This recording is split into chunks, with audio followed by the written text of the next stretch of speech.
Chapter 1600. Yang Tao, on the other hand, didn't find it unacceptable. He had an empty title, and it was safe for his family to eat, drink, and wait for death. But if anything happened, he would still be at the mercy of others.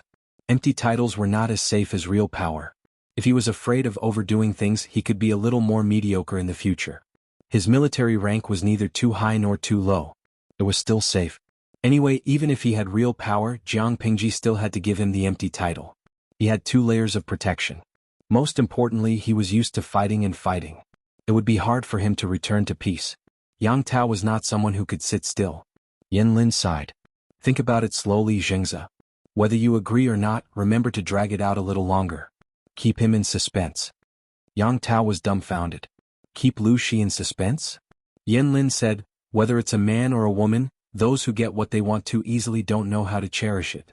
Keeping him in suspense was not only to let him know how to cherish it, but it was also to increase his own value. Yan Lin knew Yang Tao's temperament better than anyone else. To put it bluntly, he knew what kind of sh*t he was about to poop when Yang Tao stuck out his butt. He was decisive and decisive. Once he made a decision, he would not hesitate. Yan Lin was teaching him to be reserved and to put on airs. After all, if he didn't put on airs now, he might not have the chance to do so in the future. Yang Tao's expression was complicated. I have a family. Yan Lin's words were too ambiguous. Jiang Pingji was a good-looking woman. She was charming, powerful, and powerful. Even though humans had gotten rid of the stupidity of beasts, there were still some similarities. When it came to choosing a mate, capable males were favored by females. Regardless of gender, powerful men were indeed more attractive to the opposite sex. There were many gossips among the people about this female lord and the officials around her. It was just like when a man was surrounded by female officials. The people would think that there was some kind of indecent relationship between them. Yan Lin glanced at Yang Tao's face and let out a rare snort. Xiaoyang, why are you looking at me like that? Yan Lin smiled. Zhengze is beautiful, but you are not the most beautiful woman in the world. That Lanting Duke will not covet your beauty. Yang Tao had always been very confident in his face. He said, how is it not stunning? Yan Lin asked him, what do you think about Lu Shi's man Wei Ci? Chen Su and Yang Tao were stunned. Why did the topic change to Wei Ci? Chen Su recalled Wei Ci's face and heard Yang Tao say, a refined gentleman, outstanding. Yan Lin asked, what does he look like? He was a refined gentleman who stood out from the crowd. What people praised was his moral conduct, but Yan Lin asked about his face. Yang Tao racked his brains for a long time. He felt that any word that was used to describe Wei Ci would seem slightly vulgar. In the end he said, Sha is he, Xiaoyang said. Chen Su couldn't restrain her laughter and almost couldn't hold it in. Yang Yen and Yen was said. Comma. And Wei was Yang of and of Yang of things. Of Yang? Of. Yang Tao was an adult. How could he not answer that question? He said straightforwardly, of course it's the lovers' necks going to hell together.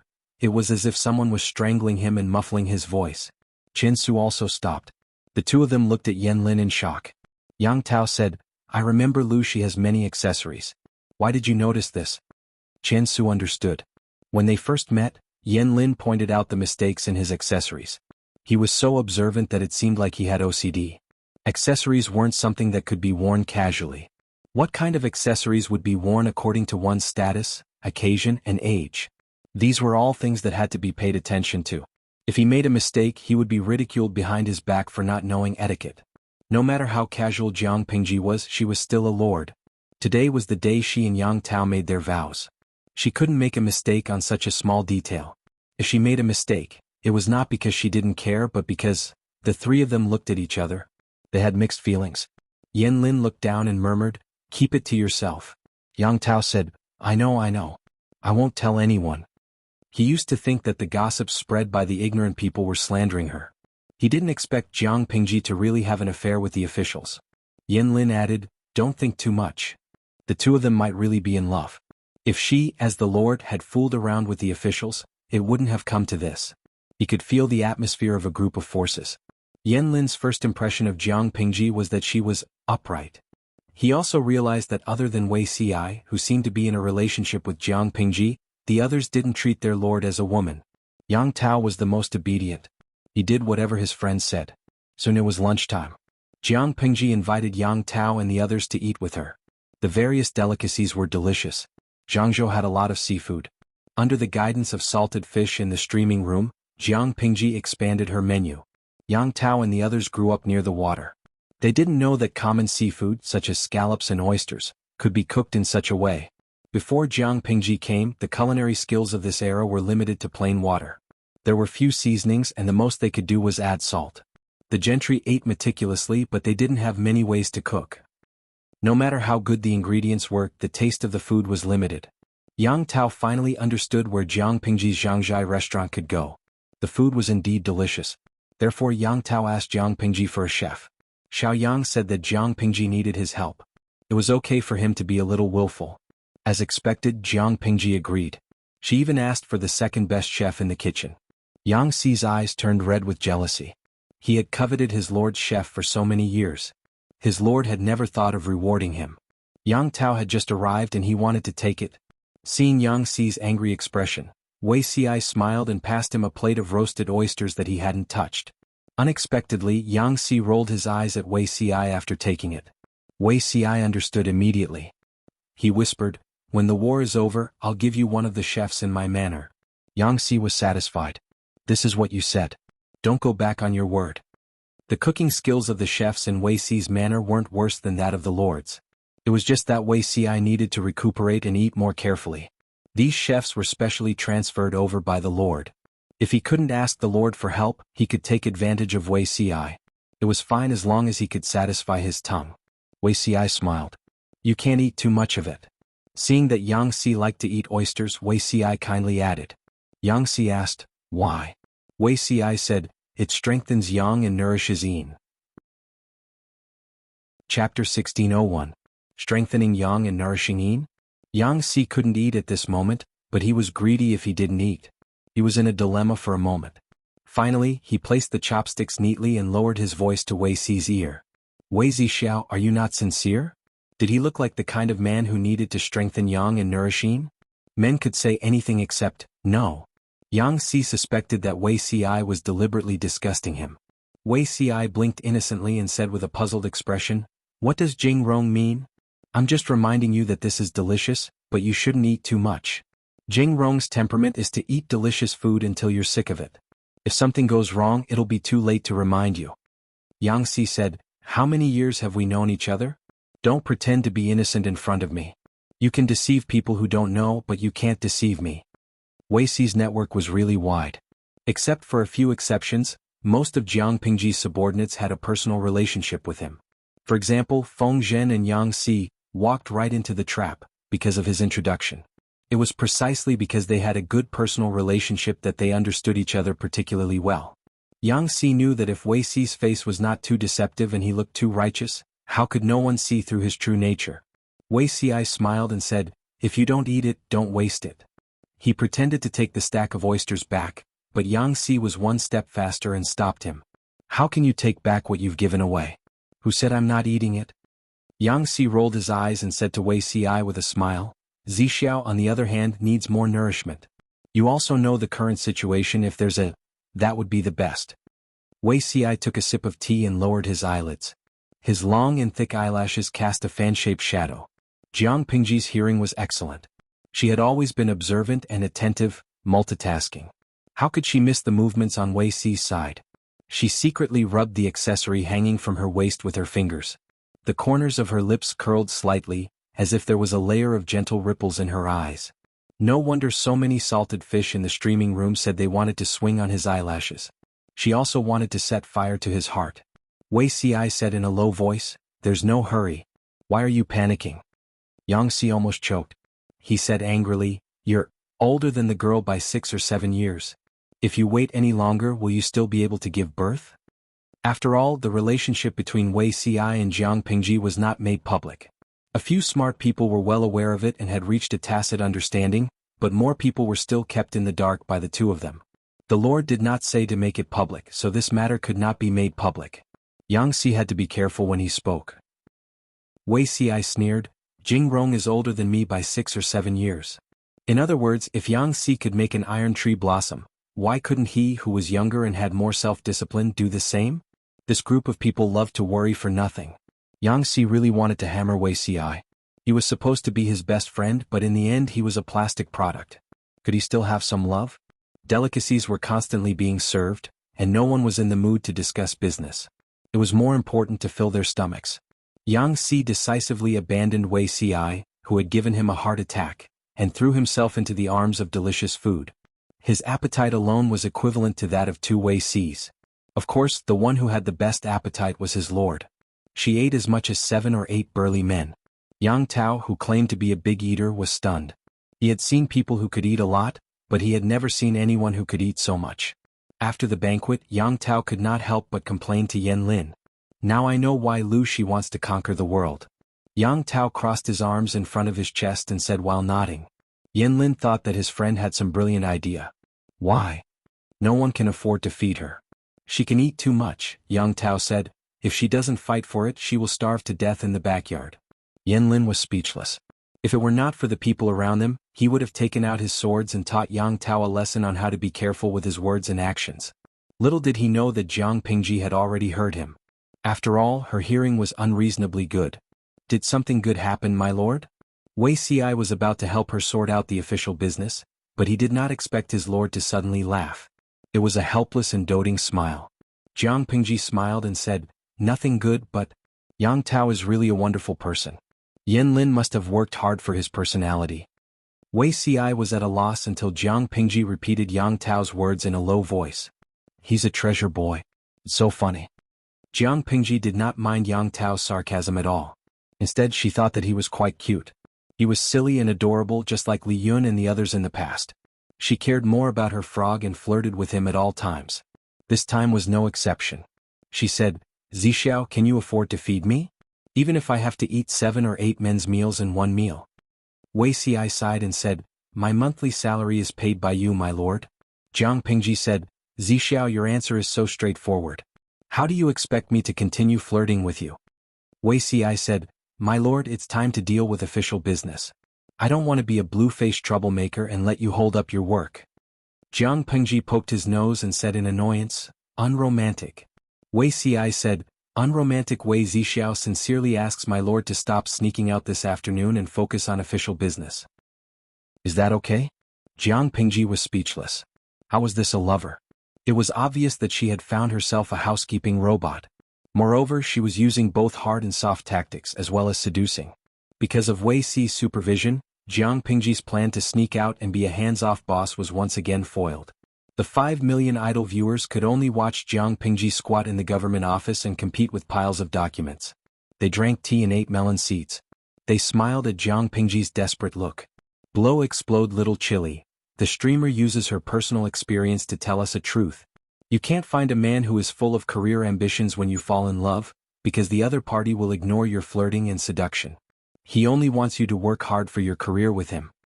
Wuxia helped Jiang Pingji tidy up. When he lowered his head, he saw that the accessories on his waist were a little strange. He took off an accessory and frowned slightly because it belonged to his lord. His own piece ran to his lord's waist. What's wrong? Jiang Pingji looked up at him and saw what he was holding in his hand. She said, I put you on my body. Are you touched? Wuxia couldn't help but hold his forehead. He had an indescribable expression. Jiang Pingji asked him, what's wrong? Wuxia said, my lord, do you know about Yen Lin's experience? Jiang Pingji said, I've heard a little about it. Wuxia said, in my previous life, Yen Lin once reported an official because he was dressed inappropriately. The two became enemies because of that. Jiang Pingji said, dressed inappropriately? How so? Don't tell me you're doing a uniform play?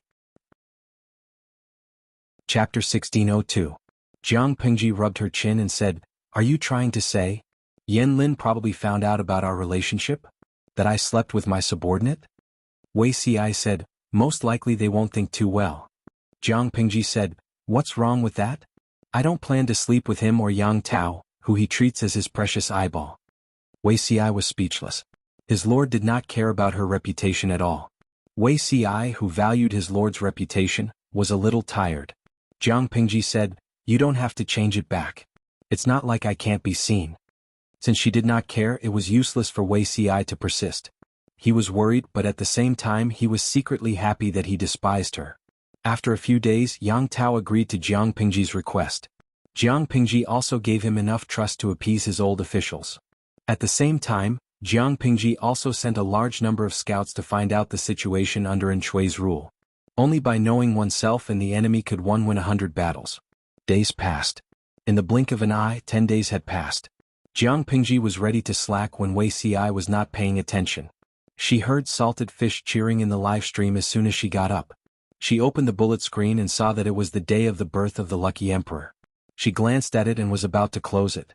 She did not expect a gorgeous face to appear on the screen. Even Jiang Pingji, who was very strict about appearance, had to admit that the face was indeed beautiful. Of course, the owner of the face was not the body of the salted fish who had transmigrated. The body of the salted fish was similar to that of a guard. His appearance was of a standard that could not be found in a crowd. It seems that there is no danger. Jiang Pingji made a simple assessment of the situation and went out to slack. She did not expect that the group of people was coming for her. Sigh, it is indeed not a good identity to transmigrate. The lucky emperor felt pain all over his body.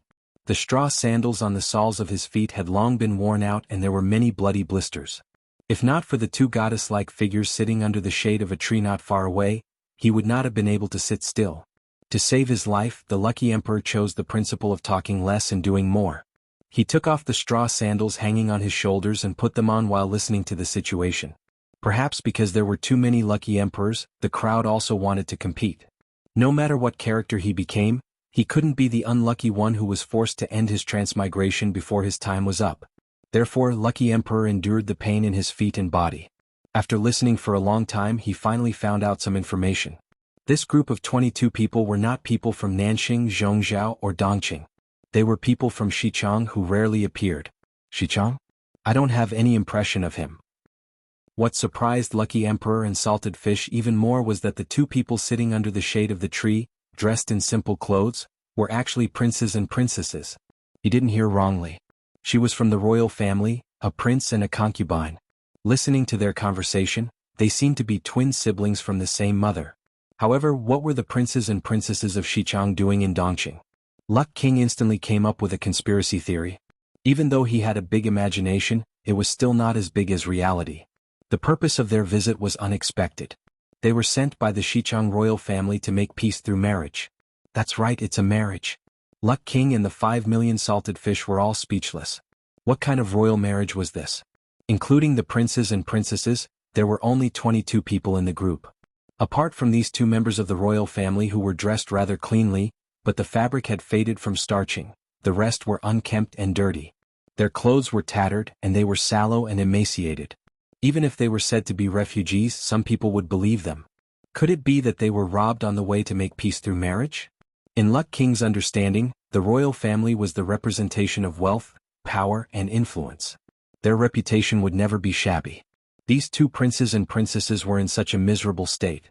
They most likely met with misfortune along the way. Little did they know that they were just that poor. The group rested for a while before getting up again. Luck King watched as a few guards forced and threatened them to borrow a few fishing boats from the nearby fishermen.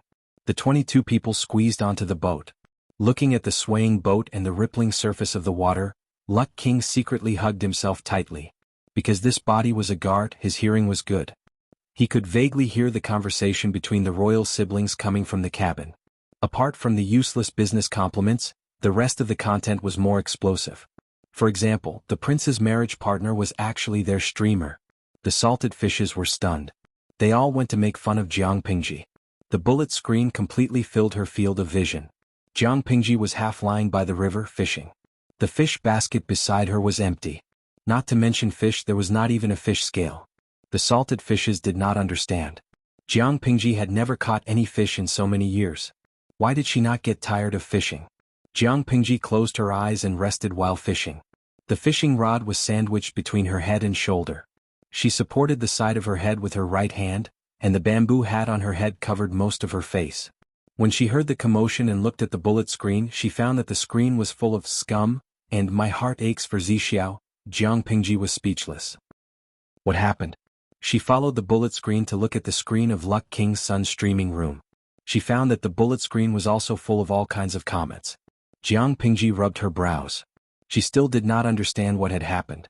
After the salted fish's heated explanation, Jiang Pingji then understood that a group of people claimed to be the royal family of Xichang and wanted to make a marriage alliance with her. What the hell is this? When it was close to sunset, Jiang Pingji carried the empty fish basket back. She did not expect to be caught red-handed by the people who were waiting for her. "Cough, you're all here. Did something big happen?" Feng Zhen and the others looked at each other. Finally, they chose Wei Ci to hand over the diplomatic letter. Jiang Pingji took the old second-hand bamboo scroll, opened it and read it quickly. Excluding all kinds of useless greetings and airs, the core meaning was that the Emperor of Xichang intended to bestow his son to Jiang Pingji as a concubine in order to maintain good relations between the two countries. At the same time, he hinted at how good his son was. He hoped that his future daughter-in-law would lend him troops to help him quell the war in Xichang. Then Xichang and Dongqing would help each other and establish eternal diplomatic relations. The other party also promised all kinds of benefits. As long as Jiang Pingji lent him troops and he conquered Xichang, all these benefits would be fulfilled. Not to mention that Dongqing and Xichang were in the east and west, separated by Zhongzhou. How could they help each other? She could not understand the reason why they would bestow their son to Jiang Pingji as a concubine. It was said that the prince was the second son of the Empress.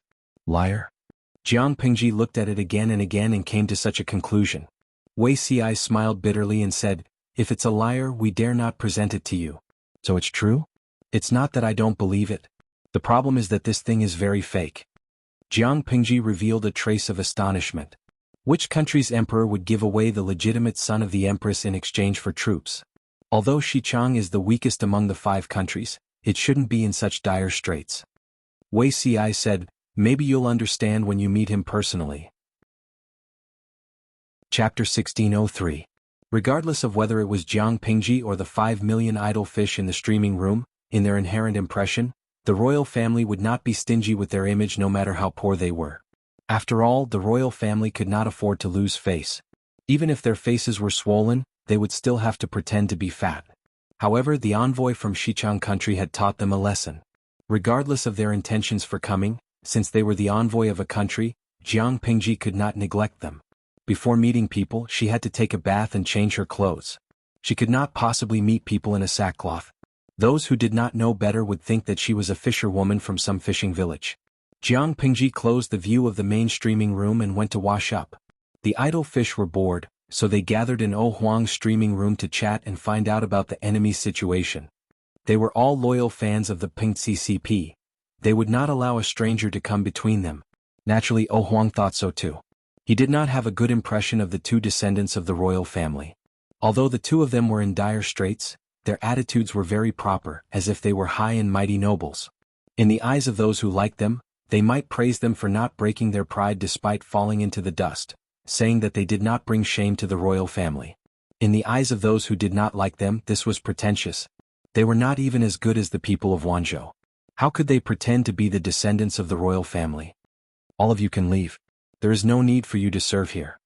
The second prince looked at the attire in the room and then at the appearance of his entourage. He was displeased, but at the same time he felt a little inferior. The servants and guards they brought were not presentable. Not to mention that they were covered in dirt, even the ordinary refugees were cleaner than them. The guards were even more so. The straw sandals on their feet were worn out, but they were not willing to change them. Their feet were covered in blood and their toes were slightly deformed. Their image was very different from that of the envoy from Xichang country. Not only did they not bring glory to the faces of the 2 favored sons of heaven, but they also exposed their shortcomings. Their faces were burning hot. They had lost face in front of their future wives and were looked down upon. The servants responded in a daze. Only the European emperor sneered in his heart. The streamer is such a good person. Lucky Emperor and the other guards were arranged to rest in the servants' quarters. Someone even prepared clean clothes, hot water, and food for them. Lucky Emperor did not know how long it had been since he was full. When Lucky Emperor smelled the aroma of food, his stomach began to rumble. His hands seemed to be out of his control and he ate a big bowl of rice as fast as he could. The dishes on the dining table were all gone. After finishing them, he still felt that there was space in his stomach. He could eat another portion. "I'm starving." At the same time, the Xichang prince and the empress concubine were also treated as honored guests. The maidservant brought in a few plates with a set of neatly folded women's clothes and accessories. Even though it wasn't made according to the imperial family specifications, it was still something that only the daughters of aristocratic families had the right to wear. The Empress concubine looked as cold as ice, but her eyes constantly swept over the plates. Her gaze revealed her love and determination to win. When she was born, the Xichang imperial family was not yet in such dire straits. She also enjoyed 7 or 8 years of wealth and glory. Her food, clothing and housing were all the best in the world. As the most favored Empress concubine, her father would spend tens of thousands of taels of silver to celebrate her birthday. Whatever she wanted, her father would give it to her. However, these good days did not last for long. A few years ago, Xichang country was torn apart. The various factions fought and killed each other. Every few days there would be an uprising. The number of feudal lords with names also increased day by day. The Xichang imperial family was overthrown in one fell swoop. Their family, along with a few loyal ministers, were forced to flee in all directions. Their lives became worse and worse. They were so poor that they had to eat tree bark. No one knew that in order to gather the expenses for these 20 people's visit, those old ministers even took out their coffins. Her father even reluctantly sold his infertile concubines to the red light district to earn money. Thinking of her father and mother's lives, and then looking at the brocade clothes and jewelry that the servants and maids brought over, the Empress concubine felt all sorts of emotions churn in her chest. She had long reached marriageable age. Logically speaking, she should be preparing for marriage. However, the current imperial family did not even have the capital to make a comeback. Who could she marry? Could it be that she had to marry those Xichang rebels who called themselves feudal lords in exchange for some gold and silver? By chance, she had heard of her father's plans from her mother. Her mind had become active. She also wanted to go through a marriage alliance. Empress Xichang said, "You are a woman and so is Lu Shi. How can you compare to your second brother? I heard that Lu Shi has no children and doesn't even have a servant by his side. Who knows if he's ill or if he has a penchant for mirrors?" said the Empress concubine. In the chaos of the 16 kingdoms, weren't there a pair of siblings who monopolized the emperor's favor? Taking a step back, if Lu Shi didn't have a penchant for mirrors, I would be willing to marry the most useful official in her camp. In the future, I can also win over my husband and help second brother. The Xichang Empress could not make up her mind and could only tell her daughter's words to her husband. When the emperor heard this, he felt that his daughter's words were very reasonable. It was not enough for him to send his son over to be a concubine. After all, his position would not be stable without an heir. If an important official married the Empress concubine and became his son-in-law, he would be able to win over an important ally. Before he gave birth to an heir, his son would be able to straighten his back. In addition, this pair of children was a rare pair of dragon and phoenix twins. They were the auspicious sign of a dragon and phoenix, and their importance was even greater. To outsiders, it was absurd for the emperor of Xichang to send his children out in exchange for a rich country's army. They did not know that this opportunity had been snatched by this pair of siblings. The emperor of Xichang did not tolerate women. Not all of the concubines in the palace were from gentry families. 80% of them were chosen from the common people. Thus, there were many children born of ordinary concubines. They all stared at this opportunity. She did not know what the genes of the royal family were. Regardless of gender, they were all very good-looking. In order to exchange for money and provisions, the emperor of Xichang had sent out a few of the younger empress concubines. As the only daughter of the first wife, she was of noble birth and had a pure bloodline. She could not be reduced to such an unbearable state. Her thoughts flipped and the scenes of the past flashed through her mind. The empress concubine took a deep breath and slightly opened her arms. She raised her chin slightly. A few maids came forward to undress her and help her bathe.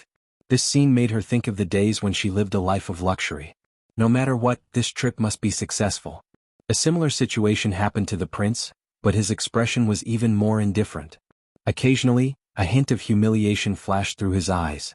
The two of them needed more than 2 hours to bathe and change. Jiang Pingji's battle bath only took 2 to 3 minutes. She changed her clothes early and opened the main streaming room. She ate melon seeds and let the maids comb her hair. She listened to the maids and attendants report on the reactions of the two heavenly favored ones. After Jiang Pingji heard this, her expression was indescribable. Chapter 1604. Jiang Pingji mentioned this to everyone. Interesting things should be shared with everyone. Feng Zhen glanced at the expressionless Wei Ci and smiled at the people of Xichang. He said, "Perhaps that's what they think." Xichang is not like Dongqing.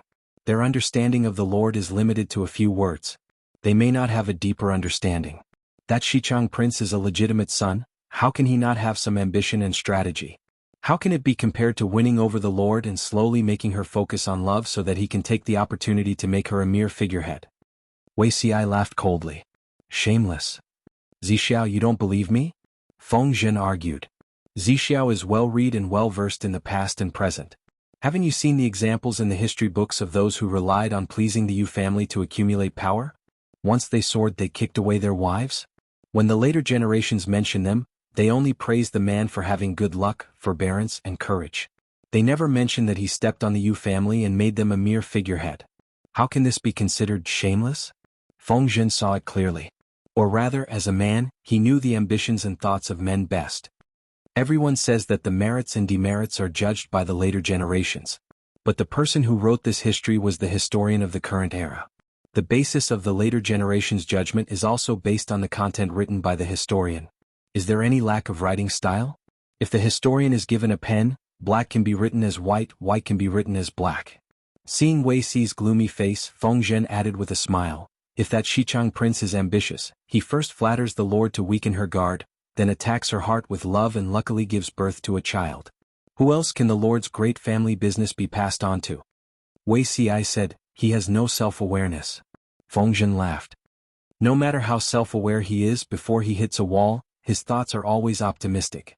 Jiang Pingji nibbled on melon seeds and watched Feng Zhen rebuke Wei Xi. She couldn't help but speak up.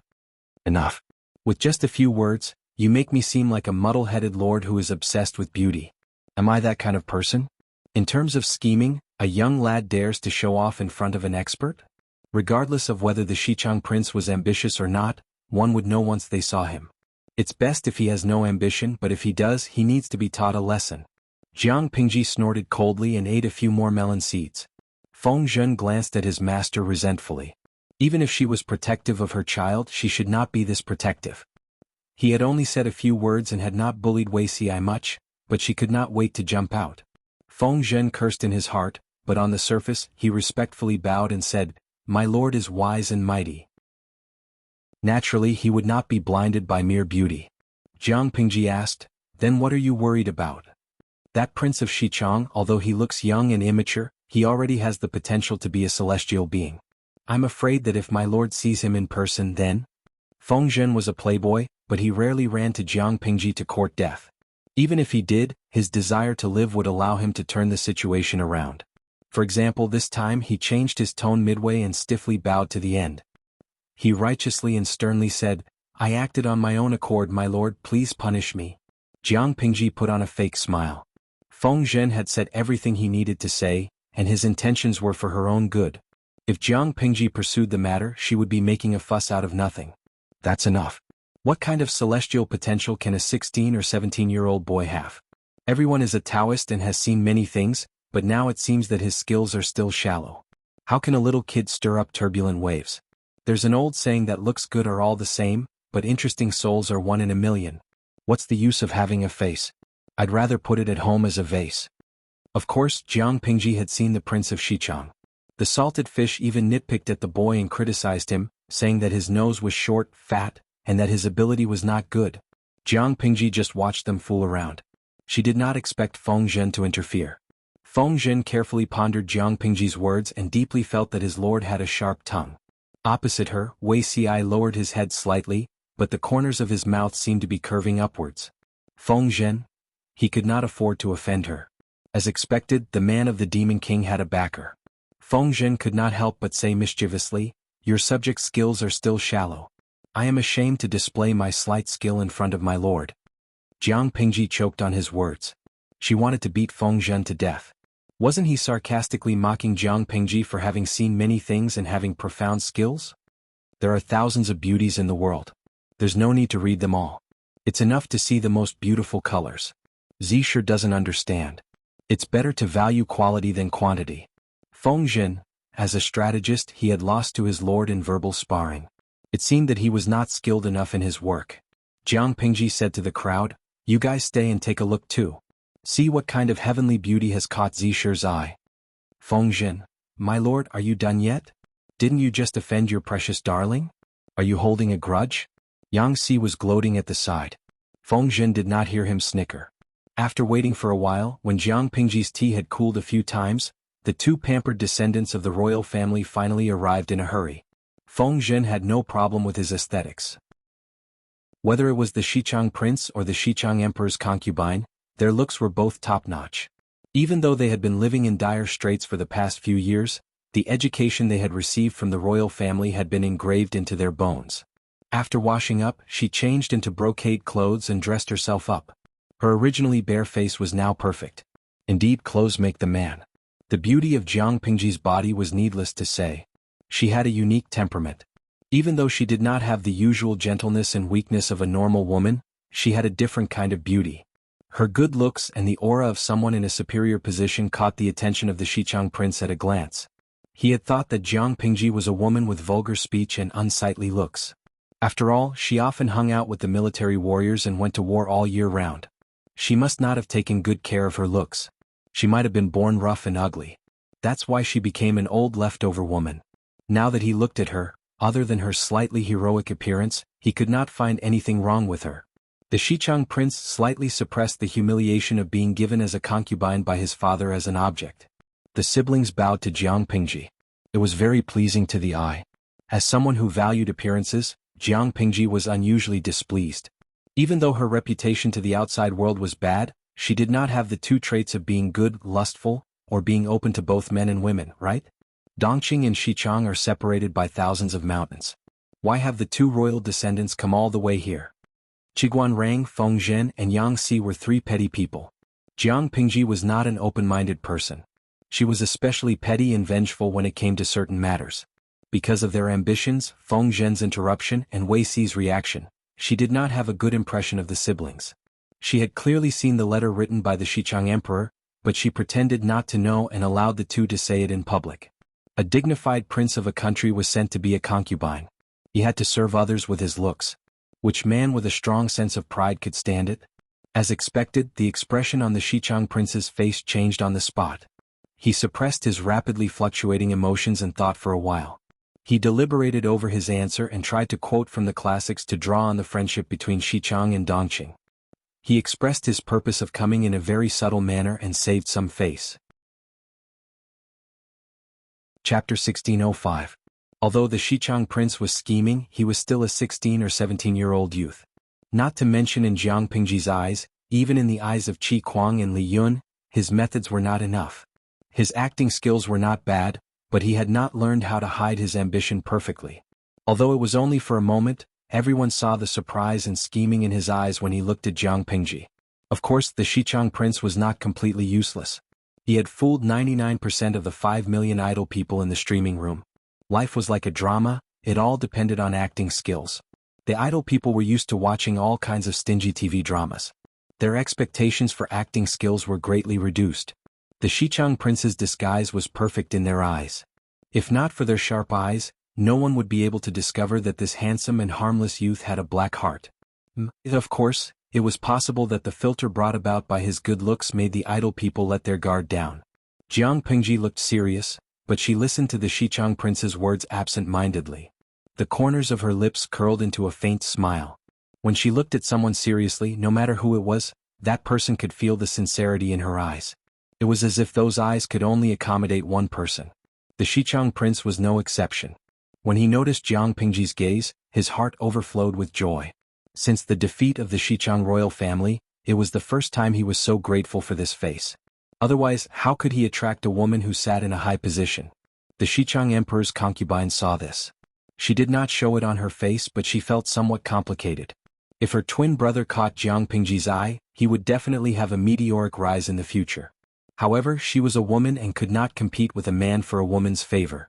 What the Xichang emperor's concubine said to the Empress was just an excuse to convince the other party.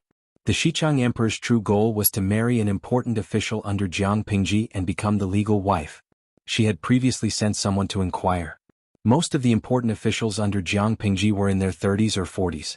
Their children could all discuss marriage, but there was one exception.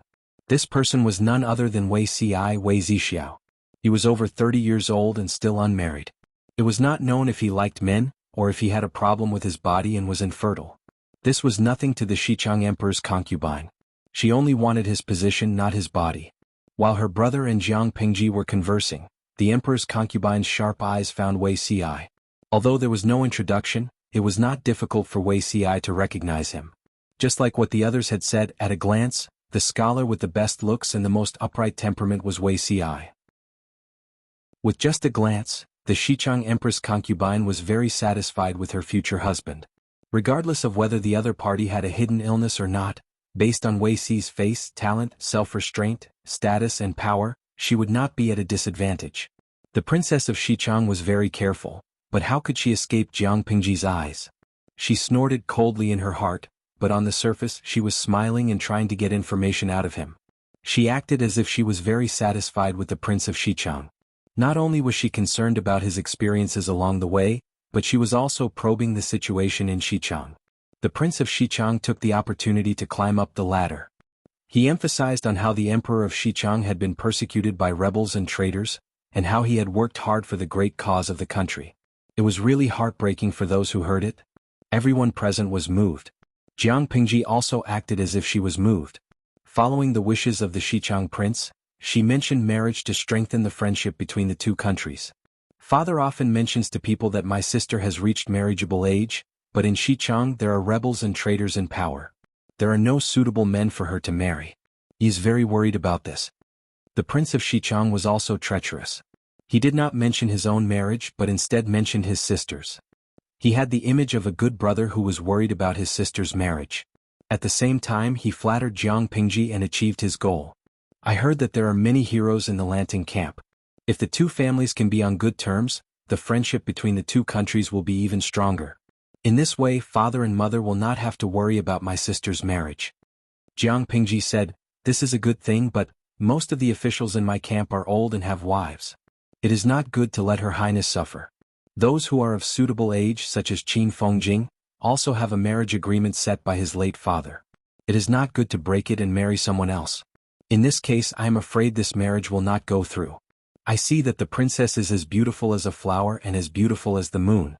I am afraid that even a deity is not as beautiful as you. Marriage cannot be taken lightly. The prince of Xichang was indeed the princess's twin brother. He had a private discussion with the princess and they both set their sights on Wei Ci.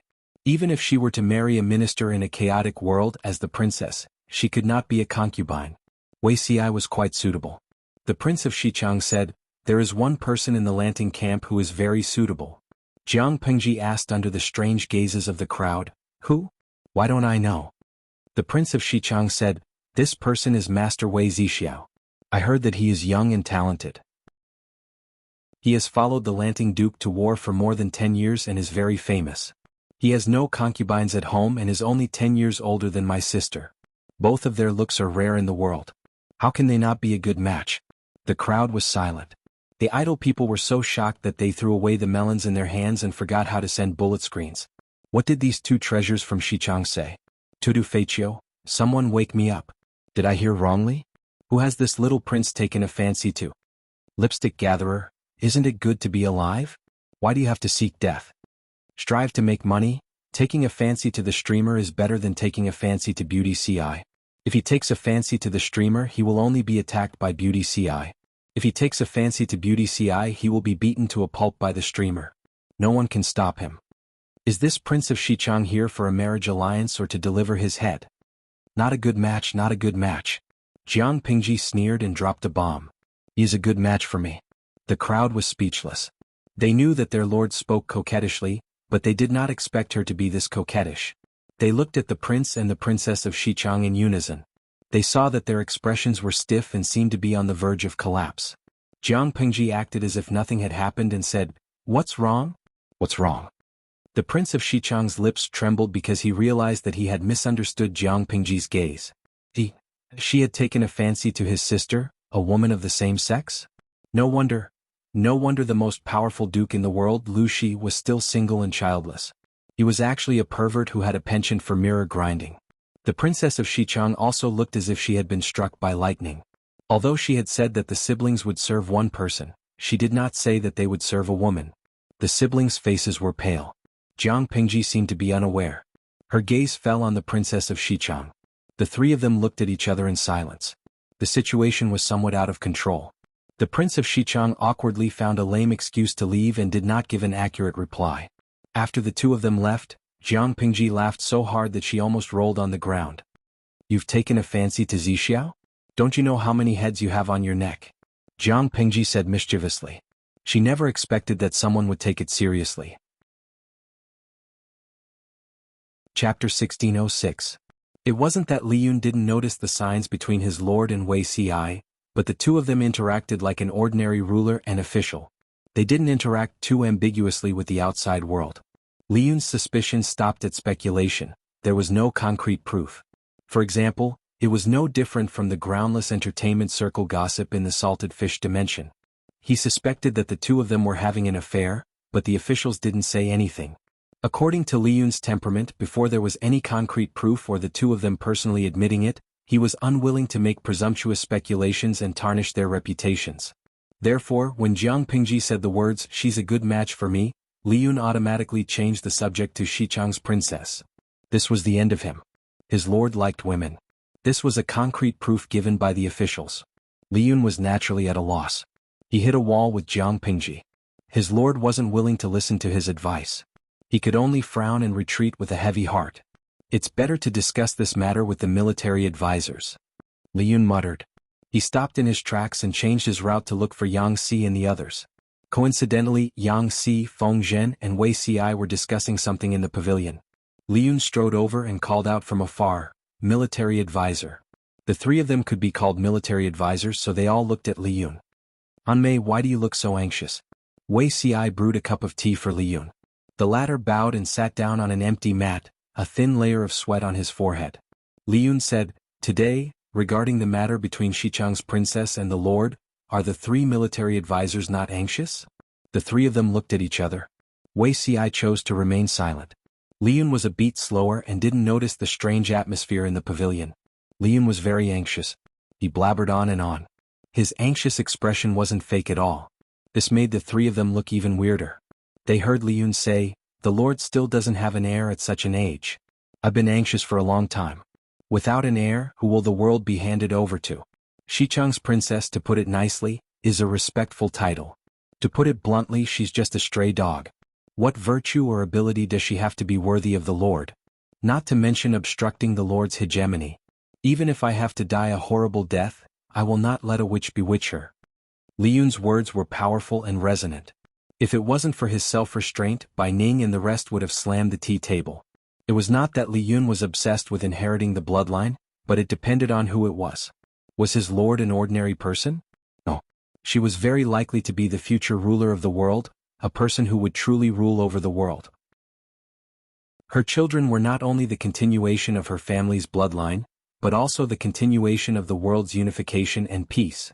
Without an heir, it meant that no one could continue the Lord's ideals of world peace. It meant that the peace they fought for with their lives would only last for a moment. This was what Li Yun did not want to see. If the fruits of victory were plucked by unrelated people, he would be so angry that he would vomit blood. Yang Si had a hard time holding back his laughter. He glanced meaningfully at Wei Ci as he asked Li Yun, "So what does Han Mei plan to do? If the Lord really likes that Xichang's Empress concubine, it's fine to treat her as a plaything. If she bewitches you, I'm afraid you'll have to resort to some means." Li Yun narrowed his eyes and gave a reply that surprised the three people present. "If the Lord pursues this, I will use my life to atone for it." Li Yun's seriousness made him retract his frivolous attitude. His gaze revealed a hint of surprise, as if he was a scholar who had been away for 3 days. Wei Ci found an excuse to get up and leave, lest the following conversation increase the awkwardness. Seeing that Wei Ci had left, Feng Zhen revealed his intentions to Li Yun. Han Mei, tsk. Feng Zhen laughed. "Think carefully about the conversation between the Lord and the Xichang prince. The Xichang prince said that the Empress concubine and Zixiao are a good match. The Lord said that they are not a good match, but the Empress concubine and the Lord are a good match."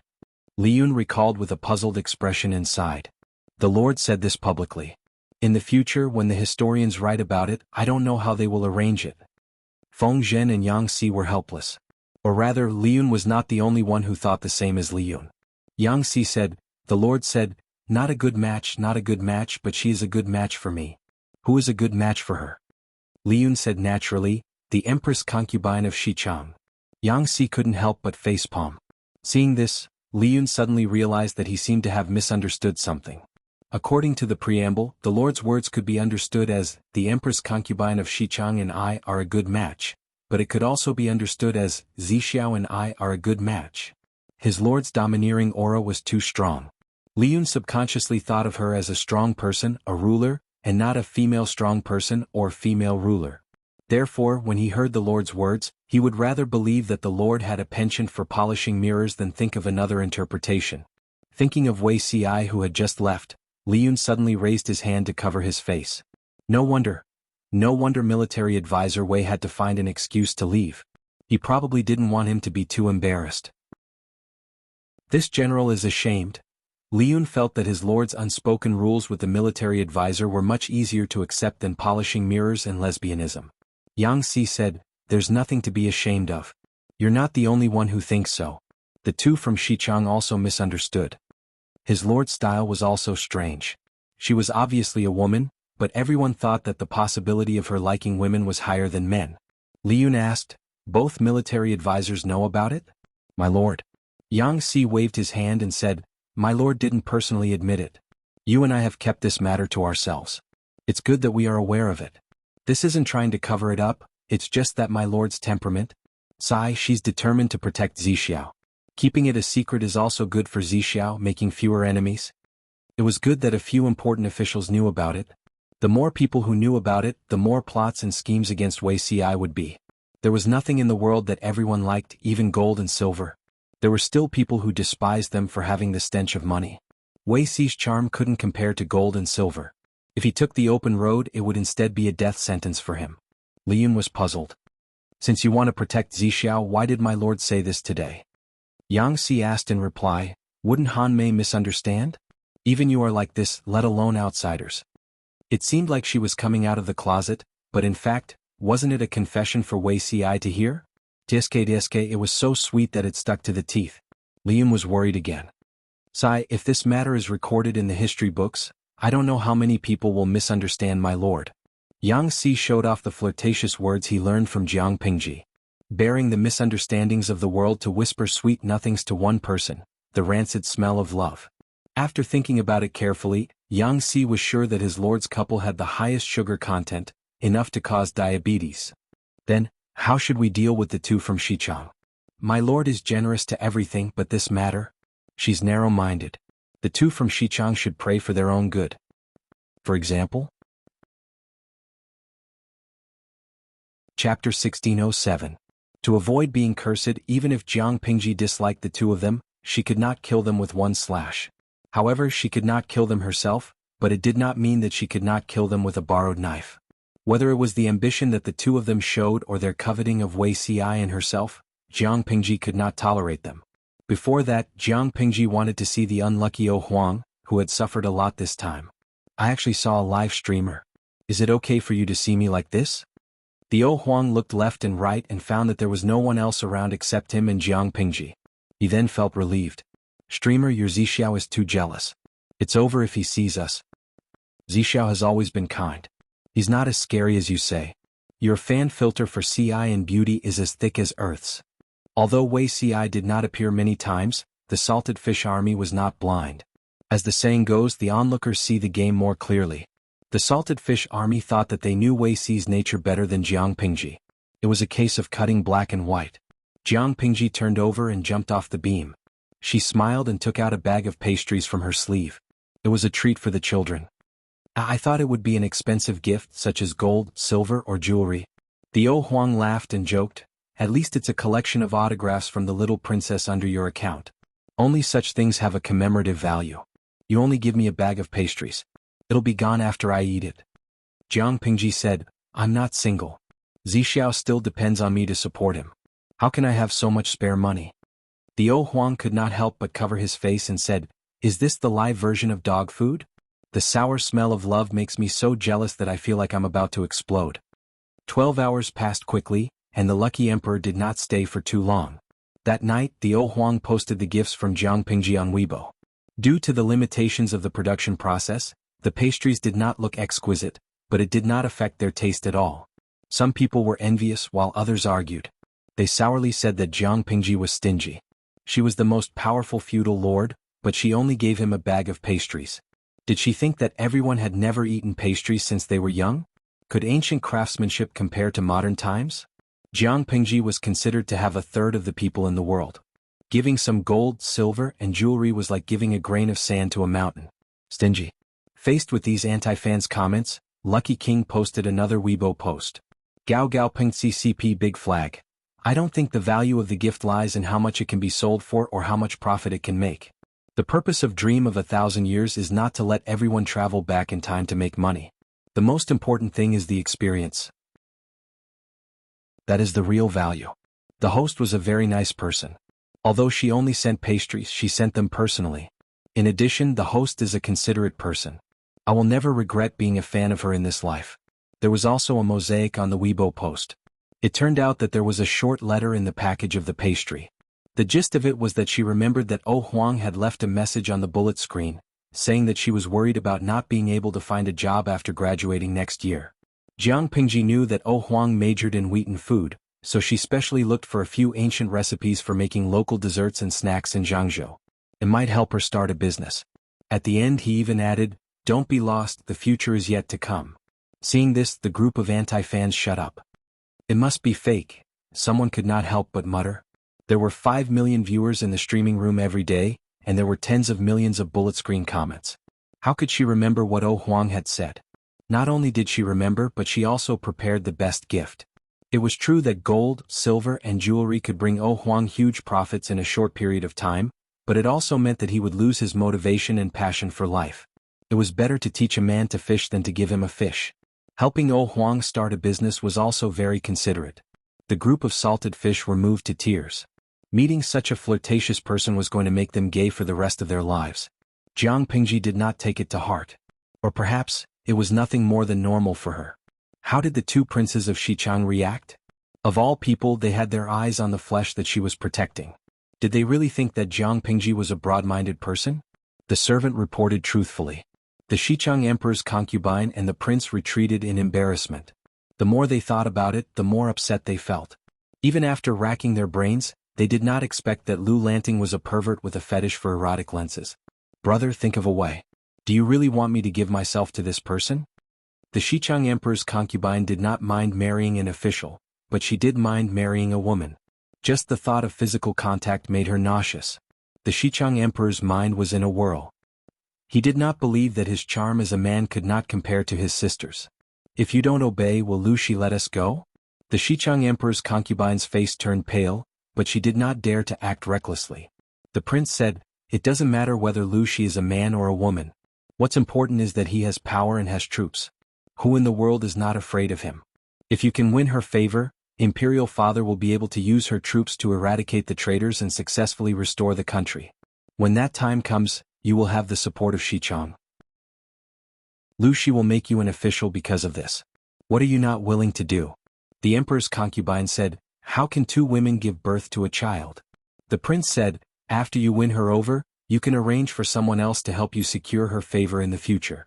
The brother and sister had different thoughts. Jiang Pingji listened to them and laughed so hard that she almost choked. These two siblings are really too interesting. They've only been here for a short while, but I've already laughed a few times. Jiang Pingji said, "They are indeed the children of the proper palace. They are very familiar with the basic operations and procedures of palace intrigue. If I wasn't the person involved, I would have believed them. However, no matter how interesting they were, they could not be an eyesore." Jiang Pingji was busy fighting the Enshui of Nanxing. How would she have the time to waste on these two naive children?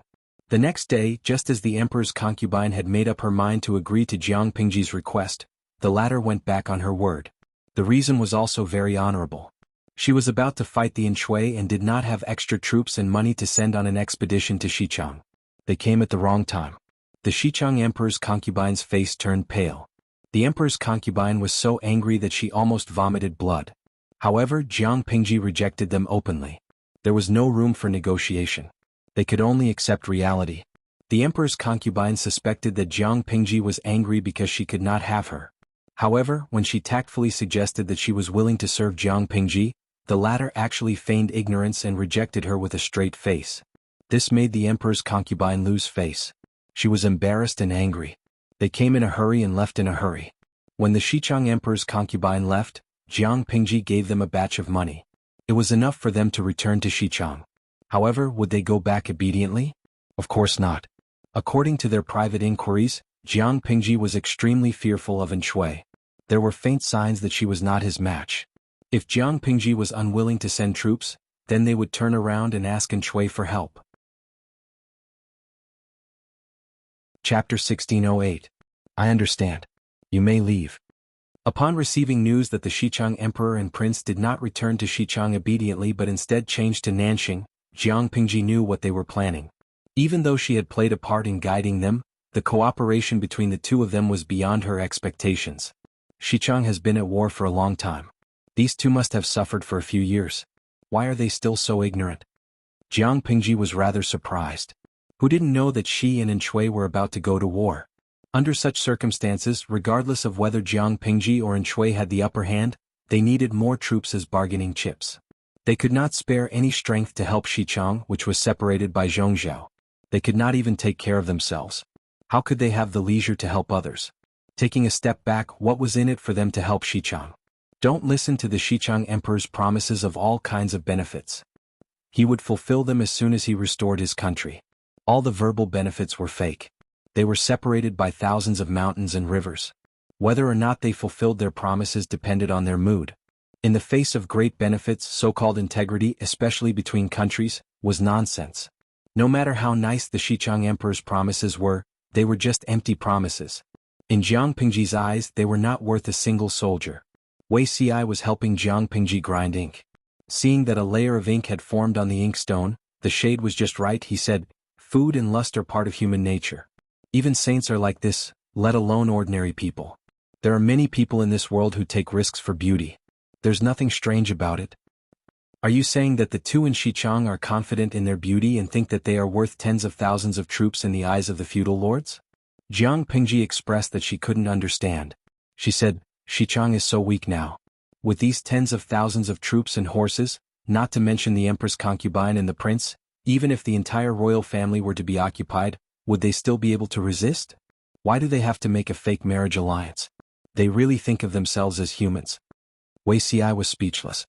Even though the Lord's words were harsh and cruel, it was the truth. Without troops and with weak fists, who would take the mere Xichang royal family seriously? Even if they relied on their beauty to commit murder, they had to see if their backing was strong enough. The two in Xichang overestimated their beauty and value. Little did they know that in the eyes of the feudal lords in the chaotic world, they were just two goods and toys that had no additional value except for their faces. Jiang Pingji said confidently, "Shui isn't me. If they turn around and head to Nanxing, they'll most likely be eaten until not even their bones are left. If they were to return to Xichang, they would not end up well. It would be better if Shui took a liking to them. At least they would be able to enjoy a period of glory and wealth before they die." Wuxia sighed. "Of course, everyone has their own fate. I will not sympathize with them." He remembered that in his previous life, Xichang was the country with the most feudal vassals within its borders. Their sacrifices in battle were also the most tragic. Usually, a feudal vassal would be replaced by another within a few months. At first, the royal family was the target of public criticism and was often treated as a monster by the feudal lords to farm experience and fame. According to incomplete statistics, from the beginning to the end of the chaotic era, there were no less than 300 uprisings among the feudal vassals in Xichang. The largest vassal ruled half a province, while the smallest only ruled a village. With a few hundred people, they could call themselves a vassal. The royal family of Xichang was repeatedly suppressed and squeezed out of their only living space. In the end, they holed up in a barren small mountain village. The other feudal lords looked down on them and did not bother to fight. In order to make a living, the emperor farmed and the empress farmed and knitted to earn pocket money. The concubines who had given birth and had not given birth were sold to the brothel to earn money. Because he was too idle, the emperor was keen on making babies. After a few years, he had many children. The more he was born, the poorer he was, the more he had children. The key was that all the children he gave birth to were beauties. In the end, he was reduced to selling children to earn money. Currently, the royal family of Xichang had the help of some loyal old officials, so they were not in such a miserable state. But in another 2 years that might not be the case. Even though the children of the royal family of Xichang were really miserable, Wuxia could not feel sympathy. He still remembered the scene in his previous life when the emperor of Xichang sent his 3 sons of a suitable age as tributes to the emperor to be his concubines. What the hell? The emperor's body was precious, yet he dared to covet 3 seductive little bunnies? He thought there would be no more drama in this life. He never expected the emperor of Xichang to send a pair of children over for a marriage alliance. Why didn't he see if he had the qualifications before the marriage alliance? Wuxia had already predicted the outcome of the Xichang siblings, but he didn't expect them to end up worse than he had imagined. In the end they only had themselves to blame. And Chui was not Jiang Pingji. Even though he had damaged his body due to the years of wandering and being unable to continue the family line, other than that his functions were normal. Naturally he had the needs of a normal man. The princess of Xichang was a rare beauty in the world. In a flourishing age, she would be the object of pursuit by the scholars of the world. In troubled times, she would naturally be the spoils of war that men fought over for power. The princess of Xichang had naively thought that by offering herself up, she would be able to exchange for troops through marriage. Little did she know that it was just her wishful thinking. They could obtain their bodies without paying any price. There were only 22 people in Xichang.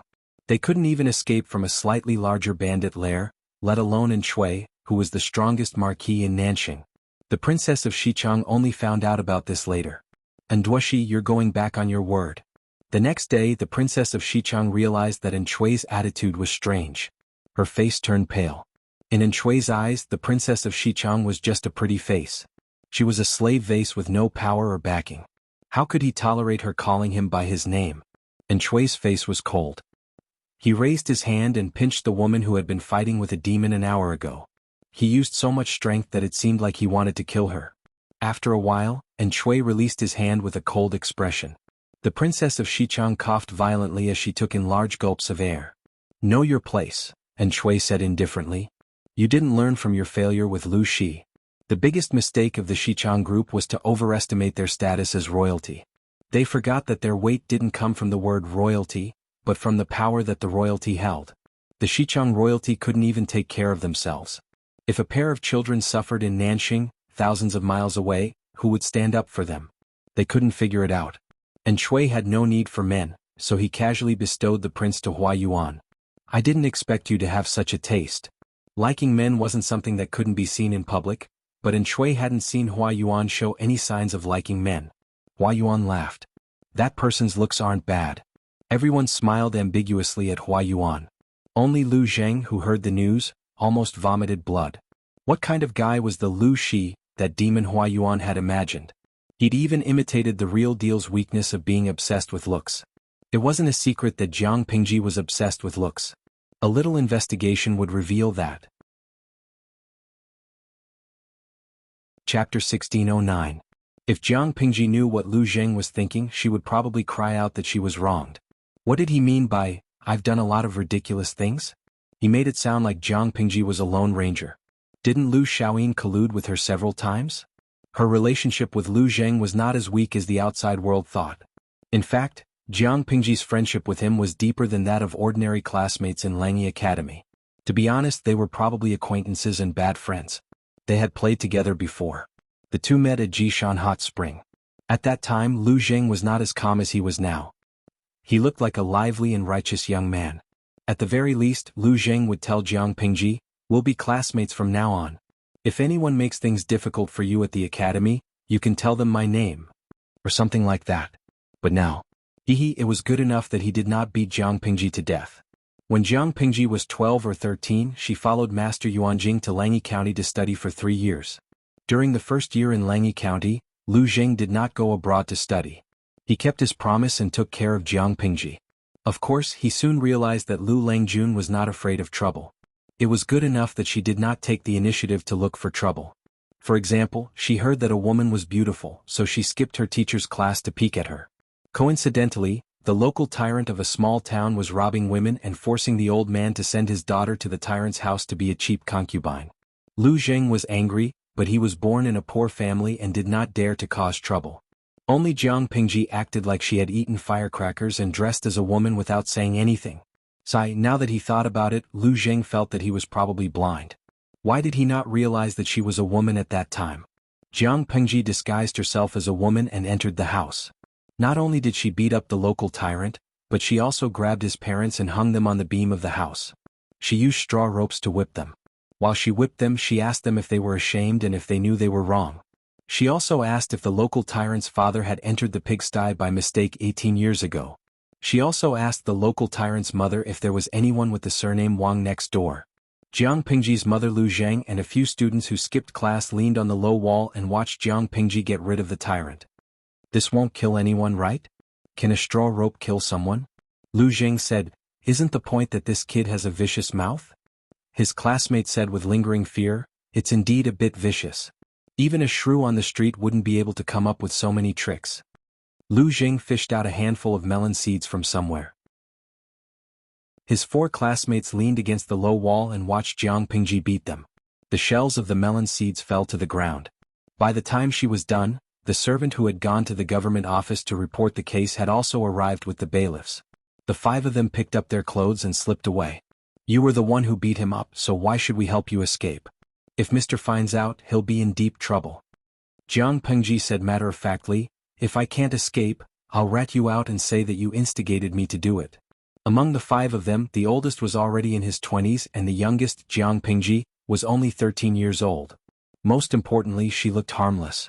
Lu Zheng said, you've caused a lot of trouble for them. Today you're standing up for that farmer father and daughter, but tomorrow they'll be in big trouble. Jiang Pingji sneered. What are you afraid of? Lu Zheng had an ominous premonition. As expected, as soon as that family showed signs of taking revenge, Jiang Pingji skipped class to beat them up. She tortured the family until they were bald. In the end, they couldn't afford to offend them, so they moved back to their hometown with their tails between their legs. Even the local gangsters in the neighborhood didn't dare to bully the father and daughter anymore. It's not enough to simply stand up for them. We have to ensure the quality of the after-sales service so that the victims can rest assured. Lu Zheng was speechless. Fighting for justice was a small matter. She was good at making people seethe with anger at all kinds of elegant poetry gatherings. Looking at the children of the aristocratic families in Langyi County, there was almost no one who hadn't been rebuked by Jiang Pingji. If there was, it was mostly because the other party was too weak and she looked down on them. How did the news of Jiang Pingji's beauty complex spread? It turned out that Jiang Pingji had visited all the red light districts and alleys in Langyi County. She knew which place had good-looking girls, which place had nice decorations, which place had delicious food, which place had good wine. She was very familiar with them. At first, people thought that she was a playboy with an unrestrained private life. Until someone invited her to visit a brothel, they found out that she only hugged and did not stay for the night. If you don't stay for the night, then what's so interesting about staying here? Sure enough, he was still a young man who didn't know anything. Only children liked good wine and delicacies. Adults preferred to have big breasts. Jiang Pingji answered, they are good-looking, but I only look at good-looking people. The other ugly ones will dirty my eyes. A playboy with bad intentions said, the young Lang Jun from XX's family is good-looking. Why don't you go to see him? The young Lang Jun from XX's family was also famous in Langyi County for being a good-looking man with a pretty face. He was a good-looking man with a pretty face.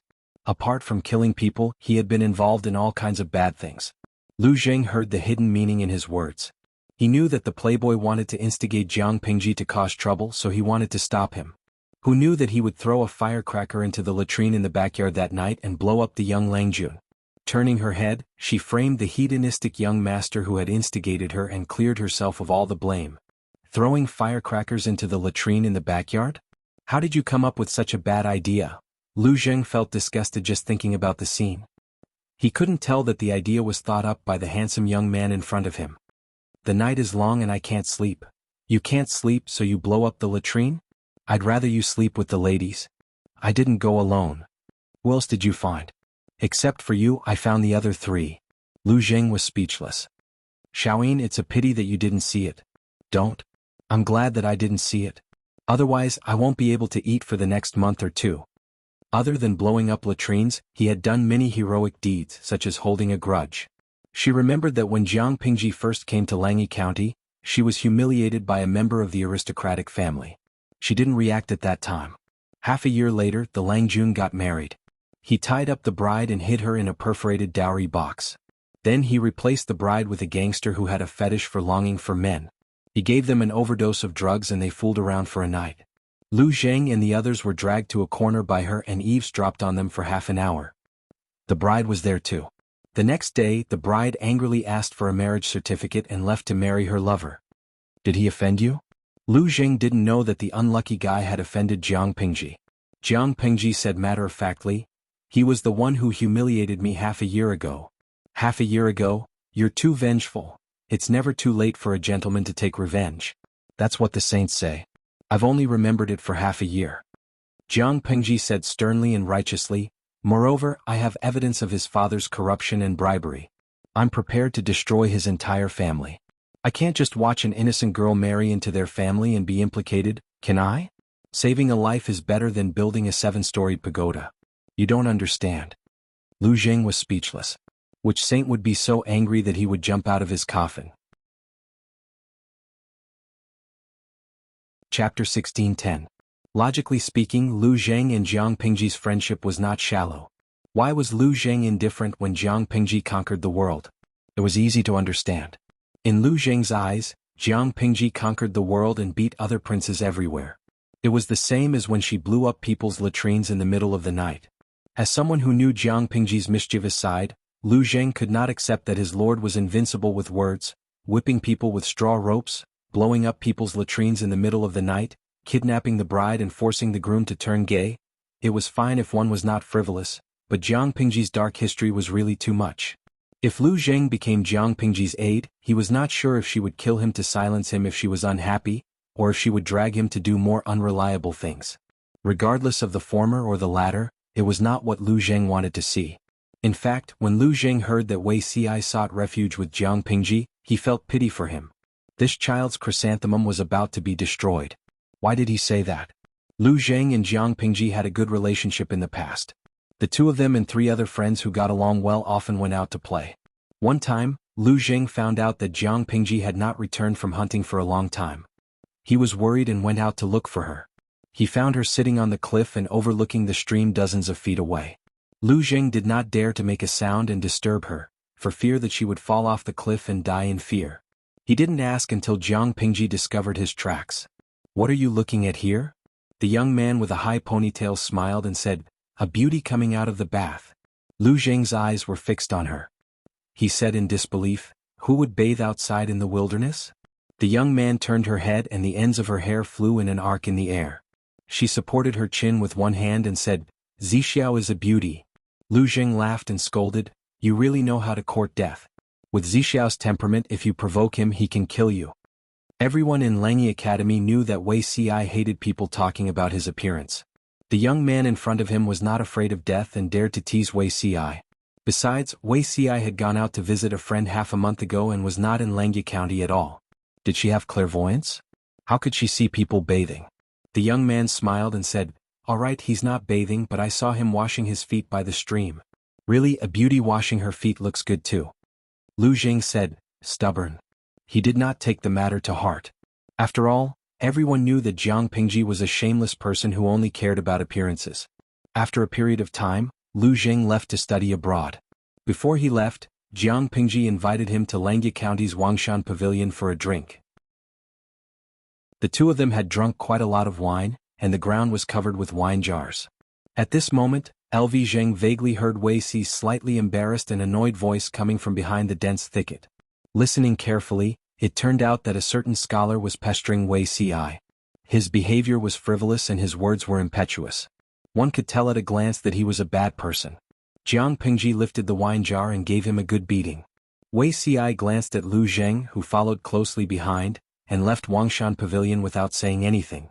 Why did he leave? I'm still waiting for him to devote himself to me. Isn't this the plot of a hero saving a damsel in distress?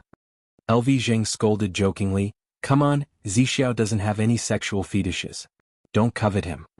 Jiang Pingji said, "Believe it or not, Wei Zixiao is interested in me." Lv Zheng said, "It's faster in your dreams." Jiang Pingji said, "He looks down on my charm. How about we bet on this?" "Bet on what?" Jiang Pingji said, "If Zixiao becomes mine in the future, under the premise that it doesn't violate the morality of a gentleman, you have to agree to one of my requests. LV Zheng hesitated and asked, this request isn't to be in cahoots with you. You kill people and I'll hand over the knife, right? Jiang Pingji said, as a member of the F5 Heavenly Group of Langya Academy, why are your thoughts so dishonest? At first, LV Zheng did not know what the Love 5 Heavenly Group was. He was confused when he heard it. Jiang Pingji said that it was a group with similar interests, so he understood and tacitly agreed to be a cult. Don't worry, don't think so badly. Maybe one day I'll become a minister and be conferred the title of king or marquis. I'll let you work for me. With me as the leader of the F5 Heavenly Group, I'll definitely share some soup with you. I'll guarantee you a lifetime of glory, splendor, and wealth. Thinking about it, don't you think I'm very loyal? LV Zheng wanted to beat the brat to death. You eat the meat and I drink the soup? Lu Lanting, you brat, who gave you the courage to say that? To hell with similar interests. What Love 5 Heavenly Group? Just cut ties with them. All signs showed that Jiang Pingji had been coveting Wei Ci for a long time. However, a gentleman did not comment on other people's quarrels. LV Zheng could not keep Wei Ci away from Jiang Pingji without evidence. Taking a step back, Wei Ci was a student in his 20s and had long since left Langya Academy. He did not have much interaction with Jiang Pingji. He never expected that after many years Jiang Pingji, the brat, would no longer harm Langya County. Instead, she would harm the world. Wei Zixiao did not choose the feudal vassals but chose the brat who coveted his chrysanthemum. This was probably fate. When LV Zheng heard that Jiang Pingji was causing trouble, he did not go to his old classmate. Instead, he slipped away with his boy servant.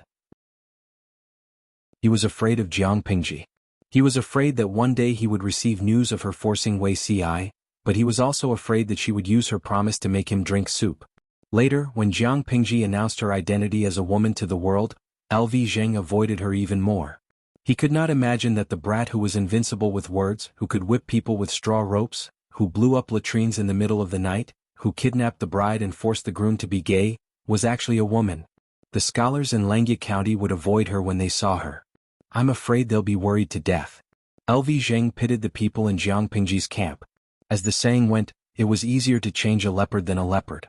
With such an unreliable lord, he was afraid that he would go bald from worry. When LV Zheng found out that Hua Yuan had imagined a Lu Shi personality, he panicked. No one could stop that woman from courting death. After carefully observing for a while, he realized that compared to the original, Hua Yuan was quite normal. Rather than saying that Hua Yuan had imagined a Lu Shi, it would be more accurate to say that he had imagined a Lu Shi that he thought he was. Was it because Hua Yuan's essence was not high enough, or was it because the original's personality was too difficult to replicate? Different people saw different things. Preparing for war was too boring, and LV Zheng was gradually made a figurehead by Hua Yuan. To him, time passed slowly. With nothing to do, LV Zheng calmed down and picked up the calligraphy that had been neglected for many years. Occasionally he listened to his boy servant talk about gossip to kill time. There were many types of gossip. Among them, gossip about love affairs was the easiest to spread. For example, when his lord and Shui was having a banquet, someone said, I heard that the princess's dancing skills are outstanding. He ordered the princess of Xichang to dance in a thin shirt to liven things up. For example, Hua Yuan liked the prince's boy toy. All kinds of gossip made LV Zheng frown. Master, there is a guest outside the residence. He claims to be your old friend. Old friend? Oh. The boy servant said, that person's surname is Fong. Fong? Old friend? After thinking about it, there was only one old friend with the surname Fong. Chapter 1611. This old friend was not an outsider. Lu Jing was acquainted with him. His surname was Fong and his given name was Ji. His courtesy name was Buku. He was from Zhangzhou's Dongmen County. When he was young, he went to Langyi County to study for several years. What kind of wind blew today to bring you here? Lu Jing tidied up a little and went to meet the guest. As soon as he entered, he saw a familiar face. Fong Ji smiled and tidied his clothes. He got up and bowed to Lu Jing. The two of them were worlds apart. Fong Ji was a teacher who lived in seclusion in the countryside, while Lu Zheng was a counselor working for a feudal lord. He came with a mission, so he did not dare to provoke Lu Zheng. We've been classmates for several years. Do you have to be interrogated when you come to visit? It's been years. Xiaoyin is better than before. Although Fong Ji had a square face and looked righteous and awe-inspiring, Lu Zheng knew that under his decent appearance, there was a wicked heart. They had not contacted each other in recent years. One would not visit for no reason. Since Fang Ji came to visit at this time, Lu Jing had to be careful. Most importantly, Fang Ji's ancestral home was Jiangzhou's Dongmen County. Jiangzhou was now in Jiang Pingji's hands. Therefore, Fang Ji's purpose of visit was thought-provoking. Despite his suspicions, Lu Jing did not expose him. Instead, he followed Fang Ji's topic and began to reminisce about their youth. For both Fang Ji and Lu Jing, the time when they were teenagers studying was always particularly beautiful. Even if Jiang Pingji was added to this beautiful time, it was still a memory of their youth. The two of them talked about their respective situations and sighed endlessly. Not everyone who went to Langyi Academy to study was talented. For example, Fang Ji's talent was very mediocre. After he finished studying, he returned to his hometown to be a teacher and earn some money to support his students. In recent years, the outside world was in chaos. Fang Ji's small private school was also affected. It was difficult for the people to make ends meet. How could they afford to send their children to a private school to study and learn? Therefore, Fang Ji lost his job. Although he lost his job, Fang Ji was not very pessimistic. Compared to the homeless refugees and people in troubled times who had lost their families, he at least had a small house to shelter him from the rain and he could eat his fill. In the worst-case scenario, he still had other ways out, such as relying on his classmates. Most of the students who graduated from Langyi Academy had a good life. Some of them had joined the feudal vassals and were doing very well, while some of them were small officials in small places. If Fang Ji chose to rely on his schoolmates, he would be able to live a decent life, even if he did not have a small fortune. The aristocratic families formed a huge network of power through their bloodlines, and the students who came from the same academy relied on their friendship. The latter was not as obvious as the former, but it was still an invisible force that could not be underestimated. Therefore Fang Ji was very calm. However, he quickly lost his composure. He lived in seclusion in a small rural town. His house was built with the help of nearby villagers. The quality of the house was quite good, but no matter how good the quality was, it could not withstand the ravages of mudslides. Fortunately, when the mountain collapsed and formed a landslide, Fang Ji brought his wife and son out to purchase daily necessities. Apart from the chickens and ducks in the kitchen, there were no other casualties in the family. He was lucky, but the villagers nearby were not so lucky. The mud road leading to the outside world was washed away by the landslide, and the village was almost isolated from the outside world. The mountains were barren and the weather was getting colder. The rice stored in the homes of the people was not enough for them to survive the winter, so they had to find someone to clear the road again. For this matter, Fang Ji could only think of a way to find someone in the outside world, but he encountered a recruitment drive. Of course, Fang Ji was not recruited to be a soldier, but he heard that the master of Jiangzhou had been replaced by his former classmate. Fang Ji was speechless. When did this happen? Wasn't Yang Tao in power a few months ago? News in the countryside was blocked, and Fang Ji did not have the ability to intervene in the world's general situation. Naturally, he did not care much and the news was not timely enough. However, it was definitely beneficial for his former classmate to be in power, so Fang Ji shamelessly begged to meet him and borrow someone to clear the mountain road again. Jiang Pingji heard that he was a member of the F5 Heavenly Group, so of course she agreed. However, Fang Ji and Jiang Pingji were not as happy as others expected when they reunited with their former classmate. It could not be helped, it was awkward. Lu Jing only heard that Jiang Pingji blew up the latrine the next day, but he was an accomplice who went out with Jiang Pingji to blow up the latrine. The classmate who blew up the latrine back then had suddenly become the ruler of the world. How could he face it with a smile so that he would not appear awkward? It was quite urgent. Fang Ji was embarrassed, but Jiang Pingji was so calm that no one could tell her emotions. While they were chatting, she asked Fang Ji how he had been in recent years. Hearing that the private school that Fang Ji opened had no students enrolled and was closed, she asked, "Are you willing to go to Wanzhou?" Fang Ji did not understand. "You are now teaching at the Jinlin Academy in Wanzhou. You have a solid foundation, why don't you apply for a position as a teacher?"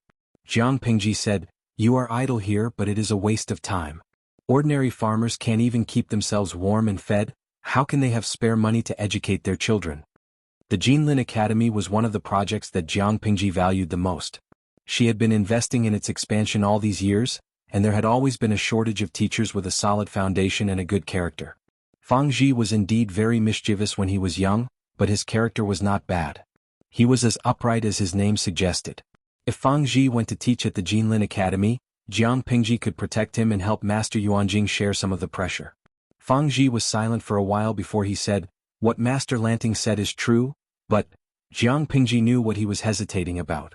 The atmosphere at the Langi Academy was good in the past, and Master Yuanjing treated everyone equally. Very few students felt that they were neglected or that they were born inferior. If not for that, Lu Zheng and a few students from humble backgrounds would not have been able to mingle so well with Jiang Pingji. However, there was a time limit to studying. Once they left the Langi Academy, the benefits brought by the students' original families would be exposed. It was not that Fang Ji did not try to become an official. Firstly, he was not cut out for it, and it would be difficult for him to achieve anything as an official. Secondly, he did not have the means to become an official, so he could only go to the countryside to teach, in an attempt to let more ambitious farmers become literate and change their lives of poverty. Fang Ji was not famous, and the private school that he opened was also unknown. The rich families did not fancy it, and the ordinary people could not afford it. In the end, Fang Ji could only pay for it, and he barely had a few students. There was a fierce war outside, and the few students were called back by their parents to farm and support their families. There's still some time before Zhangzhou becomes stable. It's fine for you to stay here, but will your wife and children be able to take it? Fang Ji was not a pretentious person. Although he was a little chinibu when he was young, he became more mature when he was middle-aged. It's a luxury to find a place to settle down in these troubled times. Fortunately, Master Lanting did not abandon me, and I have the intention to go north. When classmates met, there was always a lot to talk about, especially about the people and things that happened during their school days. As they talked, Jiang Pingji suddenly remembered that Lu Zheng still owed her a debt. Unknowingly, Fang Ji accepted the task of collecting the debt on her behalf. When she asked for the reason, Fang Ji replied, "Most people like perfection. Things remain the same, but people change." It's easy to say but heart-wrenching to hear.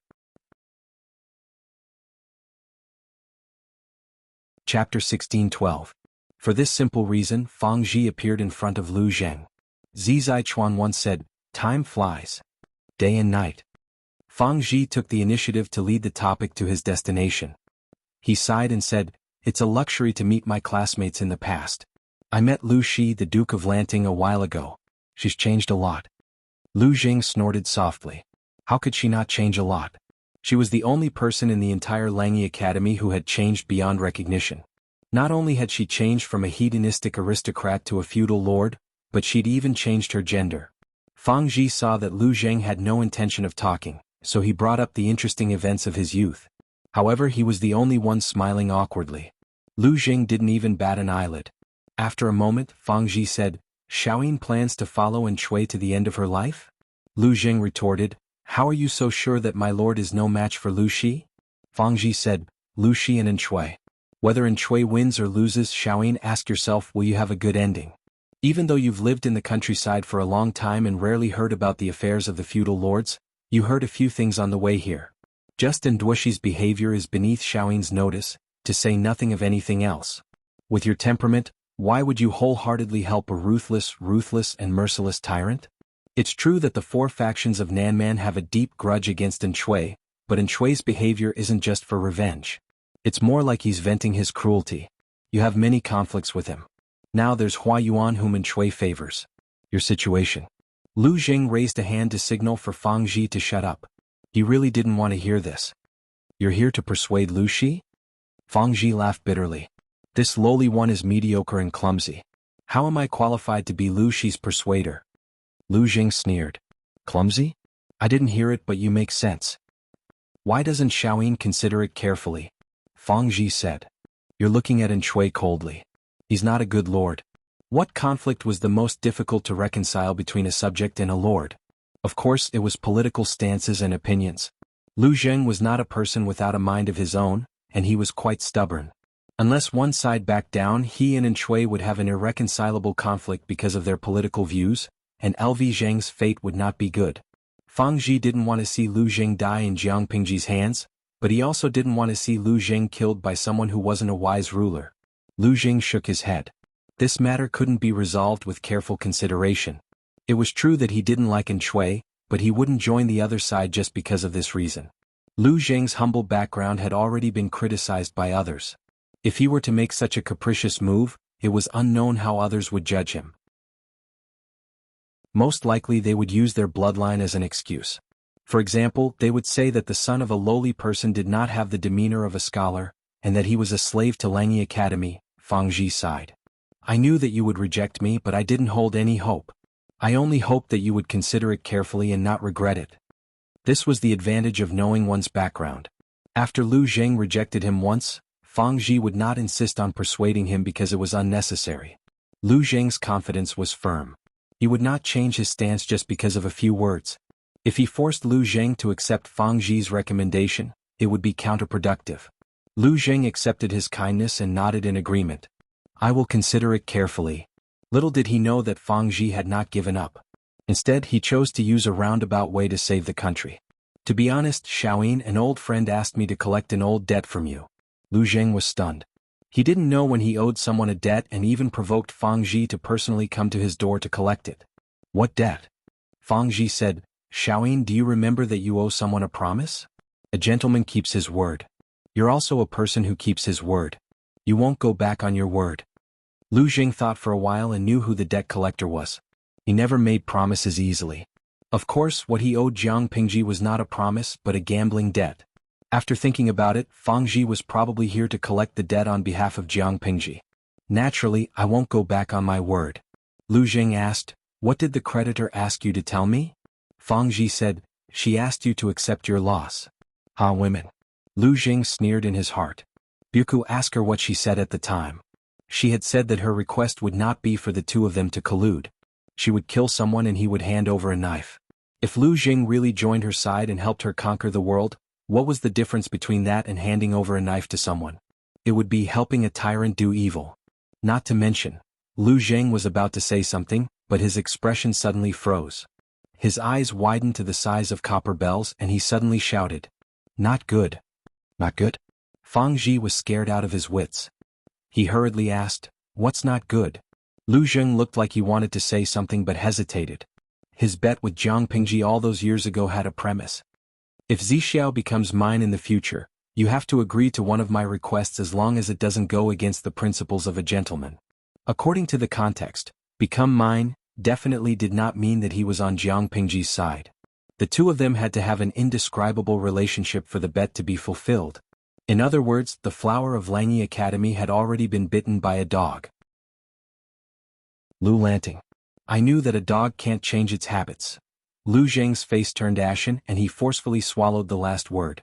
Zixiao was not sh*t, but Jiang Pingji was indeed a dog. As a lord of a region, she slept with her subordinate. How shameless could she be? Shameless. Even a rabbit would not eat the grass near its nest. Zixiao had worked for her for so many years, but in exchange, he had been slept with by his lord? Fang Zhi was confused. He did not understand, but he thought it was awesome. He had stayed at Lu Zheng's place for 2 days. He did not know who had leaked the news, but Hua Yuan had come personally. Fang Zhi frowned. Hua Yuan is not on good terms with you. He came to visit. Could it be? Lu Zheng said, don't overthink it. This person is very easy to deal with. If it was someone else, Fang Zhi would probably be detained. But if it was a lunatic like Hua Yuan, things might not be so certain. Although Lu Shi was a dog, he was still a righteous person. He would not lay his hands on a classmate without a solid reason, let alone a classmate who had a good relationship with him. Hua Yuan, the impostor, had come to visit. Rather than saying that he was testing Lu Zheng, it would be more accurate to say that he was here to see his classmate. What brings you here? Lu Zheng's hands were hidden in his sleeves. He looked at Hua Yuan with an unfriendly gaze. Hua Yuan laughed. I heard that Xiaoyin's residence has an important guest? Lu Zheng said, how interesting. Why don't you go and pamper that hot beauty of yours? Why do you care if I have an important guest? Hua Yuan said, Buku and I are classmates. I heard that he came to your residence, so I came to take a look. Why are you so angry? Chapter 16:13. In Hua Yuan's eyes, Lu Zheng's actions were a blatant lie. He could not be deceived at all. However, just as Lu Zheng had guessed, Hua Yuan was there to see his old classmate. He had no ill intentions. Since Lu Zheng had stopped him, he would not make a fool of himself. He shamelessly stayed at Lu Zheng's residence for a few cups of tea. When he did not see his old classmate, Fang Zhi, he stood up and prepared to leave. At that moment, Lu Zheng suddenly asked a question. Do you know what Fang Zhi looks like now? The so-called Lu Shi, was a character that Hua Yuan had imagined after his illness flared up. This character was based on Jiang Pingji's intelligence.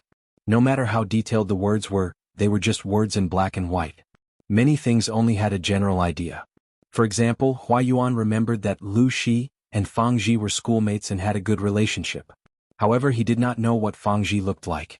No matter how similar the imaginary character was, it was ultimately fake and could not have the real person's memory.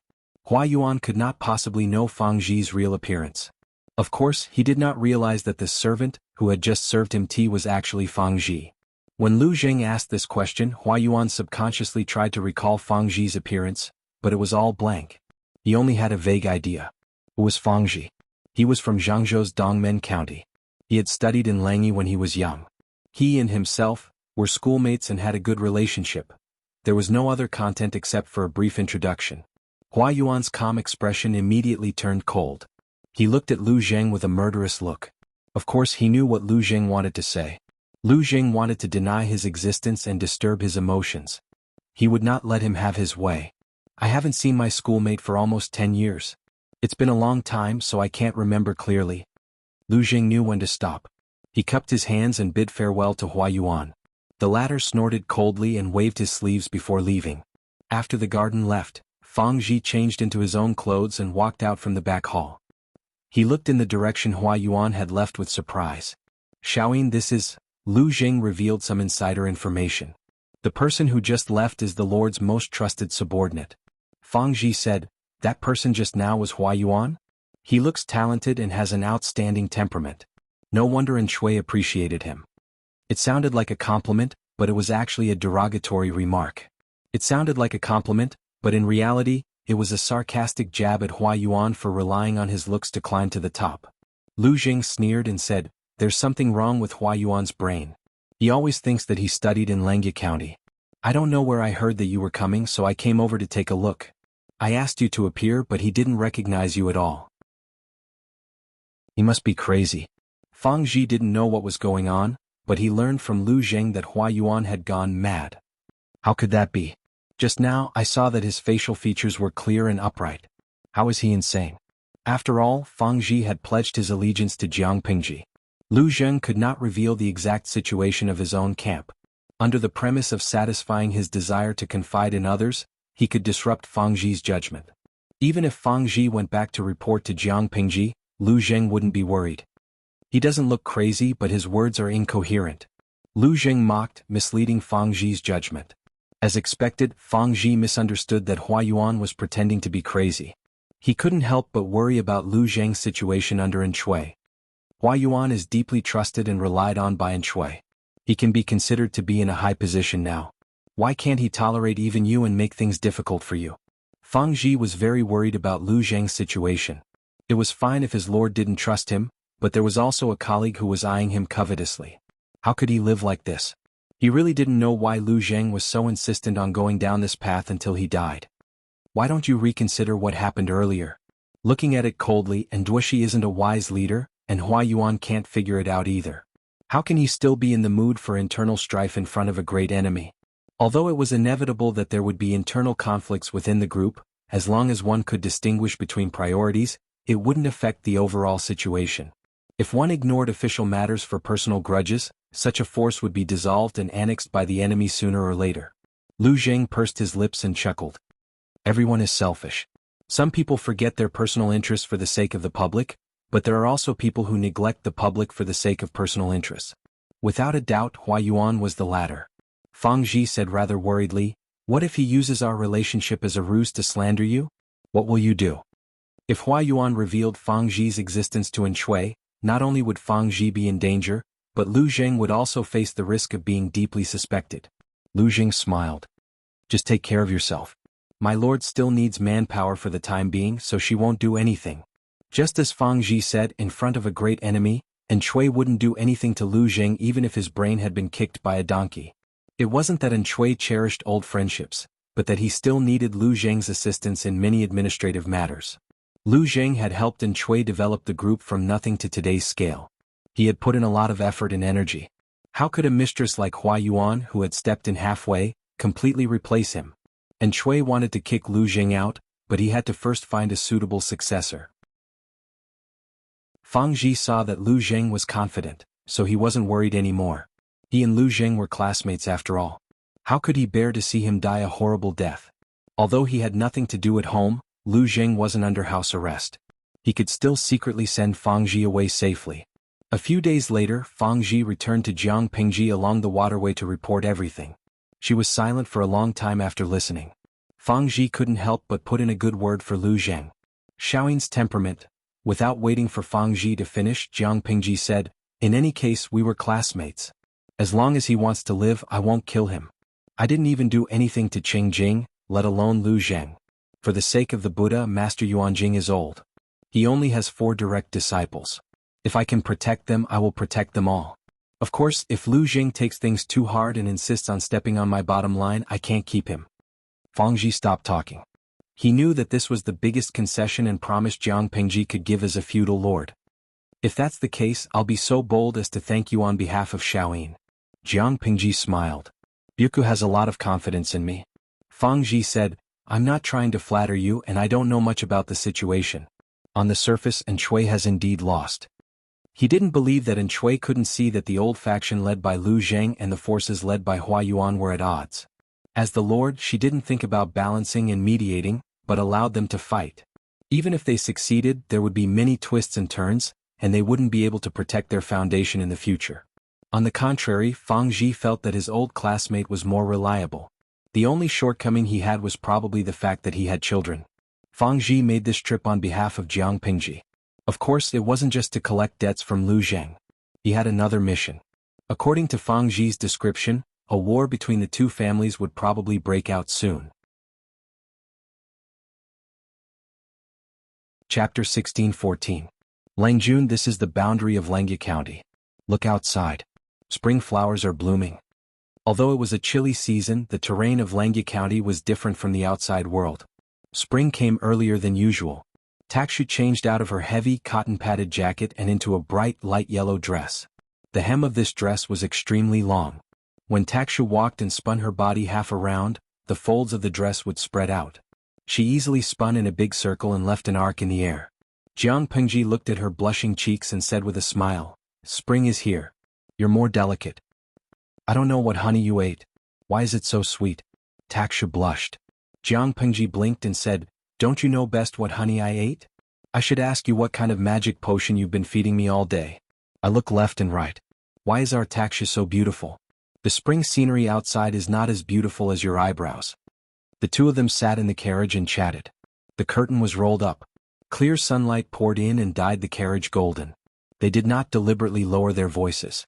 Naturally, their voices were heard by the carriage closest to them. Master Yuanjing was playing chess in the carriage. Occasionally he was distracted and heard Jiang Pingji's words. He smiled and shook his head. "Frivolous." Tang Yao frowned and muttered, "You're so young but you have so many flowery words." Lu Shi's young Langjun was still a few days away from his 13th birthday, but he had a lot of flowery words to tease the maidservants. He was so frivolous and did not know how many girls he would harm in 2 years. Who knew how he would get mixed up in the inner circle? Master Yuanjing said helplessly, "Being able to speak well is also a skill. If Lu Shi's young Langjun can win the hearts of girls, he won't have to worry about marriage in the future." At that moment, Wei Ci had a question to ask his teacher. When he heard what Master Yuanjing said, his expression became strange. "Teacher, are you serious?" Some people did not like Jiang Pingji, but of course there were people who liked her. For example, Lu Zheng, who was shameless and squeezed into the same carriage as Wei Ci. "This new classmate is quite interesting. He's not like the others who always act like gentlemen. He's very lively." LV Zheng commented on Jiang Pingji. Qing Jing, who was playing chess with LV Zheng in his spare time, lowered his eyes and said nothing. Han Yu, who was watching the game, said, "Xiaoyin, are you saying this because your senior and junior brothers are old-fashioned and boring? I've met Lu Lanting before. He's not as likable as he seems." Qing Jing didn't say anything, but he changed his previous steady and sure approach and killed Lu Zheng to express his dissatisfaction. Lu Zheng saw that he had lost the upper hand on the chessboard, so he simply lay on the ground and let Qing Jing beat him. He struggled passively. Although Han Yu and the others didn't have a high opinion of Jiang Pingji, LV Zheng still believed that seeing was believing. A person's heart could only be revealed after a long time. Besides, he was only 13 years old. It was the time for him to get out of his stupidity. It would be too difficult for Jiang Pingji to be mature and steady like a weak scholar. Of course, this was not enough to win LV Zheng's favor. What LV Zheng liked the most was Jiang Pingji's equal attitude towards others. Because of his family background, LV Zheng didn't have many friends in the academy. There were only a few whom he could confide in. When he heard that the flower festival was Jiang Pingji's birthday, LV Zheng specially gave her a gift. The gift wasn't expensive, but it was thoughtful. In return, Jiang Pingji invited him to drink with prostitutes. Drinking with prostitutes is not bad. Prostitutes wine? Prostitutes wine? When LV Zheng came back to his senses, he was already in a brothel filled with the fragrance of rouge and cosmetics. "Why are you here?" Jiang Pingji said matter-of-factly. "Didn't I promise to invite you to Changqing Lane for a drink at Jishan Hot Spring? But the crown prince of the Count of Jinbei died so suddenly that I forgot about it. As the saying goes, a gentleman never goes back on his word. I can't easily break my promise." Changqing Lane was a famous red-light district near Jishan Hot Spring in Shangjing. It was a gentle place for men and a gathering of all kinds of beauties. LV Zheng blushed and almost knelt before Jiang Pingji. "Jishan Hot Spring is Jishan Hot Spring. This is Langya County. What's the difference?" LV Zheng wanted to cry but had no tears. "If the teacher finds out that we're looking for prostitutes, we'll be finished." His teacher never used a ruler to punish his students. He liked to punish them by making them copy books in all kinds of postures and positions. If he said this, it would probably cause misunderstandings. For example, a while ago, someone broke the rules of the academy and was punished by the teacher to copy books. He had to squat down with bamboo slips weighing more than 10 kilograms on his head. Another time he was punished to copy in the middle of the night when he was sleepy. He said that he wanted his words to absorb the essence of the sun and the moon. He really didn't know how these crafty and inexhaustible methods came up with them. Jiang Pingji rolled her eyes and said, "Who told you it's looking for prostitutes?" "I said it's drinking. Do you want to stay in the arms of a prostitute?" LV Zheng was speechless. Jiang Pingji said, "I'll only be 13 years old after today. Are you willing to bury a virgin like me in a red-light district?" LV Zheng said, "Really just drinking?" Jiang Pingji said, "Of course. You don't want something else to happen, do you?" LV Zheng felt as if his secret had been exposed. He blushed a little. "Did I say that I want something to happen? A gentleman is upright. Why would he think of such filthy content?" Jiang Pingji curled her lips and said, "Forget it. Which gentleman doesn't leave a descendant? Unless old Wang lives next door." "What do you mean?" Jiang Pingji said, "In ancient times, there was an evil demon who liked to hook up with married women. He often settled next door to his target woman in order to be in a favorable position. He took advantage of the absence of the male owner to have private contact with the woman and secretly conceived a child. According to what you said, a gentleman should be ruthless and abandon his desires. He shouldn't think about relationships between men and women. If he didn't do such things, how would his descendants come about? Most likely old Wang next door worked hard for him." LV Zheng was dumbfounded. He reprimanded her with a red face. "What kind of books are you reading at such a young age? You should read more about the sage's words." "No, I like beautiful young ladies." LV Zheng's alcohol tolerance was not very good, but Jiang Pingji was not drunk. In the end, she carried the drunk LV Zheng on her shoulder and left. "What are you doing in the middle of the night?" Carrying him over the wall, Jiang Pingji found 3 sneaky shadows nesting in a remote corner. Their heads were close together and they were looking at something with a candle. Jiang Pingji called out, "Hey, what are you 3 doing?" "Sneaky." The 3 students who were caught panicked. Jiang Pingji threw LV Zheng aside and he lay on his back. She quickly snatched the thing that the 3 of them were trying to hide. She took a look. It was a super luxurious version of the fire avoidance drawing made of bamboo paper. There were movements, expressions, and a plot. One had to know that bamboo paper was extremely expensive at that time. Ordinary books were not even enough for it, let alone drawing a fire avoidance drawing. "You're a new student, right?" Without waiting for Jiang Pingji's response, one of the tall students stepped forward and put his hand on her shoulder, acting like they were very close. "Yes, I just arrived a few days ago." "Why, are you planning to bribe me?" "How can this be considered a bribe? This is called sharing blessings and suffering together. I'll lend it to you to broaden your horizons. Don't betray us." "TSK, instead of looking at the fire avoidance drawing, it's better to look at the real person. You're still young, you don't understand the fun inside. Although the real person is good, there are flaws in the body. How can it compare to the perfection in the drawing? Jiang Pingji nodded seriously. Chapter 16:15. Hey, how can this be called twisted logic? This is called truth. Jiang Pingji laughed. I've never heard of such logic. As she spoke, she glanced at the friendly classmate. He was wearing brocade clothes, and she could tell that he was the foolish son of a rich family. He was the classic example of a foolish person with a lot of money. If not, who would be willing to spend a lot of money to draw fire-avoiding pictures on bamboo paper? Wasn't that just burning one's hands with too much money? If one had the money to buy paper figures, they might as well look for the real person. Which pretty girl in the red light district couldn't get one? The paper figures were fake, but the real person could still see, touch, and smell them. In the words of the audience, the person in front of her was probably an otaku who was addicted to 2D figurines. He would rather spend a lot of money on the paper figures than spend it on the real person. Jiang Pingji had a good eye. The person in front of her was just that. The friendly classmate said, "Haven't you heard of it now? You're still young. You'll know when you're older." Jiang Pingji was speechless. She might look like a 13-year-old, but she was in her 40s. Wasn't it ridiculous for a little kid to say that to her? Jiang Pingji sized up the other two with her peripheral vision. Unlike the silly duosu beside her, who was wearing brocade clothes, the other two were obviously ordinary or even poor students. This could be seen from their clothes, the way they dressed, the skin on their hands, the thick calluses on their palms, and the incense they used. She was surprised. Since she transmigrated to this world, she had seen a clear division between the rich and the common people. It was rare to see people of two classes get along well. The one with the best background was the silly duosu beside her. His surname was Jiang, his given name was Mo, and his courtesy name was Benji. The slightly inferior one was Mashio, and his courtesy name was Jiqing. The most ordinary one was Fangji, and his courtesy name was Buku. After a deeper understanding, Jiang Pingji finally understood why the three of them could get along so well. Jiang Mo liked to collect all kinds of pictures of beauties and fire-avoiding pictures. He was willing to spend a lot of money for the pictures he liked. It was said that in order to correct his addiction to 2D, his parents did not hesitate to put 5 or 6 beauties in his room. They had slender waists, big breasts, and perky buttocks. However, Jiang Mo refused to look at them. He was obsessed with the paper figures every day as if he was possessed. Mashio's family had dozens of acres of fertile land, so he didn't have to worry about food and drink. Occasionally he could even help Fangji, who lived in the same room as him. Fangji's family background was the worst, but he was good at painting. He was almost as good as Wei Ci, who was the best painter in the academy. Both of them had their own style. Fangji could accurately capture the characteristics of a person, and could draw them vividly with just a few strokes.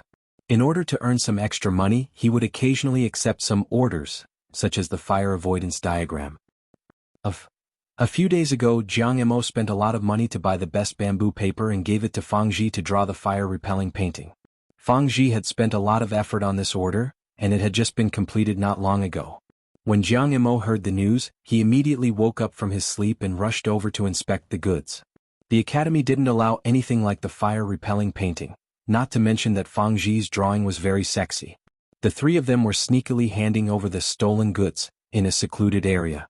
Who knew that they would bump into Jiang Pingji, who was carrying the drunken Lu Zheng back?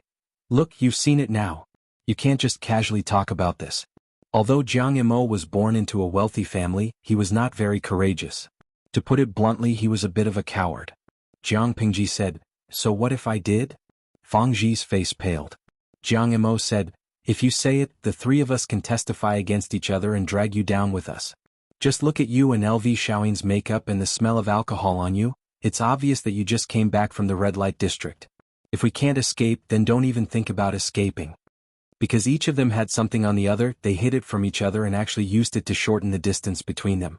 Lu Zheng was completely muddle-headed and entered the camp of the bandits, but Jiang Pingji found Jiang Mo and the other two to be quite fun. Teenagers of this age all liked to brag.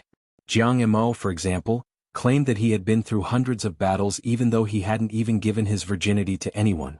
When they started to talk dirty, each of them blushed at Jiang Pingji's words. They had no actual combat experience and no theory, yet they still learned to brag? Old CG taught them what it meant to be a high level. "I know a drawing method that not only looks good but it can also make people move." Jiang Mo asked curiously, "The drawing can move?" Fangji was also curious. Jiang Pingji explained the most basic drawing method, and the three of them smiled meaningfully. Lu Zheng, who had been dragged down with him, folded his arms coldly. Haha, Ma Xiao and the others loved to study, but Jiang Pingji and Jiang Mo preferred to skip class. When they heard that there was a girl with outstanding beauty, the two of them would always go over to take a look. You don't like real people, why are you so enthusiastic? Jiang Mo said, people have flaws but they also have strengths. If everyone's different strengths were combined, wouldn't they be perfect? Jiang Pingji was speechless. To put it bluntly, it was for the sake of her paper dolls. If she collected too many materials, there would always be unexpected incidents such as the little tyrant kidnapping a girl. Lu Zheng wanted to keep the peace, but Jiang Pingji couldn't bear to see the little tyrant be so arrogant, and she couldn't bear to see the beautiful girl fall into the evil hands. What do you plan to do? That family is nothing, but this is Langya County, not Hejin County. The magistrate of Liuzhou is far away in Chongzhou. How can he protect you? Lu Zheng and Jiang Pingji had known each other for a long time. He knew that she had a bad temper and it was a headache. Jiang Pingji said, a man dressed up as a woman. Tonight all of you wait for a good show. She changed into women's clothes and entered the little tyrant's manor. She tied the whole family to the beam of the house and whipped them. The four of them were stunned by her actions. Lu Zheng took out a handful of melon seeds from his sleeve. The four of them lined up and leaned against the low wall to watch Jiang Pingji's passionate performance. The corner of Ma Xiao's mouth twitched. You actually brought this? Lu Zheng snorted. Teacher gave it to me yesterday. It was newly cooked by the master's wife. If you don't like it, don't eat it. I want to save some. How could the three of them dislike it? They each grabbed a handful and started munching on the melon seeds. Alright you guys. My hand hurts from whipping, but you guys are enjoying the show. Jiang Mo laughed. You can't say that. You used your hands but we used our mouths. Everyone worked hard. Lu Zheng said, I couldn't tell but you look pretty in women's clothes. Without waiting for Jiang Pingji to refute, Jiang Mo said, is Lanting's appearance considered pretty? If I were to dress up as a woman, I would definitely be prettier than him. Lanting doesn't look like one at all. He should at least find a few steamed buns to pat his chest. Look at his pea-shaped body. I wonder how the little tyrant's eyes worked. He didn't notice anything unusual. The young lady he had his eyes on has all the qualities she should have. Jiang Pingji was speechless. Ma Xiao laughed. If Lanting is a woman, then her husband is most likely interested in men. Fang Ji also said, not necessarily. Maybe she's a woman who likes to polish her mirror. Jiang Pingji laughed coldly. Chapter 16:16. Jiang Pingji was prepared to attack Nanxing, and the first to bear the brunt was Yang Tao's former territory. The ones who were most worried weren't in Shui and the others, but the aristocrats who had betrayed Yang Tao. They were burning with anxiety. How could they not be anxious? The group of aristocrats had been bewitched and recruited by Shui. To be precise, they had been attracted by the pie that Lu Zheng had drawn. They were blinded by greed and dizziness. They gritted their teeth and abandoned Yang Tao, who had lost his power. Not only had they led their troops to rebel against Yang Tao, but they had also forced Yang Tao to the brink of death several times. They had been so resolute not only to eliminate Yang Tao, but also to show their loyalty to the new master by stepping on their old master. They had thought that Shui would fulfill his promise after doing so well. They hadn't expected him to burn the bridge after crossing it. Only 10 to 20% of the benefits that had been agreed upon had been fulfilled. The rest had been delayed until there was no sign of them. No one dared to urge them. Shui even pretended to be deaf and dumb. It was obvious that he was going to renege on his debt. To put it bluntly, this kind of unspoken behavior was akin to ignoring others. He wasn't willing to cut his own flesh, but he ran faster than anyone else when asked to reap the benefits. They had just gotten rid of Yang Tao, and Shui had sent people to take over the benefits and take over Yang Tao's territory. After taking control of the territory, Shui didn't send people to govern or pacify the people. He didn't open the granaries to release grain or anything like that. Instead, he gathered troops, recruited the young, and lobbied the wealthy. It was understandable if the former two were fighting to the death with Jiang Pingji to increase their own strength, but the latter's actions were thought-provoking. The astute aristocrats could see through it at a glance. Wasn't this taking advantage of the situation? Shui had sent people to lobby for them. He'd painted a nice and fragrant cake. The wealthy would provide money and grain to help him get listed. Would they buy it or not? If they bought it, they didn't know when they could recoup their losses. Shui only needed to move his lips, but they would have to pay with real money and grain. What if Shui reneged on his debt? If they didn't buy it, the owner of the land under their feet would change from Yang Tao to Shui. Did they have the right to say no? Even though the aristocrats had connections and status, the private troops they raised couldn't compare to those of the feudal lords. Shui wanted to act like a hoodlum, using all sorts of ways to exploit and squeeze out their family assets and private stashes. They were forced into a passive position. Seeing through Anne's tricks, the group of hot-headed speculators finally calmed down. Duoxi's words may sound nice, but in reality he doesn't do what he says. Yang Jingze, on the other hand, Shui was in a crisis of trust, and the empty promises he had promised were unable to attract large amounts of investment for him. The rich families that had been fooled had also learned their lesson. At this moment, Shui revealed his true colors as well. He switched from negotiating to using both the carrot and the stick to threaten them, causing them to suffer in silence. Every time this happened, they would remember how good Yang Tao was. Even though Yang Tao was from Dongqing and relied more on the team he brought out from Dongqing, Yang Jingze was also a man of steel. He was a man of his word, and there was nothing wrong with that. The Nanxing aristocrats who had supported Yang Tao in the beginning had also earned quite a bit of dividends. Even though Yang Tao had lost to Jiang Pingji in the end, it was still better than Shui squeezing them dry right from the start. How regretful. The leaders of a few aristocratic families gathered together for a discussion. Their words were extremely dissatisfied with Shui. In contrast to Shui, the former Lord Yang Tao had become a cinnabar mole and the white moonlight. I originally thought that Shui's power was strong and that he had unified more than half of Nanxing. He should be able to fight Lu Shi. Now it seems that he's only strong on the outside but weak on the inside. A clan leader dressed in an indigo Confucian robe said in a low voice, Lu Shi led his troops south and acted as if he was invading Nanxing's land. We sent 12 urgent letters to Shui asking for help, but he was indifferent. So we really misjudged him. Fighting a war was an activity that burned money and manpower. In the past 2 months, Shui had vigorously recruited troops and horses, almost pulling away all the young and strong men in the vicinity. Now there were only old, weak and disabled soldiers left in the city. Every family could gather more than 10,000 elites, but it was not a long-term solution. Jiang Pingji was a vassal who had unified Dongqing. The 10,000 elites were not even enough to fill the gaps between her teeth. It was too late to spend money to recruit troops and horses to defend the city. The young and strong men in the vicinity were like chives. They had long been harvested by that greedy fellow, Shui, over and over again. They were all bald.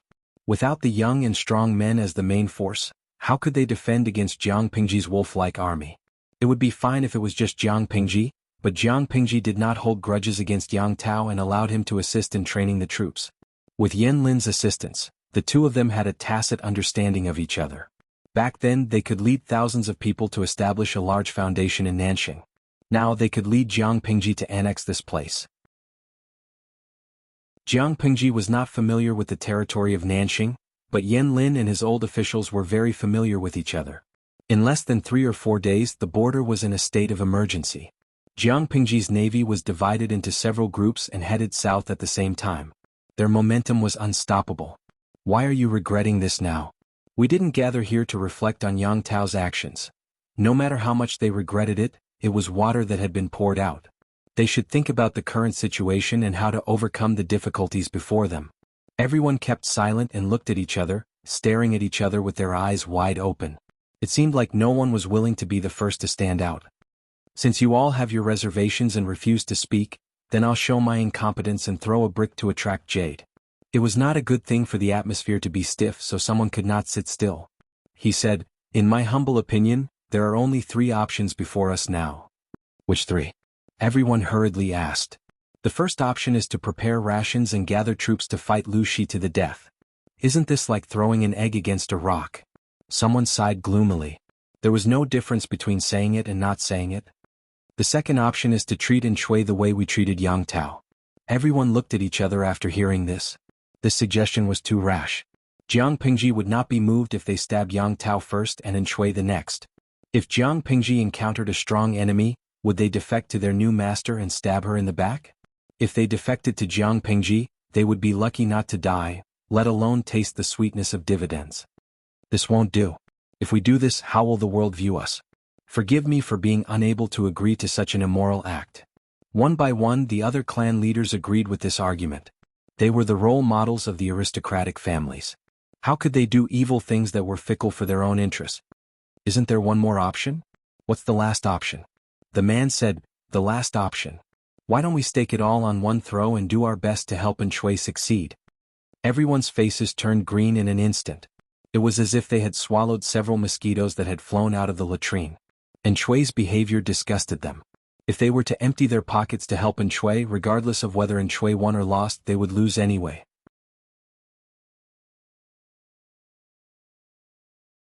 Chapter 16-17. Let's discuss. If I support Shui, I'd rather give all the grain in the granary to the refugees outside the city. At least the refugees could say a word of thanks. Even if they were fed to the beasts would know how to guard their homes. What did he get for giving him in? That Shui is a scoundrel. A scoundrel, a stubborn, crafty, and evil person. From this, it could be seen that Shui had infuriated this group of people.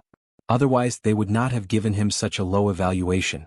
Everyone was silent, but their expressions showed that they agreed with the old chief's evaluation. Shui was truly a good-for-nothing. For the next few days the battle situation became more and more tense, and the aura of war once again enveloped this quiet water town that was showing signs of decline. Everyone paid close attention to where Jiang Pingji's army was fighting. They heard that the other party was unstoppable and that the navy under her command had the help of Yang Tao and the others. They made full use of the terrain to appear and disappear unpredictably and advance at high speed. The few of them had mixed feelings. What was wrong with Yang Tao? Did he still defeat the vassal? Don't you have the low-key and dispirited look of a defeated vassal? Was it normal for the front lines to be so active? Jiang Pingji did not care about him. Was she not afraid that he would use his personal charm to secretly take over the military power? They realized that Yang Tao was really a magical man, and Jiang Pingji was even more of a magical woman. Seeing that the two of them were working together without any ill feelings, someone said sarcastically. TSK Yang Jingze wasn't forced to turn his power to Nanxing back then. He was obviously a spy sent by Lu Shi, wasn't he? They had every reason to believe that Yang Tao had come to Nanxing to scout for Jiang Pingji and act as the vanguard. Just look at how the two of them were cooperating so well. Where was the previous tit-for-tat attitude? Yang Tao and the others were familiar with the situation in Nanxing. This information was exactly what Jiang Pingji needed urgently. Just as everyone was hoping that Jiang Pingji's troops and horses would not be able to adapt to the difference in the weather between the north and the south, and that an epidemic would happen, they realized expressionlessly that the enemy was almost at their doorstep. This group of people felt deeply aggrieved. Most of the soldiers under Jiang Pingji's command were northerners. Even if they were trained, their swimming skills could not be compared to the soldiers of Nanxing. Dongqing's climate was dry, while Nanxing's was hot and humid with lots of rain. With such a huge difference in climate, they should not have been acclimatized. In the end, it was another slap in the face. Jiang Pingji's smooth sailing made them doubt the accuracy of the history books. The talk about acclimatization and the frequent outbreaks of diseases were all fake?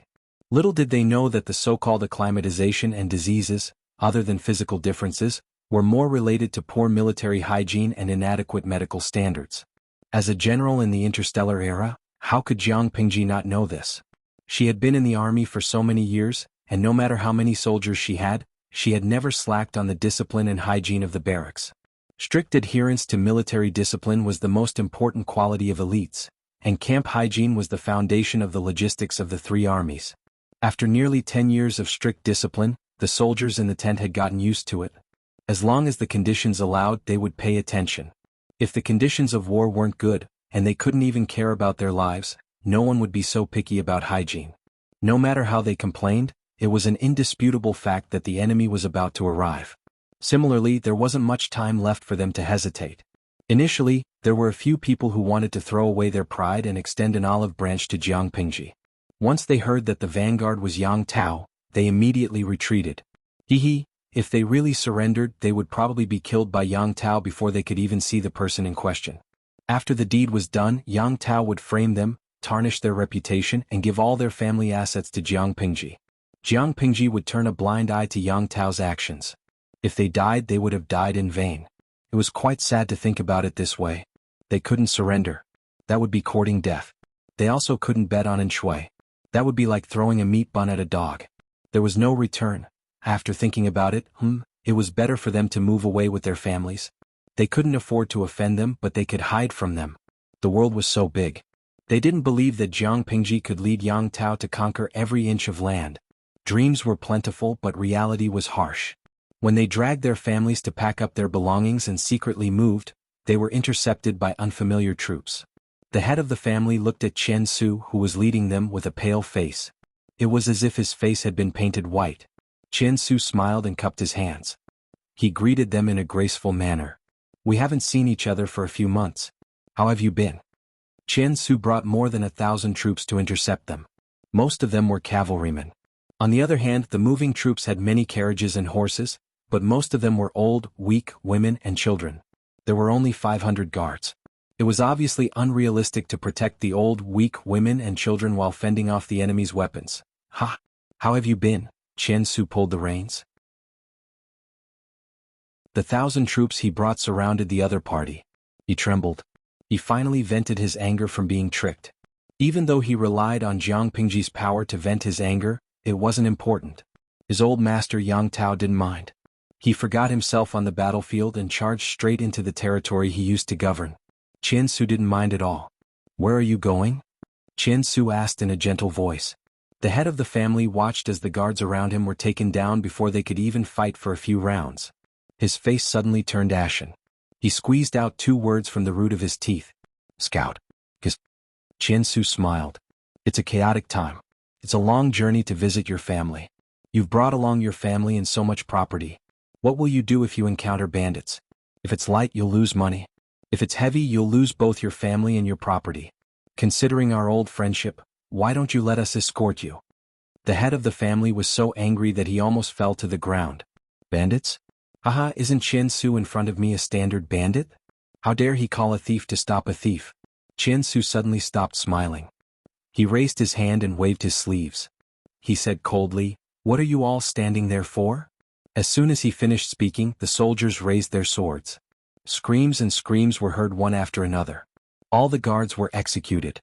The head of the family looked at the guards and servants in his residence being killed with a pale face. A chill ran from his back to the back of his head. "What do you want to do?" Chen Su said, "Naturally, I want to send you back to your residences. Most of the people in the wilderness are women and children. It's too dangerous without guards." "You're going too far. People without guards? Weren't they all killed by Chen Su's order?" He was held down by 2 soldiers by the shoulders like a prisoner, which made him feel ashamed and humiliated. The sword at Chen Su's waist was pressed against his neck. With just a little more force, his head would fall to the ground. He didn't dare to move. "Going too far?" Chen Su's thin lips curled into a cold smile. He said mockingly, "The winner is king and the loser is the bandit. If you're willing to bet, you must be willing to lose. Whatever you did back then, I'll pay you back. You relied on Shui's power. Why can't I rely on Lu Shi's power? A loss is a loss. Don't say such pompous words. If you have the energy to bark like a dog, why don't you think about how to deal with the aftermath of your family?" "You dare?" Chen Su laughed coldly in his ear. "Why not?"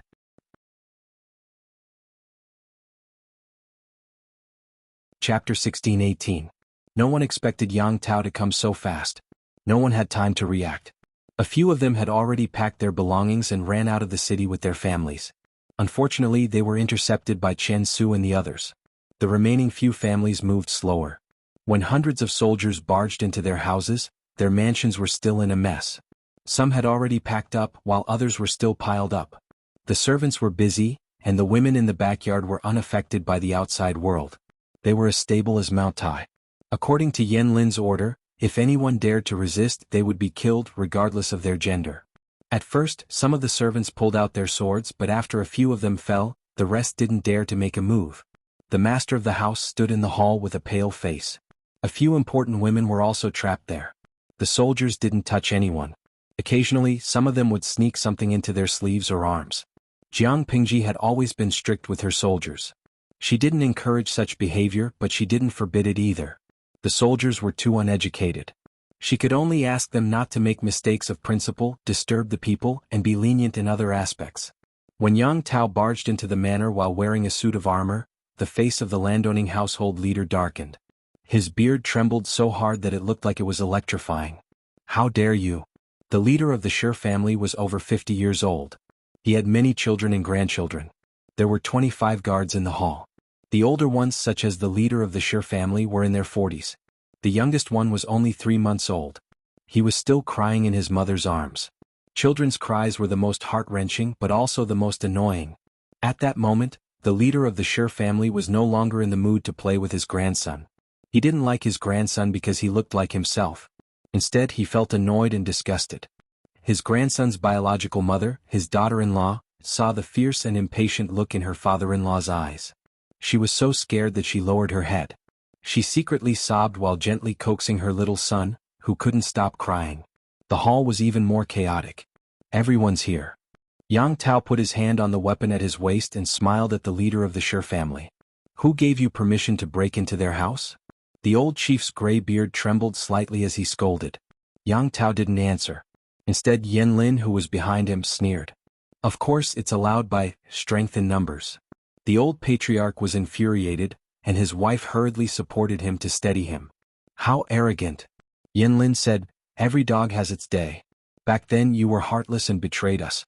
Why didn't you foresee what would happen today? Don't think that the entire world is on your side just because you have a few words to say. Old man, you reap what you sow. How could Shui convince these people to give up on Yang Tao? Apart from Lu Zheng's eloquence and ability to pinpoint their weaknesses and worries, their greed and hypocrisy were also a major reason. Investment is risky, so one must be cautious when entering the industry. There was no such thing as a sure-win investment in this world. These landowning households planned to stand firm in this chaotic world and even take advantage of this chaotic world to advance further. Naturally, they had to bear the corresponding risks. Yen Lin didn't blame them for withdrawing their investment when things went south. But it was too much to turn around and step on them. The cause sown that day will bear fruit today. You call others arrogant, but why don't you look at yourself in the mirror? Even though Yang Tao didn't take it to heart, Yen Lin couldn't let it go. These people held Yen Shushen, Yang Rujia, and the 2 children hostage to threaten Yang Tao. They almost killed Yang Tao. He couldn't forget it even if he wanted to. Even the others could tell that Yen Lin didn't come with good intentions, let alone the old patriarch who was used to deceiving others. He was panting with rage and his wrinkled cheeks were turning purple. You're just a bunch of dogs who rely on their master's power. So what if you kill us today? At the end of the day, you're still Lu Shi's lackeys. You're just stray dogs. The old patriarch knew very well that Yen Lin wouldn't kill them, but he wouldn't let them go easily either. If he robbed them of their wealth and blamed the refugees and bandits for it, they wouldn't be able to avenge themselves. Without the wealth they had accumulated over the years, how could they make a comeback in the future? There were so many main and side branches that they had become a burden. If they were robbed of all their wealth, they would only be left with a bunch of people waiting to be eaten. They wouldn't even need the outside world to kick them when they were down. Yen Lin sneered. Yang Tao said seriously, Xiaoyang, why are you wasting so much time talking to them? Yen Lin calmed down and asked, in Jing's opinion, how should we deal with these people? Yang Tao asked casually, they're just a bunch of prisoners. If we don't arrest them, are we supposed to worship them like Buddha? The old patriarch and the others were livid. Blue veins popped on their foreheads. Only Yen Lin was smiling. Jingze is right. There's no need to waste our time talking to these people. Just arrest them. After saying that, the old patriarch saw pairs of soldiers working together to carry boxes after boxes of items out. The old patriarch's eyes were about to pop out of his head. These boxes were gold and silver, financial records, account books, land deeds, and incomplete books. There were at least 200 boxes in total. Bandits. Shameless. Don't go too far. The old patriarch's eyes rolled back and he fainted.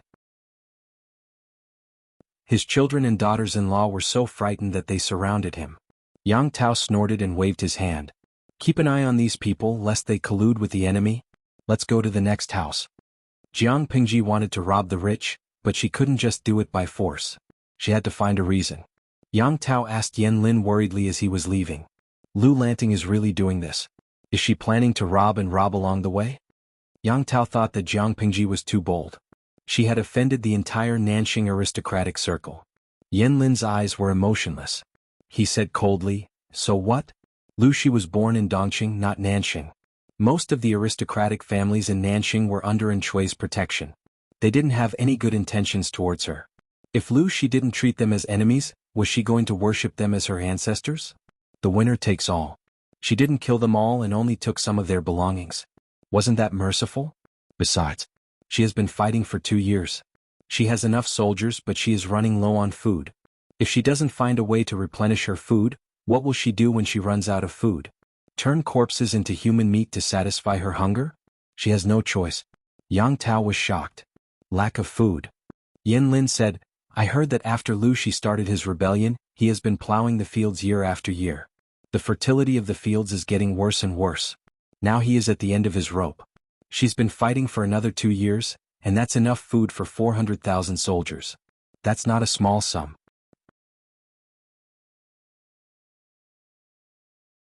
Chapter 16-19. Yin Lin saw it clearly. His guess was right.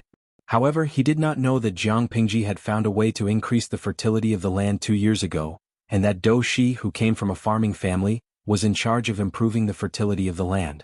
The increase in production last year was not high, but it stopped the downward trend. Looking at the situation, the output should recover a little this year.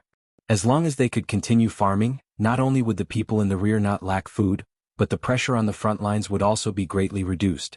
Even so, the financial expenditure was still in deficit. Jiang Pingji had been using the private treasury to subsidize the expenditure, which was barely enough to maintain the balance. In order to not collapse in the future, it was necessary to beat up the local tycoons and plunder their wealth. Not only that, Jiang Pingji imitated the predecessors of the previous dynasty and did something even more outrageous. She sent the gold-raiding officers to plunder the funerary goods from the ancestral graves. Of course, these things were done in secret. The tomb robbers disguised themselves as ordinary tomb robbers and tried their best not to touch the funerary objects in the coffins. Jiang Pingji had a very good reputation among the common people. She pretended to be innocent in front of the common people. One moment, she said that the robbers' holes were left behind by the barbarians from the 4 tribes of Nanman. Another moment, she said that the robbers' holes were committed by roaming bandits. The Nanxing aristocrats who had their ancestral graves plundered could only vomit blood. She really dares to do it? Yang Tao was speechless. Digging up someone's ancestral grave was such a shameless thing, and the key point was that he could even clear his name. This operation was too terrifying. The people of this generation were too easy to fool. They always felt that manipulating public opinion was like playing a game. A duke who had ordered to plunder the dead and embezzle the living could actually wash himself clean like a white lotus. The world was getting more and more magical. Speaking of which, Yin Lin said, I think Wei Zixiao is scarier. What? Yang Tao didn't understand. Wei Zixiao is the only gentleman I've ever seen who can stand shoulder to shoulder with Xiao Yang. How is he scary? Yang Tao wished he could use all the words he knew to describe Yin Lin and Wei Ci. Yin Lin sighed. He couldn't bear to tell his best friend the truth. Yang Tao did not know that Wei Ci had single-handedly manipulated the people's opinions of inverting right from wrong and secretly inciting the people to hate the rich and the aristocratic families. Because Jiang Pingji never disturbed the people when she fought a war, she basically built wherever she fought. Her reputation among the people had always been good. On the contrary, most of Nanxing's aristocratic families did not do anything, and the commoners had long been resentful of them. Part of the reason for the calamity of the southern barbarians was due to the aristocratic family's manipulation of power. On one side was Jiang Pingji, who had brought them stability and protection. On the other side was the Nanxing aristocrats who had previously oppressed and exploited them. The latter had a negative and strong image in the eyes of the people, but now they jumped out to complain that their ancestral graves had been stolen by the shameless Jiang Pingji. Who would the people believe more? He didn't need to investigate to know he would choose Jiang Pingji. Just as the navy that Wei Ci had secretly released had said, the Duke of Lanting had been fighting for more than 10 years and had experienced countless battles. For many years she did not even disturb the common people once. She did not even touch the common people's fertile fields and family wealth. Why would she do something so immoral as digging up the ancestral graves of others? That's impossible. Even people with poor logic would be fooled by the seemingly reasonable excuse, not to mention the common people who were 99% illiterate. Anyway, you should stay away from. Yin Lin swallowed his words and corrected himself. Men and women should stay away from each other. One of them killed, while the other passed the knife to the victim and was responsible for cleaning up the crime scene and framing the victim. He couldn't afford to offend them. Not only was Jiang Pingji powerful, but she also had the upper hand in public opinion. This loss, those unlucky Nanxing aristocrats had no choice but to eat it. Yang Tao spent half a month conquering half of the province. The situation in the other provinces was also very gratifying. News of victory came one after another. Jiang Pingji ate a few more bowls of rice because of this. The reason why the war was going so smoothly was because of the enemy's passive resistance. When the people heard that Shui had plundered the young men of the two provinces at the border of Nanxing, some people were confused. Is Duoshi planning to give up? Tisk, if he really gave up, why would he fight the war? Wouldn't it be more straightforward to surrender with his troops? He most likely has some conspiracy and plans to wait for the enemy to exhaust himself. Some people were confused, while others saw clearly and had their own thoughts. Nanxing has been in chaos for almost 10 years. There is a shortage of young men and the people are extremely poor. Rather than disperse the troops to defend the provinces, it's better to concentrate the troops to defend the most fertile, easily defensible and difficult to attack areas. Our army is on an expedition, so supplies are difficult, but Shui doesn't have to worry about that. Jiang Pingji had come thousands of miles to attack Shui's doorstep, and he had to bring his own food when he went out. Shui was sitting at his doorstep defending, and when he was hungry he went to the kitchen to take a bite of a pancake. It went without saying who had the advantage in logistics. Everyone suspected that Shui wanted to fight a war of attrition with Jiang Pingji. Whoever could not hold on first would leave. Jiang Pingji naturally knew what an ordinary person could think of. However, she felt that things were not that simple. Jiang Pingji did not know much about Shui, but she knew that he was not someone who would easily admit defeat. How could he retreat without a fight? Unless he has other plans? Jiang Pingji rubbed her hands a few times. Her slender fingertips glowed red. It was already midwinter. Nanxing's winter was colder than Dongqing's. Dongqing's coldness was physical damage. No matter how cold it was still on the skin. Nanxing's coldness was magical damage. It was wet and cold, seeping into the bones. This was Jiang Pingji's first winter in Nanxing.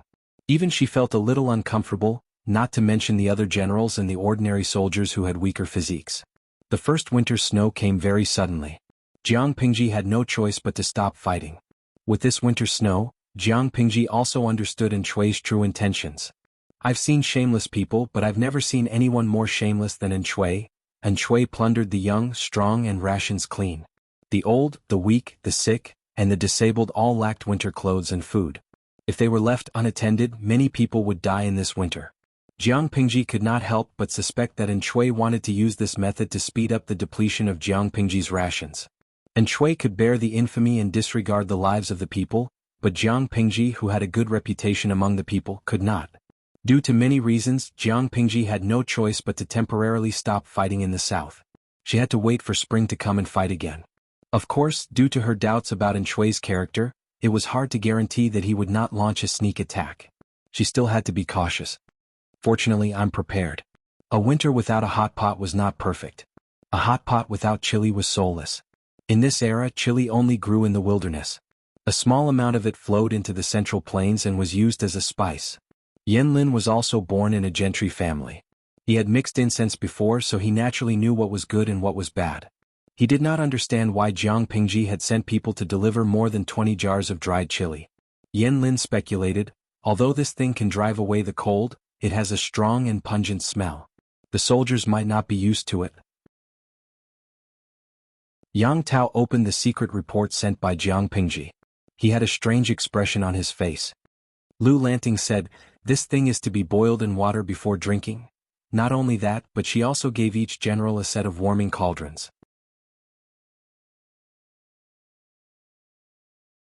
Chapter 1620.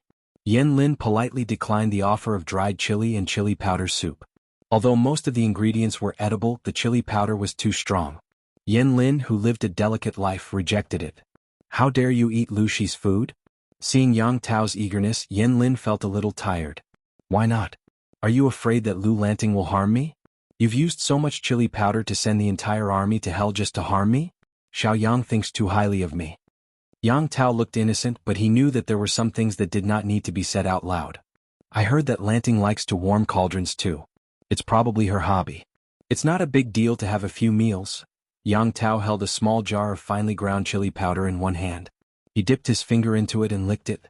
An indescribably spicy taste filled his tongue, and he began to salivate. Although it was his first time tasting chili powder, it was not bad. Yang Tao dipped his finger into it again. He smacked his lips. He had fallen in love with chili powder the first time he tasted it, and the second time he tasted it he fell in love with it. Seeing Yang Tao's unhygienic behavior, Yen Lin could not help but say, "Don't cook that jar in the pot." Yang Tao asked Yen Lin in surprise as he sipped the chili powder, savoring the spicy taste in his mouth. "What?" Yen Lin glanced at his finger and frowned in disgust. "It's dirty." He did not want to eat Yang Tao's saliva. The thought of it disgusted him. Not only did Yen Lin have obsessive-compulsive disorder, but he was also a clean freak. It was just that he rarely showed it during battles. Yang Tao understood. He smiled and said, "It's okay. Lu Lanting gave me enough. I'll get you a new jar." Yen Lin was speechless. He did not say that he wanted to eat it. Jiang Pingji explained in detail how to make different kinds of spicy broth and the importance of chili powder in barbecuing. Yang Tao was right. Yang Tao, who was not a fan of warming cauldrons, suddenly fell in love with this way of eating. Nanxing was humid and cold, but after eating the spicy cauldron he did not feel cold. Instead he felt sweaty. In this season the taste of spicy hot tripod was really great, especially for someone like Yang Tao who had a strong taste. Eating spicy food was like finding his true love, and he wanted to eat hot tripod every meal. In the end his stomach couldn't take it and he frequently went to the toilet. "How old are you? You still can't control your mouth." Yen Lin was speechless when he saw the red pimples on Yang Tao's face. It looked like he had eaten too much spicy food, which had caused internal heat to build up in his body. He didn't have time to vent it. It wasn't serious, but Yang Tao's childishness still left him speechless. Yang Tao was. Yang Yen looked pale. Was. Yang Tao was Yen was. Sigh, people only live for a few decades. If they can't do whatever they want, what's the point of living? Yang Tao now ate chili peppers as a side ingredient for every meal. He couldn't live without spicy food. He always felt that the previous gap of 20 to 30 years had been filled. Cutting off the chili and continuing to eat bland dishes was simply asking for his life. Yen Lin couldn't help but sneer. He asked the kitchen to prepare some light porridge and pickled bitter gourd for Yang Tao. No matter how Yang Tao begged for mercy, Yen Lin was not moved. He had been too lenient with Yang Tao in the past. Now it was time for him to suffer a little and wake up. I really don't know how Lu Shi discovered the use of this thing. Qian Su did not eat spicy food every day like Yang Tao, but he would eat spicy food every other day. It was addictive. It tasted good. What was more, if he ate it with some hot soup, he would feel as if he had just taken a hot bath. Qian Su felt that it was an indispensable seasoning in winter as it could be used in cold and damp places. Of course, he was most curious about how Jiang Pingji found out about chili. Chili was mostly grown in barbarian areas. Only a small amount of chili would enter the Central Plains and be used as raw materials for cooking. Qian Su could not imagine how Jiang Pingji had added spices to food. Yen Lin said, "Maybe she's imitating Shenong." Qian Su burst out laughing. Shenong tasted herbs to benefit the people. Why did Lu Shi taste spices? Could it be to benefit the foodies? Qian Su felt like he had discovered an incredible truth. Lu Shi, the Duke of Lanting who was rumored to have killed countless people, was actually a person who valued good food? Qian Su was amused by his own imagination. Chili was popular in the military camp that winter and attracted countless fans. It was also popular among the common people. Under normal circumstances, it would be difficult for the people to accept new things. But it was a time of war, so the spread of chili was smooth. Apart from chili, Jiang Pingji distributed some warm clothes to the people. In addition to the common wool fabrics, there were also cotton-padded clothes filled with cotton mixed with tree scraps. It was not that Jiang Pingji did not want to use cotton clothes, but the production of cotton was not high. There was a lot of wood scraps left in the paper-making industry in Chongzhou. In order to get warm clothes, she had to use this method. Even so, the warm clothes were better than the ones she had before. The clever women had started making clothes last year. It took them a whole year to get enough for the soldiers at the front line. Of course, not all warm clothes were the same. The cotton for Jiang Pingji and her group was the softest and warmest cotton. The thickness and workmanship were guaranteed. The cotton for the soldiers was of a lower thickness. They had clothes from previous years, so they did not feel cold. The cotton for the people was thinner than the soldiers, but it was still warm. It was to make more clothes for the people with the fixed amount of raw materials. With such a huge demand, they had to reduce the amount of raw materials. Apart from clothes, every city had more than 10 porridge stalls that distributed hot porridge. The porridge was not so thick that it could not be poured over, but it was enough to make one half full and not starve to death. This was the best that Jiang Pingji could take care of the people around her while ensuring the supply of food for the soldiers. Did she not have the ability to feed the people well? Of course not. She was still in contact with the old chief. She did not know where he had gone recently. It was not a problem to provide a large amount of food.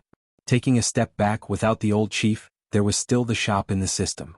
Without the system, the price of white rice in the shop was so low that it could be supplied to the whole army in bulk. But this was the last resort. Jiang Pingji would not touch it unless it was the last resort. Unless there was another natural disaster like the earthquake in Shangjing and Dongqing that could not be resisted by humans. Jiang Pingji did not want to give the world the image of an unprincipled Virgin Mary.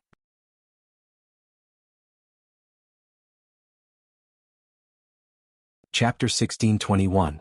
Just as Jiang Pingji had guessed, and Shui had deliberately recruited all the young and strong people who could be taken away.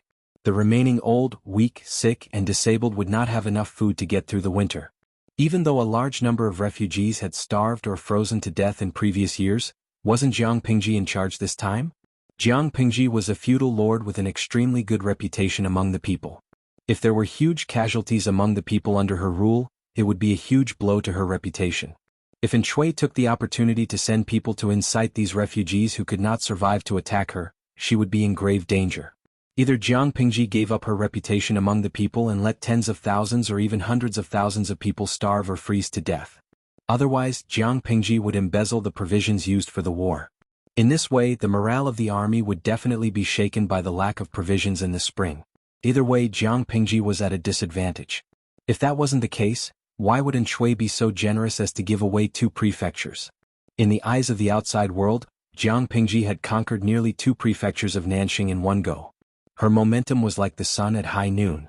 If it weren't for the change in the weather, she would have led her troops south and destroyed Shui's old nest. In reality, that was not the case. The profits that could be extracted from the 2 prefectures were too low. If she had not sent people to dig up graves to earn a sum of money, Jiang Pingji was afraid that even emptying her private treasury would not be able to make up for the financial deficit. Regardless of whether it was Shui or the people under Shui's tent, they all thought that Jiang Pingji would be badly battered by the refugees in the 2 prefectures who were crying piteously for food, and that she would simply provoke the people into boiling with resentment. In the end, Jiang Pingji used reality to slap their faces until they were swollen. "What did you say?" Shui put down the wine cup with a clang. The Xichang emperor concubine, who was nestled in his arms, was so frightened that she knelt down and begged for forgiveness. He didn't have any tender feelings for the fairer sex. He stared at the messenger with a stern expression. "Are you sure?" The messenger said, "I'm sure. The news from everywhere is the same." After Lu Shi occupied the 2 prefectures, the people, Shui abruptly raised his hand to interrupt him.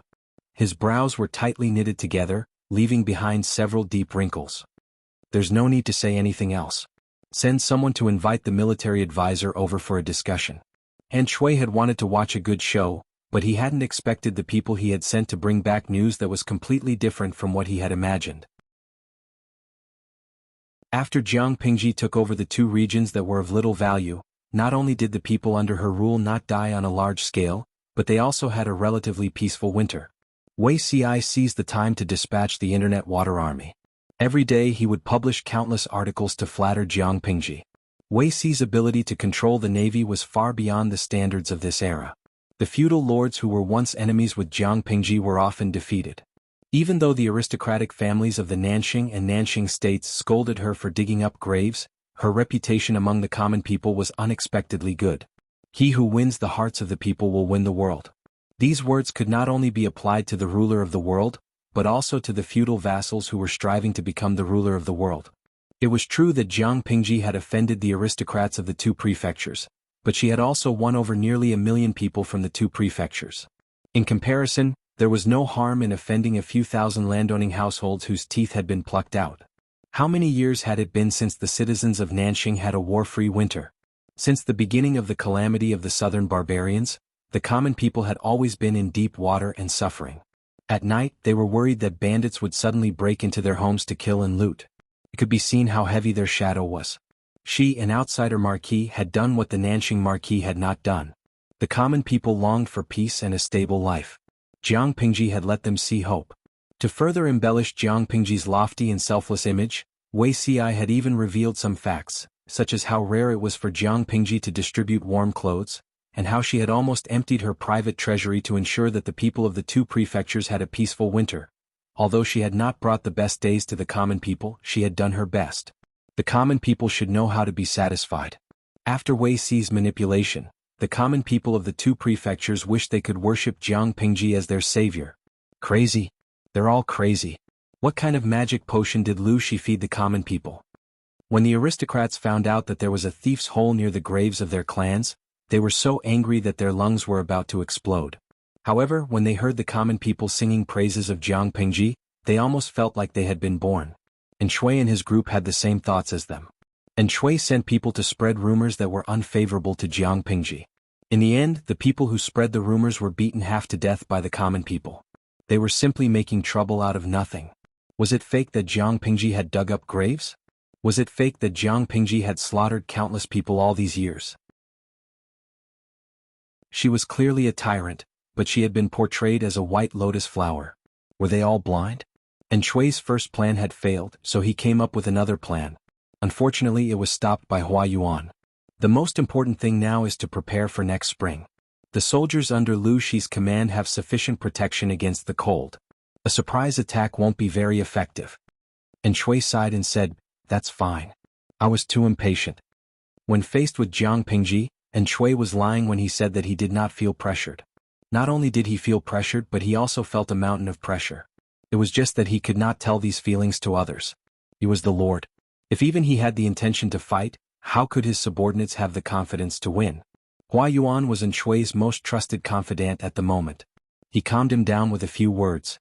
After Shui's consolation, his anxious mood was greatly improved. He said to Hua Yuan, "You haven't visited him in a long time. Do you have time to visit him in the near future?" Hua Yuan smiled apologetically. "I have neglected the young master. This is my oversight." And Shui did not really like that air, but he had some problems. He had no choice but to make his adopted son his heir. This was good for calming people down. However, at that moment, Hua Yuan quietly told him something that made Shui's heart tremble. He introduced Shui to a divine doctor who had a lot of experience in treating men's private matters. Shui was tempted. He secretly met with the divine doctor. The moment an expert made a move, one would know whether he was real or not. The doctor's diagnosis was exactly the same as Shui's. Unlike other doctors who said they were helpless, this doctor had a way to cure him. Of course, Shui hoped to have his own bloodline. He was so happy that he could not suppress it. His expression twisted for a moment. Are you serious?" Shui tried hard to suppress his joy. He asked the doctor carefully. The white-haired doctor said, "Duke Duoshi, there will be an effect after a month of careful recuperation. After 3 months of recuperation, the hidden illness will be cured." Shui said, "Then I'll have to trouble you to prescribe medicine." The doctor said, "A doctor has a benevolent heart. This is a doctor's duty. Duke Duoshi, you are too serious." At the side, Hua Yuan also said, "Congratulations on regaining Lin my lord." Shui nodded repeatedly. After a while he said, "Take care of Mian lest the child feels uncomfortable." He had raised that adopted son as the young master for a few years. They had some father-son relationship. This matter had to be kept from him for now. Hua Yuan said, "Your subject understands. Don't worry, my lord." He brought the doctor to prescribe medicine in secret. When there was no one around, the doctor's face, which had been calm before, turned a little pale. Hua Yuan laughed coldly. "Do what you have to do. Don't talk too much. If you talk too much, not only will your own tongue be pulled out, your entire family will not be able to escape."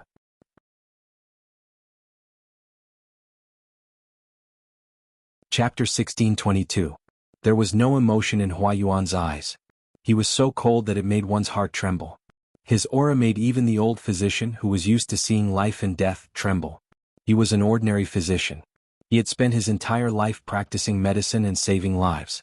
No matter who his patients were or what status they had, he treated them all the same. Even though his medical skills were not low among his peers, the old physician felt that he was still far from being the leading doctor of his dreams. In order to live up to the promise he had made when he first entered the profession, he had never let his guard down for decades. He had never expected that the clean reputation he had maintained for most of his life would be destroyed by his own hands. This young man before him had threatened him with the lives of his entire family and even his relatives. The old physician had no choice but to comply. He had struggled at first. He and Hua Yuan had lied to Shui and misdiagnosed others. Wasn't this going against his medical ethics? However, the old physician knew the consequences of going against Hua Yuan. He could clearly see that Hua Yuan was definitely not a person who cared about human lives. Killing people was as normal as eating and drinking to him. The old physician had experienced a mental torture. In the end, he had given up on his integrity and helped Hua Yuan commit evil deeds. He only hoped that after Hua Yuan achieved his goal, the other would be merciful, or find some conscience and spare the old physician's family. Even though the old physician was old, he wasn't blind. He knew one thing: the more one knew, the earlier one would die. If the old physician knew Hua Yuan's secret, would the latter let him live? Clearly this was impossible. The old physician knew that he would die after this. Do you have a secret formula for aiding pregnancy? Hua Yuan leaned against the medicine cabinet and watched the old physician write down the formula. He suddenly asked, scaring the old physician so much that his hands trembled. Aiding pregnancy, this. The old physician said awkwardly. Duke Duishi's body looks no different from an ordinary man's, and he can even sleep with women. However, his seed is dead. No matter how fertile the soil is, a dead seed can't germinate. Even though the old physician had many accomplishments in this field and had cured many men with fertility problems in the past, he really could not do anything about Shui's situation. Even if he had a secret formula for aiding pregnancy, Shui could not impregnate a woman. This would be making things difficult for the old man. Hua Yuan pinched a piece of dry grass to his lips and smiled indifferently. I know that Duke Duishi's body is no different from a natural eunuch. I don't need you to remind me. A man who couldn't get a woman pregnant, even if he became a feudal lord, would still be an eunuch. Hua Yuan had always been certain that he was Lu Shi. How could he let a crippled man order him around? He also wanted this world. Thus, Shui was an obstacle in Hua Yuan's eyes, a stumbling block that he had to get rid of. The old doctor asked awkwardly, if that's the case, why do you need to use a secret formula to aid in pregnancy? Half of Hua Yuan's body was leaning against the medicine cabinet. His slightly loose Confucian robe made him look extremely flirtatious. There was a hint of a smile in his eyes and he looked a little cynical. However, behind this flirtatious was a poison that could seal one's throat at the sight of blood. The old physician secretly sighed and thought that it was a pity. Didn't you diagnose Duke Duishi and say that he has a small chance of impregnating a woman after a month of recuperation? Hua Yuan sneered and countered with a question. On the contrary, the old physician was rendered speechless. What a lot of information. Shui couldn't possibly impregnate a woman. If Hua Yuan's secret formula to aid in pregnancy made Shui's woman pregnant. From this, it could be deduced that the child in her belly would definitely belong to old Wang next door. Shui was going to be cuckolded. The old physician secretly clicked his tongue. As a physician, he was used to seeing birth, aging, sickness, death, and disputes. Some of the fights and tricks of the rich were even more complicated and bizarre than what was described in the novels of the common folk. Art came from life and was above life. That was roughly what it meant. Was Hua Yuan trying to make Shui a cuckold and have his own bloodline replace Shui's position as the heir? For a moment, all kinds of melodramatic plots came one after another. The old physician could only sigh inwardly. The rich and powerful really knew how to play. How could an ordinary person think of such a dirty trick? Not only did he want to make someone die without an heir, he also wanted to eat him until he died with regrets. Just tell me directly. Yes or no? Hua Yuan sneered. The faster and stronger the effects, the better. The old physician said anxiously, bearing children is a natural heavenly Tao. It has a lot to do with the physical condition of both the man and the woman. It's like the soil in spring plowing and a seed full of vitality. Only when the two meet will they bear a rich fruit. If the seed is weak and the soil is fertile, the fetus will most likely die in the womb. If the seed is strong and the soil is barren, even if the child can be born successfully, the child will be born with a congenital deficiency. If someone interferes with natural reproduction, even if the child is successful, the child that is born will most likely be. He rambled on for a while, but Hua Yuan only responded with 9 words. Just tell me directly. Yes or no? Yes, the old physician said in a low voice. But that prescription is too strong. If the woman takes it, it will definitely harm her body. That's good. Remember to make a copy for me. Hua Yuan took the prescription from the old physician's hands and had him make a few more doses of medicine. Because Hua Yuan had given Shui hope of regaining his bloodline, the latter valued the former even more. It wasn't that he didn't suspect it, but the information that came back from his private investigations said that the old physician had great achievements in the field of male reproductive diseases. His medical skills were far superior to others. And Shui took the medicine prescribed by the old physician without worry. After a period of time, he felt even more energetic. Hua Yuan also gave him a secret prescription to help women conceive. This secret prescription was harmless to the fetus, but it would drain the mother's essence in exchange for the most suitable environment for Lin Er's birth. And Shui was overjoyed, but he was not too satisfied with Hua Yuan's plan to give these medicines to the Xichang imperial concubine. How can a mere imperial concubine of a fallen nation be qualified to bear my child? And Shui placed great importance on bloodline. The Xichang imperial concubine was beautiful and literate.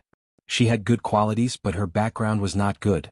Even if Shui was obsessed with his child, he did not want his future child to have such a lowly mother. She's just using her to test the doctor's prescription. If the effects of the prescription are real, it's not too late for the Lord to choose a mistress with a noble bloodline for the young master. The son is valued by his mother. The position of the young master will definitely belong to the future young master. Every word he said and every action he did made Shui feel extremely comfortable. Even though Hua Yuan was the West master who had adopted his son, Hua Yuan still valued him, the Lord and the future young master. This was good.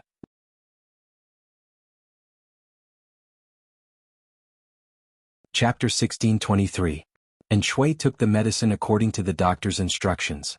He even asked Hua Yuan to give the medicine to the Xichang emperor's concubine, who drank it 3 times a day. The Xichang emperor's concubine didn't know that Shui was infertile, nor did she know what kind of ferocious effects the medicine she drank had. She was living under someone else's roof and had to obey. Recently, however, Shui had been more excited than usual when he slept with her. She couldn't take it. She had a tiny bit of hope in her heart. If she could get a boy when Shui had a son, wouldn't the heir be her son? Because of these thoughts, the Xichang emperor's concubine had become more tender and attentive to Shui. Shui didn't mind giving her more love. No one knew that all of this was planned by Hua Yuan. He was playing a very big game of chess, a game that no one could figure out even if they racked their brains. No one knew that suggesting Shui to withdraw his troops and give up 2 prefectures to Jiangpingji was also part of his plan. Not only was it to deplete Jiangpingji's rations, but it also had a deeper meaning, to stall for time and buy more time for his plan. What was Hua Yuan's plan? Was he just trying to make his lord a cuckold? No, he wasn't that vulgar. Other than himself, only 2 people could see through Hua Yuan's plan. One was the old doctor whose life was in Hua Yuan's hands. The old doctor knew that Hua Yuan was going to make Shui a cuckold. The other was Hua Yuan's favorite in the eyes of outsiders, the Xichang prince. Not only did the Xichang prince know that Hua Yuan was going to make Shui a cuckold, but he also knew exactly how. Speaking of which, the Xichang prince still had some pride in his bones. Because of this pride, he had underestimated the chaotic world outside of Xichang. He had run into a wall with Jiangpingji. Unwilling to give up, he had come to Shui to try his luck. In the end, he had lost himself and his sister. When he found out that Shui's trusted aide Hua Yuan wanted to be a boy toy, he had almost fainted from anger. At this time, men were popular. It was very common for the sons of rich families to keep a few prostitutes to relieve their boredom. Many of the rich Longjuan study attendants also played the role of servant girls. On one hand, she accompanied her Langjun to study and practice calligraphy, taking care of his daily life, and on the other hand, she warmed his bed and vented her lust. Of course, not every study boy was like this, but this phenomenon was very common in the circle of aristocratic families. He had said a lot of nonsense just to show that masculinity was really common in this era. Other than the fact that no man would marry another man openly, it was almost the same as an ordinary married couple. Many legal wives and concubines would only be able to carry on the family line when faced with such a shameless man. In the words of the viewers in the live stream room, this was probably the rumored true love. The Prince of Xichang was in despair. He thought that he was going to be subservient as well. He learned from the lowliest male pet and fawned on someone of the same sex. In the end, surprisingly, Hua Yuan did not touch him. Instead, he would often reveal a look of astonishment and disgust. As time passed, the Xichang prince forgot about the humiliation of being a male pet. He even felt a little angry. Was he that unattractive? Hua Yuan said harshly, "You're just a mortal, that's all. Have sex with you? I'm afraid of getting dirty." The Prince of Xichang was so angry that he almost fainted. Before the imperial family fell, he was also famous in the capital. How could he be considered an ordinary person? How much better was Hua Yuan? He actually thought that he was dirty? Hua Yuan could tell what was going on in his mind. He sneered and said, "The combination of yin and yang is the right way of human relations. You don't want to walk the water path but walk the dry path that is used for the cycle of 5 grains. Isn't that dirty?" Hua Yuan, who firmly believed that he was Lu Shi, liked the opposite sex even though he was more manly than a woman. He had no choice. This body belonged to a man. She could only pinch her nose and accept it. Her sexual orientation also changed. He could not accept the dirty path that was used to get rid of filth. The Prince of Xichang was not afraid of rectal prolapse, but he was afraid of getting sick. After learning of Hua Yuan's thoughts, the Prince of Xichang was so angry that he fainted again. He was a prince. How could he want to be a male pet? Hua Yuan, this lowly commoner, really thought that he was someone important. Soon, he knew that instead of feigning civility with such a person, he would rather be a male pet that was subservient. One day Hua Yuan made a request to the Prince of Xichang that made him shudder. The Prince of Xichang was stunned for a long time. What did you say?" The Prince of Xichang was so scared that his face turned pale. Disgust and disgust were written between his brows. He looked at Hua Yuan not as if he was looking at a person, but as if he was looking at a ghost. "My sister and I are siblings from the same mother, but you want me to? She is your lord's concubine. You instigate another man to have an improper relationship with her. It looks like you have a lot of complaints about your lord." He did not hear wrong. Hua Yuan, this crazy man, actually wanted him to do something that would cause disharmony with his own sister. Not only that, he also wanted her to get pregnant. "You're crazy." However, Hua Yuan looked at him with a gaze that seemed to be able to see through his heart. "What are you laughing at?" "It's quite interesting to hear this from you," Hua Yuan said disdainfully. "Does the so-called royal family also care about human relations?" The people of this era were obsessed with bloodlines. The gentry clans were so. The royal family, which was regarded as nouveau riche by the gentry clans, were even more obsessed than the gentry clans. In order to ensure the purity of the bloodline, it was very common for close relatives to marry. It was even more common for the royal family to have sexual relations in private. The Xichang royal family, which was not particular about their origins, was so resistant to having sexual relations between siblings. It was an eye-opener for Hua Yuan. Hearing the mockery in Hua Yuan's words, the Xichang prince was both angry and angry. Hua Yuan laughed. "If I were you, I probably wouldn't make such a foolish choice." "You're saying I'm stupid?" Compared to Hua Yuan, who had schemed against Shui at some point, the Xichang prince was ashamed of his inferiority, but he was not stupid. "Is it not stupid? This is a ready-made and only chance for you to escape from the situation of being looked down upon by others. If I were you, I would firmly grasp this opportunity and escape from the current predicament before making other plans. If the child in the Empress concubine's belly is yours, no one but you, the Empress concubine, and me will know. Everyone will only think that the child is Duke Duoshi's. In this situation, the only obstacle that can stop you is Duke Duoshi's adopted son. Once the adopted son dies, the future position of young master can only be inherited by a child with pure Xichang blood." Hua Yuan's words both tempted and frightened the Xichang prince. What kind of heart did this person in front of him have? The son is weak but the mother is strong. If something happens to Duke Duoshi, won't you be the one to reap the benefits? The Xichang prince endured his chattering teeth and said, "The one to reap the benefits is clearly you."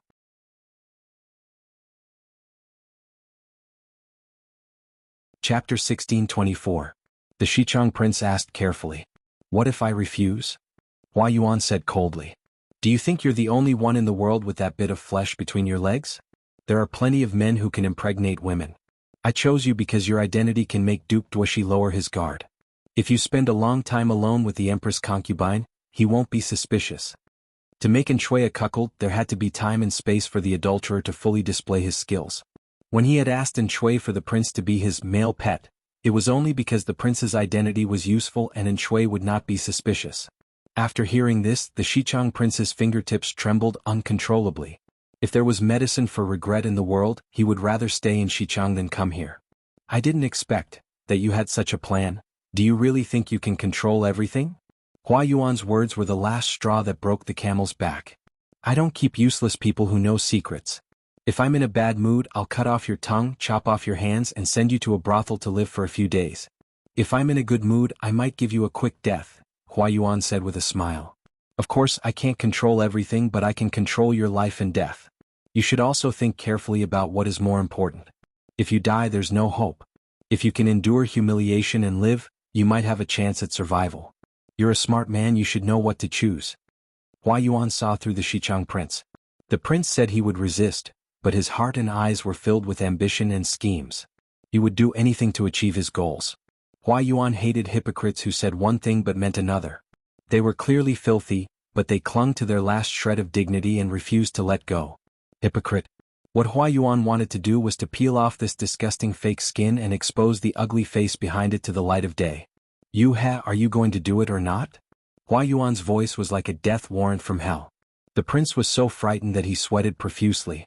The sticky sweat quickly soaked his inner clothes. He growled in a voice close to pain and despair. I'll do it, all right? He didn't even use the noble title of Gu. He was too scared to use it. Looking at the prince who looked like he would rather die, Hua Yuan sneered coldly in disdain, mocking the other party's pretense. As long as he appeared to be in enough pain and struggle, he would be able to cover up his shameful thoughts and ambitions and blame everything on Hua Yuan's coercion. Hypocrisy was nauseating.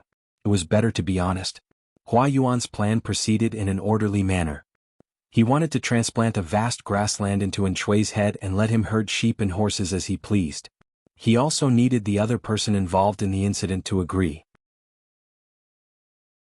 Compared to the Xichang prince's hypocrisy and refusal, the Xichang Empress concubine was more straightforward.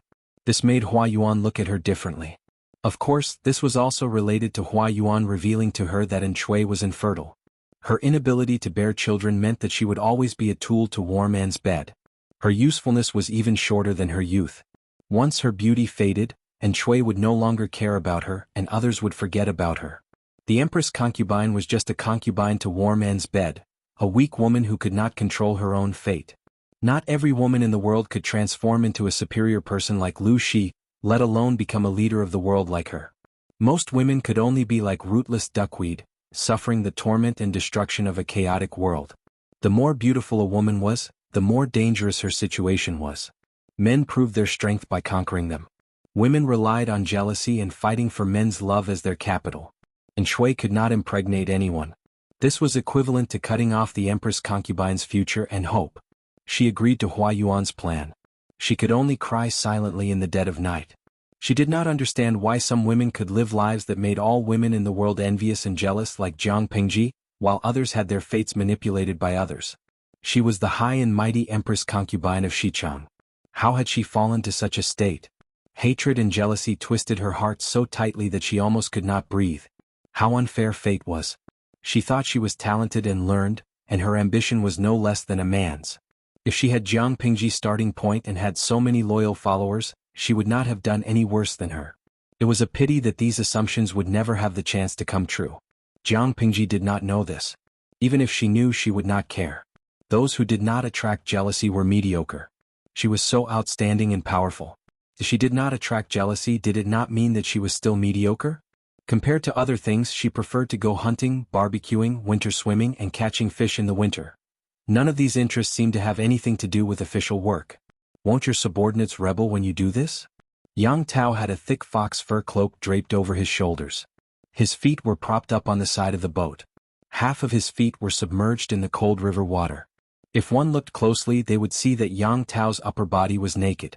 He only wore loose pants that covered his body. His long hair was wet. He had just climbed out of the river. His winter swimming partner was still underwater. Who was Yang Tao's winter swimming partner? No one would believe it, but it was his former nemesis and current superior, Jiang Pingji. You'll get used to this kind of thing. Jiang Pingji dove into the water. She swam close to the surface of the water for 2 to 3 feet. She was like a female demon born in the river. How can I get used to it? Yang Tao almost choked from laughing. Different people have different fates. If it was Xiaoyang, he would have torn me apart.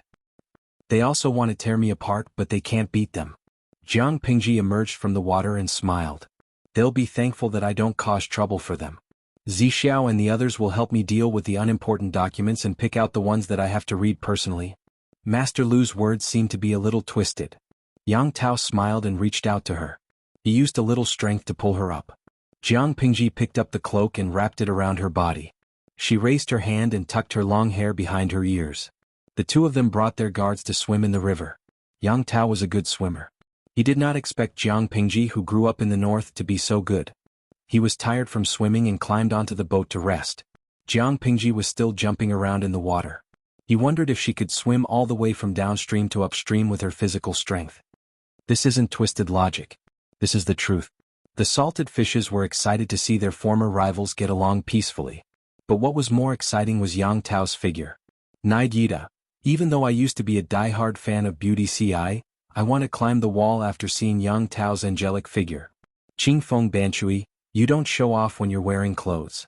When you take them off, your hormones are about to overflow.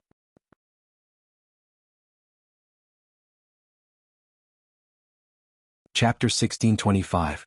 Jiang Pingji's streaming room was a mix of good and bad people. Gays and sluts emerged one after another. When they found out that the content of the streaming was no longer about boring government affairs, but about hormones, they couldn't stand it anymore. A group of losers clamored to F***ck Yang Tao, but the most improper ones were the gays and sluts, who stared at the bulge under Yang Tao's tight abdominal muscles and blushed. In contrast, Jiang Pingji didn't get much attention. They saw that face every day and he wouldn't show his abdominal muscles to them. Yang Tao, the little angel, was a real warrior. He was super generous and people blushed. Not only were the gays and sluts clamoring to push Yang Tao down, but a group of weak salted fish also followed the crowd and shouted slogans. Aod Liming, if I'm the next emperor of fortune, I'll tear off Yang Tao's underpants. Xingshi Si Mi Cha. After watching the analysis of the gods in the streaming room, I feel a deep sense of inferiority. Didn't they say that men in ancient times didn't eat well? Their food was not nutritious, so they weren't tall, had bad looks, and were out of shape. But Yang Tao was such a man? Tai Di Qingjing, if I could transmigrate, I'd like to be in Yang Tao's underpants and flirt with him every day. Jiang Pingji looked at the group of people who did not have the slightest AC and shook her head secretly. Yang Tao could lift them up with one hand, spin them around twice, and then throw them out. Who gave them the confidence to push him down and say they were going to F***ck him? Jiang Pingji's control of her expression was as pure as fire. Even though she complained in her heart, Yang Tao didn't notice anything. He took out 2 jars of liquor from the cabin and gave one to each of them. I never thought I'd be on the same boat as Master Lu and drink with him. Is it hard to imagine? Jiang Pingji said, I think it's within expectations. It's nothing new. Yang Tao carefully pondered over her words and heard the arrogance and confidence in them. When he said he never thought about it, it meant that he never thought he would lose to Jiang Pingji, and it also meant that he would be put in an important position after losing to Jiang Pingji. Jiang Pingji's answer was straightforward. She firmly believed that she would win against Yang Tao. Yang Tao's failure was within her expectations.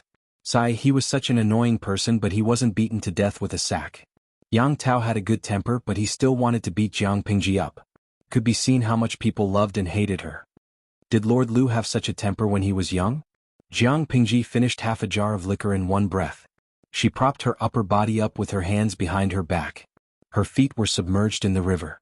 Her clothes were half wet and half dry and stuck to her skin, vaguely outlining her wonderful figure. However, most of her body was covered by the cloak.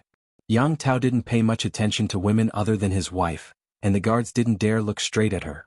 Salted Fish was only focused on licking Yang Tao's abs, so no one paid her any attention. What do you think? Yang Tao smiled. If Lord Lu had such a temper when he was young, he probably wouldn't have lived to this day.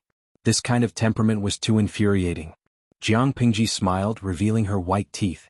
Her smile seemed to be more radiant than the scorching sun above her head. How could that be? When I was young, my personality was much worse than it is now.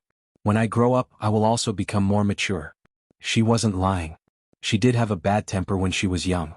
In the words of some of her old comrades, every time she looked at someone, her gaze was as if they owed her $5 million. She was silent and sinister. It was just that the image of a quiet iceberg was fine, but once she opened her mouth, she was a chatterbox. She talked until people's hearts were made of glass. Yang Tao smiled awkwardly. Now she was considered mature and steady. How mischievous was Jiang Pingji when she was young? The two of them drank more than 10 jars of liquor. Yang Tao was drunk on the 3rd jar. Although his alcohol tolerance was good, it was based on sake. The aftereffects of the liquor were not something that could be compared to the sake that had been blended with water. Although hard liquor was good, one should not drink it too much. Jiang Pingji drank the rest of the liquor alone and casually threw the jar into the river. After enjoying the breeze of the river for a long time, she said to the guards, "Let's go back.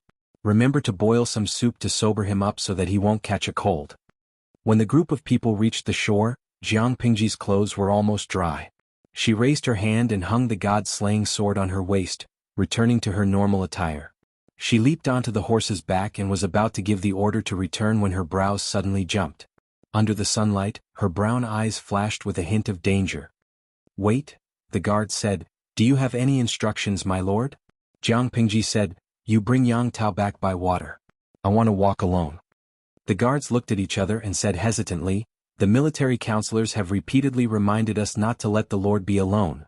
Jiang Pingji smiled and tightened the reins. The corners of her lips curled indifferently. "Am I the Lord or are they the Lord?" Her voice was neither light nor heavy, but it revealed a bit of chilling sternness. The guards knelt on one knee and did not dare to raise their heads.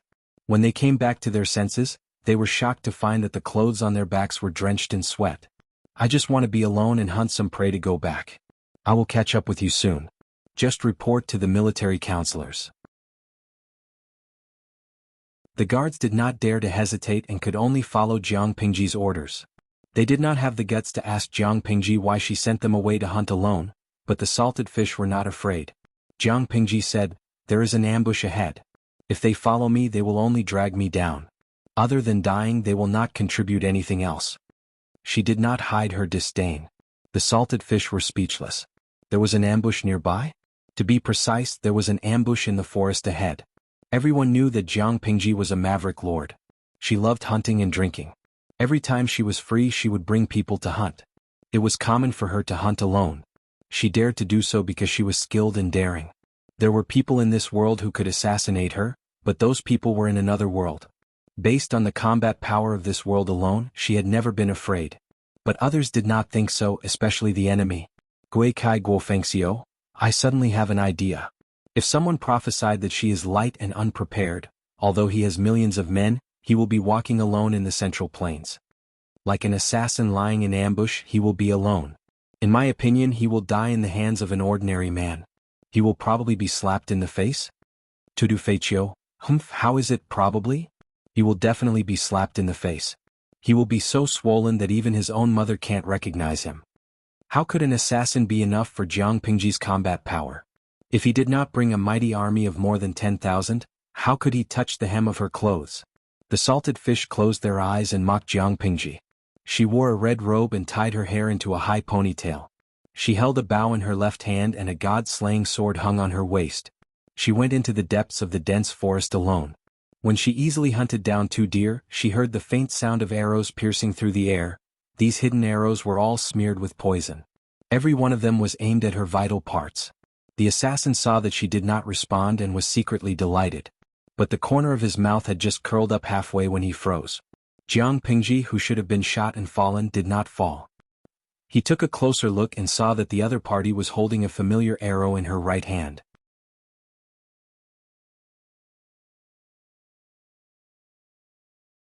Chapter 1626. Qingfeng Wenpu, there's really an assassination. Are they lining up to be killed? Huahua, don't be strong, the world is so beautiful. Isn't it good to be alive? Why did you come here to court death? Tang Song Ci, I can feel the host's murderous intent through the screen. Other people would panic when they encounter an assassination, but she is different. She is eager to try. Sai, even though I'm super scared, I won't leave just because of the host's looks and skills. Fairy Queen's Crimson, I'm waiting for the streamer to go on a killing spree and smash the heads of these killers. They were even more excited than Jiang Pingji. They couldn't wait to see her deal with the assassins. Jiang Pingji did not disappoint them. She crushed the arrow in her hand with a little force. Her eyes were filled with killing intent. The assassins hiding in the forest exchanged glances, and in the next second, they heard the sound of weapons being unsheathed. Kill. No matter how the outside world described Jiang Pingji's bravery, those who had not seen it with their own eyes would never believe it, especially when Jiang Pingji's figure was so deceiving. Who could have imagined that such a tall but not burly female body would have such powerful combat strength? A battle on the battlefield was different from a small-scale confrontation. The former emphasized the aesthetics of violence and did not have any techniques to speak of, while the latter relied more on techniques and cooperation. Jiang Pingji was alone and had no guards by her side, but the killers were specially trained men of sacrifice. It was still unknown who would emerge victorious. Jiang Pingji looked coldly at the enemies rushing out of the dense forest and sneered disdainfully. With a swoosh, she unsheathed the god-slaying saber. Facing the killers that were coming at her from all directions, she did not retreat. Instead, she advanced. She even felt a little pleased. Her reaction made the killer dumbfounded. Was the Duke of Lanting not joking? While he was still in a daze, the blade was already in front of him. Her knife was extremely fast. Before the killer who bore the brunt of the attack could feel any pain, his neck was already kissed by the blade. Just a second ago, the assassin was still thinking about how to kill the enemy, but in the next second he felt a chill in his throat. Someone's blood was spurting out, dyeing everything in sight red. The world spun around him and his body fell to the ground with a dull thud. A question popped up in the killer's mind. Why did the surrounding temperature drop so much? Why did the sky suddenly darken? Why does my neck hurt so much? He tried to open his mouth to say something, but he couldn't even sigh. Of course, Jiang Pingji did not care what the assassin was thinking before he died. She only knew that the god-slaying sword was trembling with excitement. This saber had been wronged following him. It wasn't easy for him to get a taste of meat, so he naturally had to kill to his heart's content. Of course, she knew that capturing the killers alive was better than killing them. If there was no one to command them, the killers wouldn't have ambushed Jiang Pingji for no reason. However, there was no reason to reject the heads that came to her. It was the same to leave one or two of them alive. There were a total of 100 assassins in this group, and every one of them was a meticulously trained death warrior. It was impossible to raise them unless one was from a noble family. Nurturing a qualified killer not only required a large amount of resources, but also a considerable amount of manpower and energy. Ordinary rich families could not afford to raise high-quality death warriors. Jiang Pingji roughly knew their origins as soon as they fought. They were most likely related to the Nanxing aristocrats. Jiang Pingji was mentally prepared that they would send someone to assassinate her. The ancient people of this era could not even accept cremation. They firmly believed that cremation meant dying without a complete corpse, being smashed to pieces, and desecrating the dead. The higher the family, the more they were particular about it. They could not even accept cremation, not to mention Jiang Pingji digging up their ancestors' graves and plundering the deceased's gold, silver, and funerary objects. Even if she had 1,000 or 10,000 reasons, Jiang Pingji had still offended them. They did not make a move earlier because they were not confident that Jiang Pingji would be heavily guarded. What about now? She had courted death by bringing a few guards out for a winter hunt. Unfortunately, Yang Tao was with her. If they could assassinate Jiang Pingji and frame Yang Tao for the crime, they would be able to wash their hands clean and watch Jiang Pingji's power fall apart with a smile. These ideas were not bad, but they had to be based on the premise that Jiang Pingji was really assassinated. As long as Jiang Pingji did not die, these wishful thinking could only be a calculation and not a reality. If there were bystanders watching from the dense forest, they would see a red figure shuttling and dodging among the killers at a speed that ordinary people could not achieve. Every time the blade struck, a bloody arc would be drawn and a fresh life would be taken away. No matter how the killers shot arrows in the dark, besieged, or plotted against her, Jiang Pingji was unscathed. She was even more slippery than a loach. From the dense forest came the jarring sound of swords and knives clashing. At the same time, a group of guards followed Jiang Pingji's orders and sent Yang Tao back via the waterway. Dusk fell. The temperature of the water was colder than on land. Yang Tao suddenly shivered and woke up in a daze. "What time is it now?" Yang Tao asked vaguely. The guard reported respectfully. Yang Tao nodded in a daze. He sat on the deck for a while before regaining some of his senses. "Where is Master Lu?" He remembered that he had drunk a lot of wine. His head was still hurting. Before he passed out, he remembered that Master Lu drank more than him. The guard hesitated and said, "The Lord went hunting. She specially ordered us to escort you back." Yang Tao subconsciously said, "Ah." He did not suspect anything, but he quickly figured out that something was wrong. The number of guards that Jiang Pingji brought out was not reduced. The number of guards that she brought out was not reduced either. These guards were all here. Was there anyone else around Jiang Pingji? Yang Tao did not expect Jiang Pingji to be so bold as to jump around alone. He did not think of this for a moment. Did Master Lu say when she will return? The guard said, I don't know. Yang Tao asked, she didn't say? It's getting dark. It's not safe outside. If they did not go back soon, someone might cause trouble. Even though she was a feudal lord, Jiang Pingji seemed to have access restrictions. If she spent the night outside without informing her, wouldn't the civil and military officials in her camp go crazy? The guard looked troubled. He said hesitantly, the Lord did not bring anyone with her. She did not say when she will return. Yang Tao did not react for a moment. It took him a while to digest the guard's words. Did not bring anyone? What do you mean by did not bring anyone? Yang Tao's voice rose an octave. The guard lowered his head even more. The Lord does not like to have people following her. This time, do you know how many people in this world want her life? Even if she wants your lives, you can't leave your post without permission. Yang Tao was completely shocked. At the same time he sobered up. His tone was stern, which was rare. Order Master Lu to turn around immediately.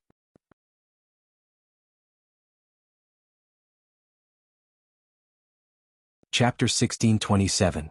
Although Yang Tao's order was for Jiang Pingji's own good, it went against Jiang Pingji's previous orders, so the guards did not dare to act. What are you standing there for? Yang Tao could not understand the guards' actions. If something really happened to someone, it would be fine if they took the blame, but they just had to drag him down with them. Yang Tao did not want to lose his life because of this. It would be too unjust to die, the guard said awkwardly. We have no choice but to obey the Lord's orders. If the Lord pursues this matter, Yang Tao asked in return, if something really happens to Lord Lu, who among you can shoulder the responsibility? Seeing that the guards did not give a definite answer, Yang Tao snatched the oar from the boatman's hands. You can't disobey Lord Lu's orders and I won't force you. I'll go on my own. You can return on your own. The guards looked at each other in dismay. For a moment they were in a dilemma. After all, the Lord's orders were for them to bring Yang Tao back via the waterway. If Yang Tao refused to cooperate, no one would be able to back down. After hesitating for a while, the guards still plucked up their courage and obeyed Yang Tao's orders. They turned around to look for Jiang Pingji. Firstly, if they were reprimanded by the Lord, at least Yang Tao would take the blame. Even if she got angry, they would not be directed at them. Secondly, as Yang Tao said, if something happened to the Lord while she was alone, they would not be able to absolve themselves of the blame. Yang Tao was in a hurry to rush back to look for Jiang Pingji, but he did not forget about other things. Send someone to pass the news back first. They had been out for so long but they had not sent back any news. He did not know how anxious Wei Ci and the others were. Yes. Because Yang Tao had ordered them to turn around, the boatman also tried his best to row the oar. The boat moved very fast. The oncoming wind from the river slapped his face. For a moment he sobered up from his drunkenness. He only felt perturbed and worried. Night fell and the last ray of the afterglow fell into the horizon. Yang Tao could only ask the guards to light a torch. They followed the traces left by Jiang Pingji and found the dense forest. Wait, what is this smell? Yang Tao's nose was more sensitive. Before the group entered the dense forest, they could already smell the familiar smell of blood. He couldn't believe it and tried to sniff. The closer he got, the stronger the smell of blood became. Under the light of the torch, the guard also found that there were many traces of human activity in the forest, such as messy footsteps and bushes and weeds that were crushed by heavy objects. Yang Tao looked at the depth of the footsteps and the degree of dryness of the soil. He was sure that these footsteps were left here recently. There were many people. The more he looked, the more frightened he became. Yang Tao couldn't tell what his current state of mind was, because his mind had gone blank. Search. Search for all of them. If he's alive, I want to see him. If he's dead, I want to see his corpse. Yang Tao was suppressing his emotions that were about to go out of control, but the hoarseness in his voice exposed his inner thoughts. Not long after, the guard came back to report that a corpse had been eaten by wild beasts in the forest. Yang Tao hurried over and found a few corpses on the ground that had been dragged and eaten by wild beasts. Heads, torsos, limbs. Every part of the body with more muscle and fat had been eaten by the hungry beast.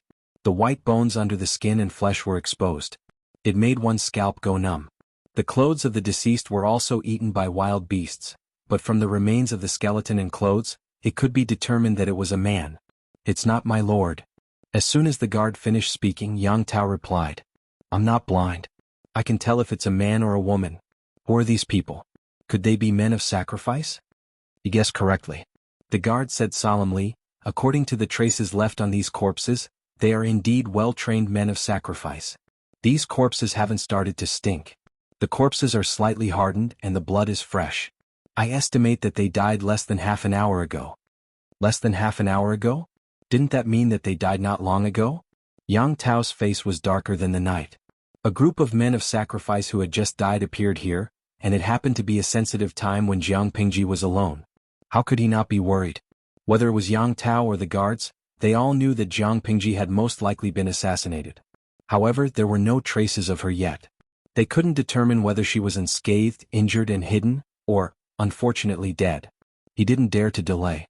Except for 2 guards, the others were sent to look for Jiang Pingji. The guards followed the traces of the wild beasts dragging the corpses and found the place where the scuffle had taken place. There were more corpses here. When the guards arrived, there were pairs of glowing eyes in the darkness. Everyone saw the scene clearly with the help of the torch and suddenly gasped. This was a group of wild wolves that hadn't eaten their fill since the beginning of winter. They were probably attracted by the smell of blood from the corpses and ate their fill from the corpses. When the crowd approached, those with sharp ears could even hear the stirring sound of the wild wolves' sharp teeth gnawing on human flesh and bones. Probably because they had eaten their fill, the leader of the wolf pack didn't want to fight with the guards. The 2 sides were in a stalemate for a while. Then with a howl, the wolf pack left. Looking at the pairs of glowing eyes disappearing into the darkness, 2 of the guards came back to their senses and were shocked to find that they were covered in sweat. When the cold wind blew, their sweaty skin turned cold. It was so cold that they couldn't help but shiver. Yang Tao rushed over when he heard the news. Looking at the messy scene, his expression was extremely solemn. "Did you find any traces of Lord Liu?" The guard said. The fatal injuries on the men of sacrifice were all left by the long sword. Every slash was so neat and sharp. Only the god-slaying sword in the Lord's hand can do that. We checked the surrounding area for miles. Other than these men of sacrifice, we didn't find any traces of the Lord. Yang Tao said, "Where is she?" "You didn't find Lord Liu?" The guard hesitated for a while and said, "Perhaps, the Lord has already gone back?" Yang Tao pointed at the corpses all over the ground and said, "A rough estimate is at least 100 people. Do you think these men of sacrifice are useless?" In his opinion, even if Jiang Pingji was still alive, she was most likely injured and hiding somewhere. They had to find her quickly. The leader of the guards blinked and said hesitantly, "Perhaps they are really useless." "You're still arguing with me?" Yang Tao was furious at the guards who were not skilled in their work. Jiang Pingji was one of the most powerful dukes in the world. Couldn't she find a group of professional and responsible guards? What are these meticulously trained men of sacrifice doing? What are you guys doing? Eating rotten rice? Hurry up and find them. He was so angry that he was going to have a heart attack. The guards had no choice but to continue their search. But they searched all over the mountain and found no traces of their lord. If she was really injured and hiding, shouldn't she have left some clues for them to follow? Yang Tao fed the mosquitoes for half the night. Jiang Pingji leisurely strolled home on her horse. She hadn't even sat down for long when Yan Lin came to ask for her.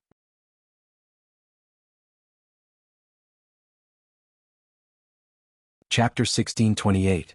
Jiang Pingji chatted with Salted Fish along the way. When she returned, the sky was completely dark. She didn't turn off the streaming room. Instead, she gossiped with them to kill time.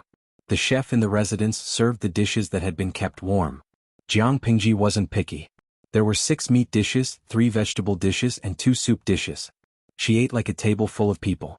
Especially when the maid served the rice buckets that were the size of a wash basin, the bullet screen was stunned. AOD Lemming, a day apart feels like 3 years, but the streamer has turned into a rice bucket. Who eats with a wash basin as a unit of measurement? 7 or 8 strong men might not be able to finish the rice alone. Her appetite is really shocking. Tudu Feichio, sigh, the streamer didn't have such a big appetite in the past.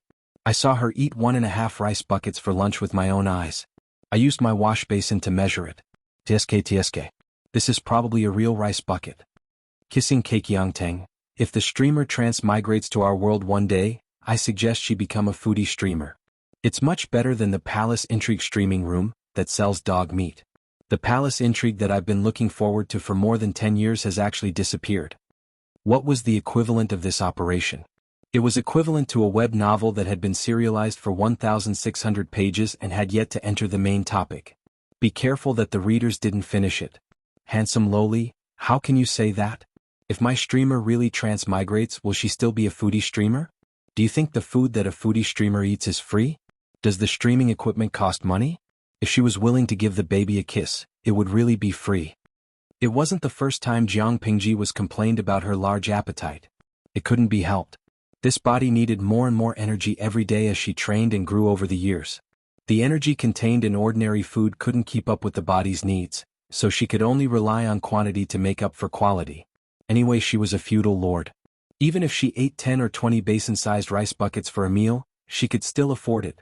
At that moment, Jiang Pingji saw a complaint that was trending. Jingying, fortunately we didn't go to the palace intrigue. With the streamer's appetite, any emperor would be scared to retreat, right? According to the palace intrigue dramas they watched, wasn't the Empress a cat's stomach?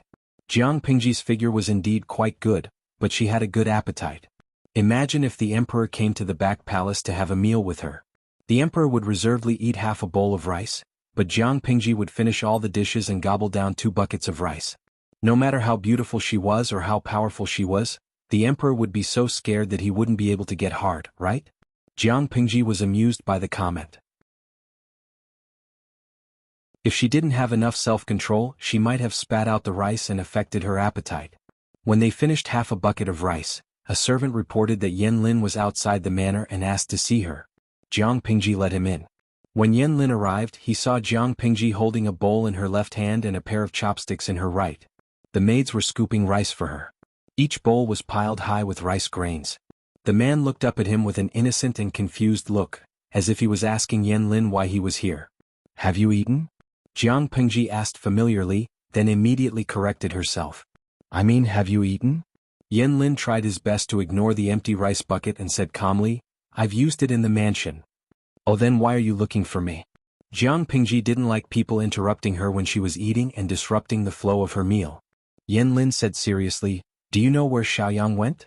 I heard that he went out with Xiaoyang this afternoon. The system in this era was a pain in the ass. An official's official was not necessarily an official's official. Yan Lin was loyal to Yang Tao, so he was Yang Tao's official, not Jiang Pingji's. Because of Yang Tao's special status, Jiang Pingji didn't mind calling him Lord, but Yang Tao felt uncomfortable, so he used Lord Lu instead. Of course, other than Lord Lu, others could also call her Lord of Liuzhou, Lord Lanting, or Lord Ming.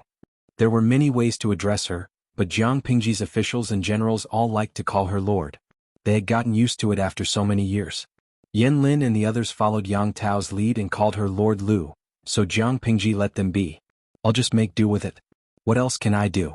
Jiang Pingji was surprised by Yan Lin's question. Xiaoyang didn't come back? I don't think so. He left before me and he took the water route. Yan Lin looked serious. If I may ask, what did Lord Lu and Xiaoyang do in the afternoon? Jiang Pingji said, drink. What else could they have done? Yan Lin was speechless. Jiang Pingji continued, Xiaoyang can't hold his liquor well. He got drunk after 2 jars of hard liquor. I asked the guards to escort him up the river and came back first. I took the land route and hunted some wild animals along the way.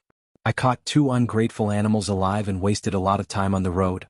Calculating the distance, Xiaoyang should have more than enough time to take a bath and take a nap. Why hasn't he come back yet? Yan Lin said seriously, I've searched everywhere, but I still haven't found any trace of Xiaoyang. Jiang Pingji's expression changed. Did something happen to Yan Lin? Just in case, the ambushing death warriors not only set up an ambush in the forest, but also on the river? She put down her bowl and chopsticks and led Yan Lin to find Wei Si and the others. They were looking for Jiang Pingji as well. Why are you looking for me? Wei Si, Feng Zhen and the others were livid. It was fine that his lord had slipped away, and it was fine that she had brought Yang Tao to swim and drink with him, but she had actually ditched her guards and was alone. Jiang Pingji was speechless. Oh no, she was exposed. After figuring out the whole story, Feng Zhen and the others sent someone to inform Yang Tao, who was feeding mosquitoes in the forest, to come back. As soon as Yang Tao came back, they couldn't hide anything. For example, the Lord had ditched the guards and was alone, or the Lord had been ambushed by hundreds of men of sacrifice. Jiang Pingji was sitting in the main seat, but she had the illusion that she was being interrogated by 3 courts. She glared at Yang Tao, but he lowered his head and scratched the swelling on the back of his hand. The forest was too dirty. Even though there were no mosquitoes in this season, there were other insects. If one was not careful and got bitten, the skin that was exposed to the air would also swell. The more he scratched, the more itchy it was. Yan Lin secretly passed him a small bottle of ointment. If General Yang hadn't come back, when would the Lord have told us about the ambush? Wei Ci seemed to be angry and his aura was especially strong. Jiang Pingji was in the wrong, so she couldn't help but feel guilty. I was going to talk about it after dinner. Speaking of which, she hadn't finished her meal because of Yan Lin's interruption. Wei Ci was choked by her answer. She was being ambushed by hundreds of men of sacrifice, and she was thinking about talking about it after dinner?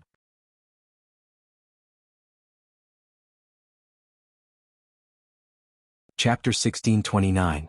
Wei Ci tried hard to keep the expression on his face, but the idle spectators could read something else from his expression. Tudu Feiqiu, Zixiao's feelings right now are probably indescribable. He's smiling on the outside and maintaining his gentle appearance, but he's probably cursing inside. There was a saying that went, even if the person you chose is mentally retarded, you still have to kneel down and assist him. Hong Kong Guazaran, the streamer's operation is so sexy. Beauty Ci really loves the streamer by not punching her to death. Guoyan Li, since all of you are pitying Beauty Ci, then I will pity the unlucky force that sent out the assassins. They were ambitious and wanted to take the host's life, but they never expected that the host's mind was only thinking about food. At the very least he should respect the antagonist. He was quite serious about his work. Warrior Rose, haha, maybe the poor villain is waiting for the good news that the host is seriously injured or dead? The salted fish rejoiced in her misfortune. They knew Jiang Pingji's combat ability best. 100 or so kamikaze warriors could only make up one PUBG match. Did they really think they could kill her with such a small scale? What a joke. Even if Jiang Pingji was thrown in front of 99 cheats, they would still be able to win the game unscathed, let alone such a weak game. Therefore, the salted fishes giggled and copied a few bullet screen comments. Rua Yunhui, host, don't be a coward. You're the head of a family and an old woman. What's the point of being afraid of your wife? Xingyuan Miao Miao, host, stay where you are and don't move. I will buy you the sharpest durian, the most uncomfortable keyboard, and the longest washboard. I guarantee that you will kneel comfortably and sincerely. Maybe Ci Marin will allow you to climb onto the bed because you are serious. Jiang Pingji was speechless. Were these salted fishes fans or haters of her? Or was it that the deeper the fan went, the darker it became? Even though salted fish cheered her on and encouraged her, Jiang Pingji was still a little cowardly when faced with the angry Wei Ci. When it came to matters of principle, she was naturally the one who had the final say. Wei Ci would also not argue with her on such matters, but when it came to trivial matters or logistics, Wei Ci was usually the one who had the final say. Jiang Pingji rarely argued with Wei Ci because of such things. Wei Ci's character also determined that he would not easily get angry.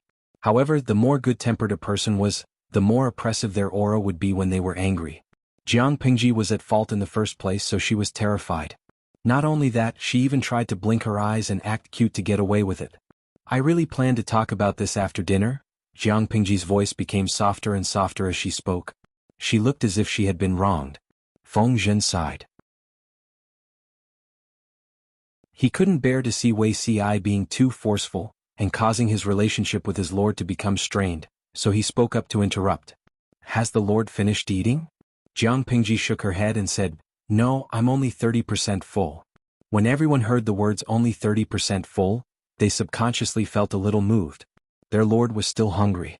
However, when he thought about his lord's appetite, even if this 30% full was a few bowls of rice, Yang Tao muttered in a low voice, being controlled like this, not even having enough to eat, this lord is really aggrieved.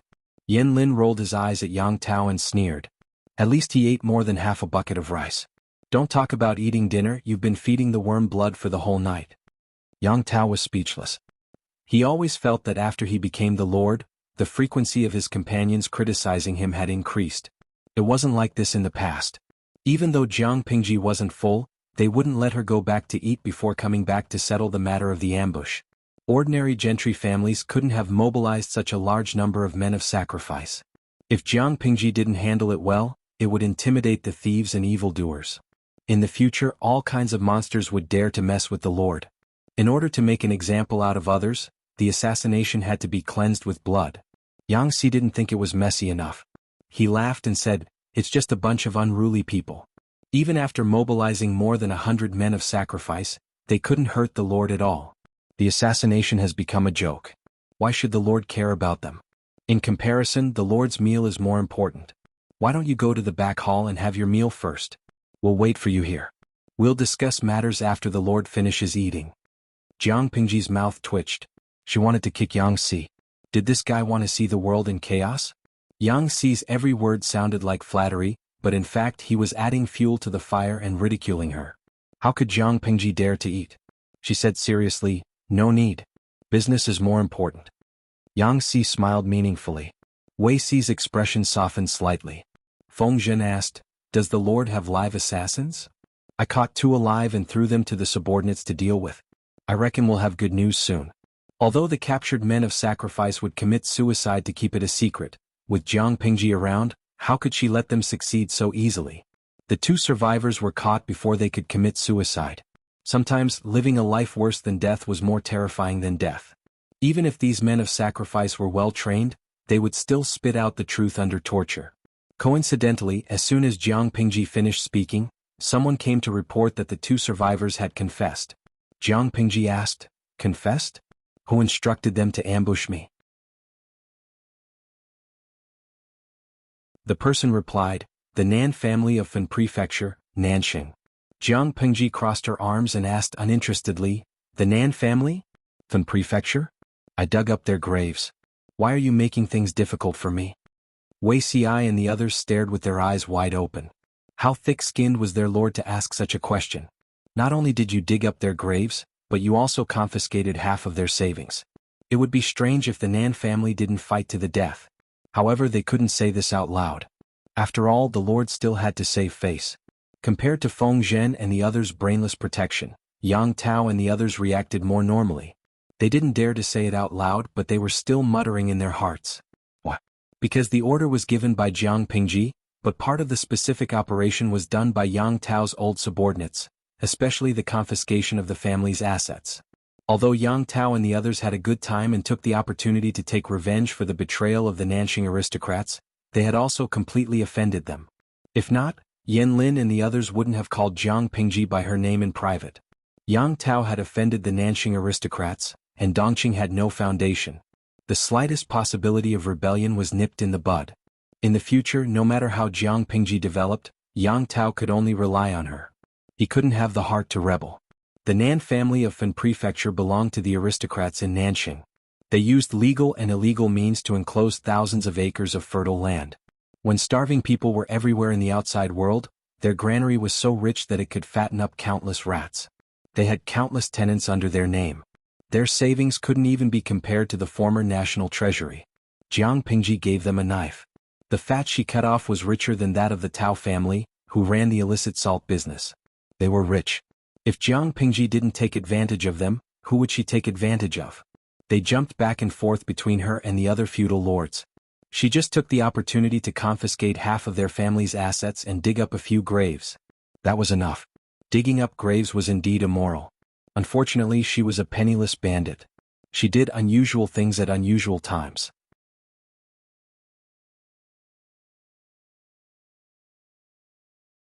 Chapter 1630. Jiang Pingji noticed everyone's strange expressions and coughed to ease the awkwardness. Is the evidence conclusive? I'm sure it's the Nan family of Fenzhou. The Nan family of Fenzhou was a large clan in Nanxing. They had money, food, and manpower. Even Yang Tao had to give them some face and respect. In layman's terms, the Nan family of Fenzhou was a sponsor and an investor. They were a proper financial backer. Who wouldn't show some respect to a financial backer? Jiang Pingji didn't play by the rules.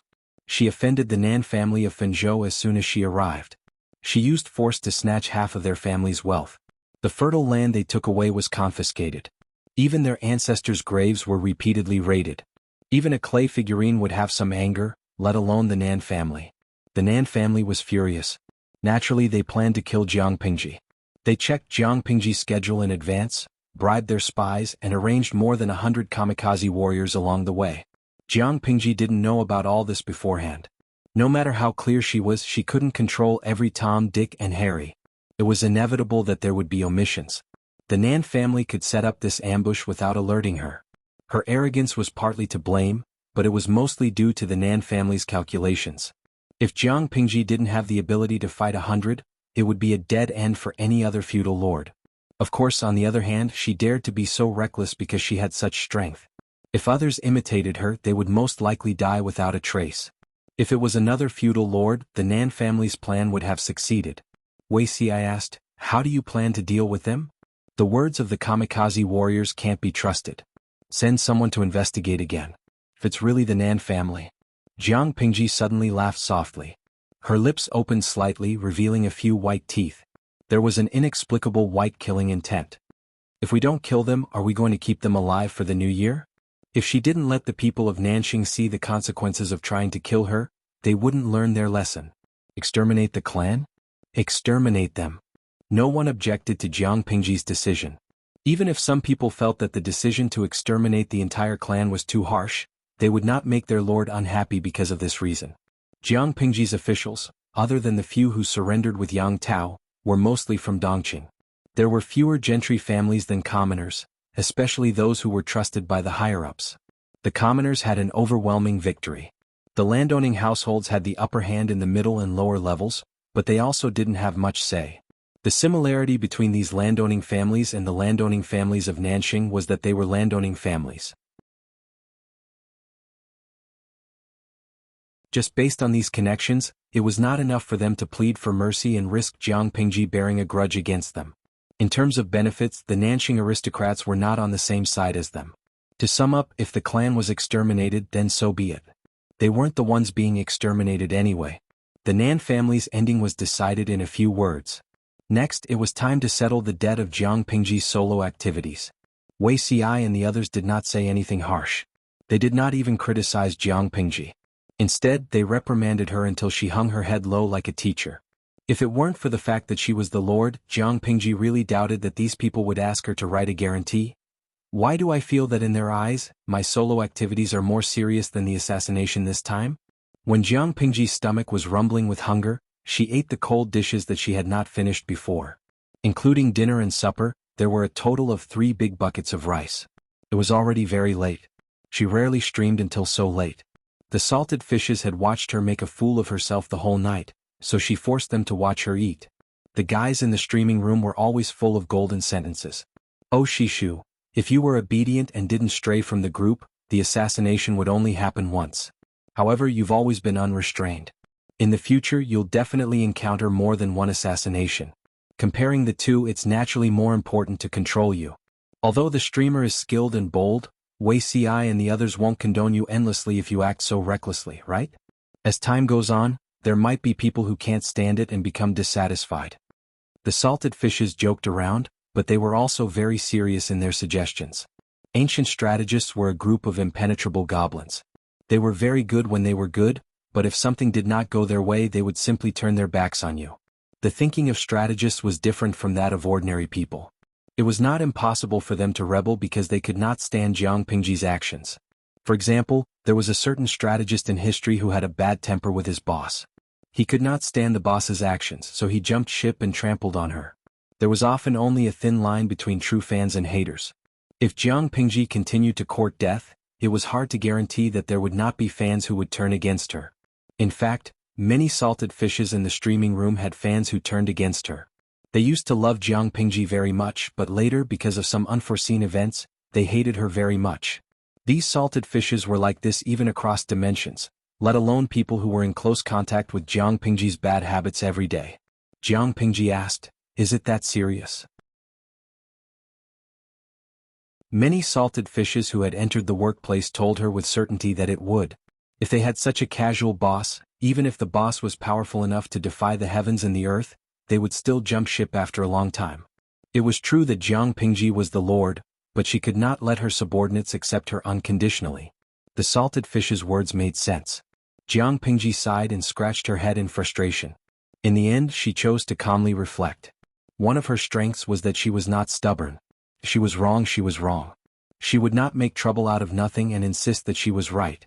As she reflected, she realized that Wuxia was really angry. The crowd dispersed. He did not look for her like he usually did, nor did he help her sort out the documents for the next day. He did not even look at her. Even though such awkwardness would not last long, Jiang Pingji was still not used to it. "Yuaba, You should. Jiang Pingji knew that the old chief was lurking in the streaming room. She could not help but cover her face and say, "Am I that bad? Yuaba, what do you think?" Jiang Pingji lay on the porch, her limbs spread wide as she basked in the moonlight. "I'm quite suspicious now. Why did you choose me as your successor back then? After all, I do have a lot of problems." "Yuaba, it's rare that you, who always defy the heavens and the earth, would have doubts about yourself." Jiang Pingji choked. "Yuaba, because the flaws do not obscure the gems. You do have a lot of problems, but the 7th Legion is a combat legion, not a logistical legion. The main role of the legion leader is to command and motivate the troops. Didn't you do that well? I didn't ask you to become one with the soldiers or love them like your own children, right? You just have to lead them to victory on the battlefield." "But," Jiang Pingji said, "that way I can be the commander of a combat legion, but I can't become the marshal, right? Your Abba, thank God. At least you know your place." Jiang Pingji could not help but facepalm. "I suddenly realized something. You once said that this was a test for me to inherit the position of marshal. If I only captured the system and made a great contribution, but my personality didn't change, I would only be rewarded with a great contribution at most. Wouldn't the position of marshal still be mine? Yuaba, congratulations, blind student. You've discovered something." Jiang Pingji was speechless. For all, who was the one who painted a big picture for me? That you're tuning in to the Han Li's Wuxia Adventures YouTube channel. We're so grateful for your support, and don't forget to subscribe to join us on this incredible journey through captivating stories. Your generosity through donations truly makes a world of difference, as it's the primary source of revenue that allows me to expand and enhance this channel for you. Thank you from the bottom of my heart for being a part of this adventure.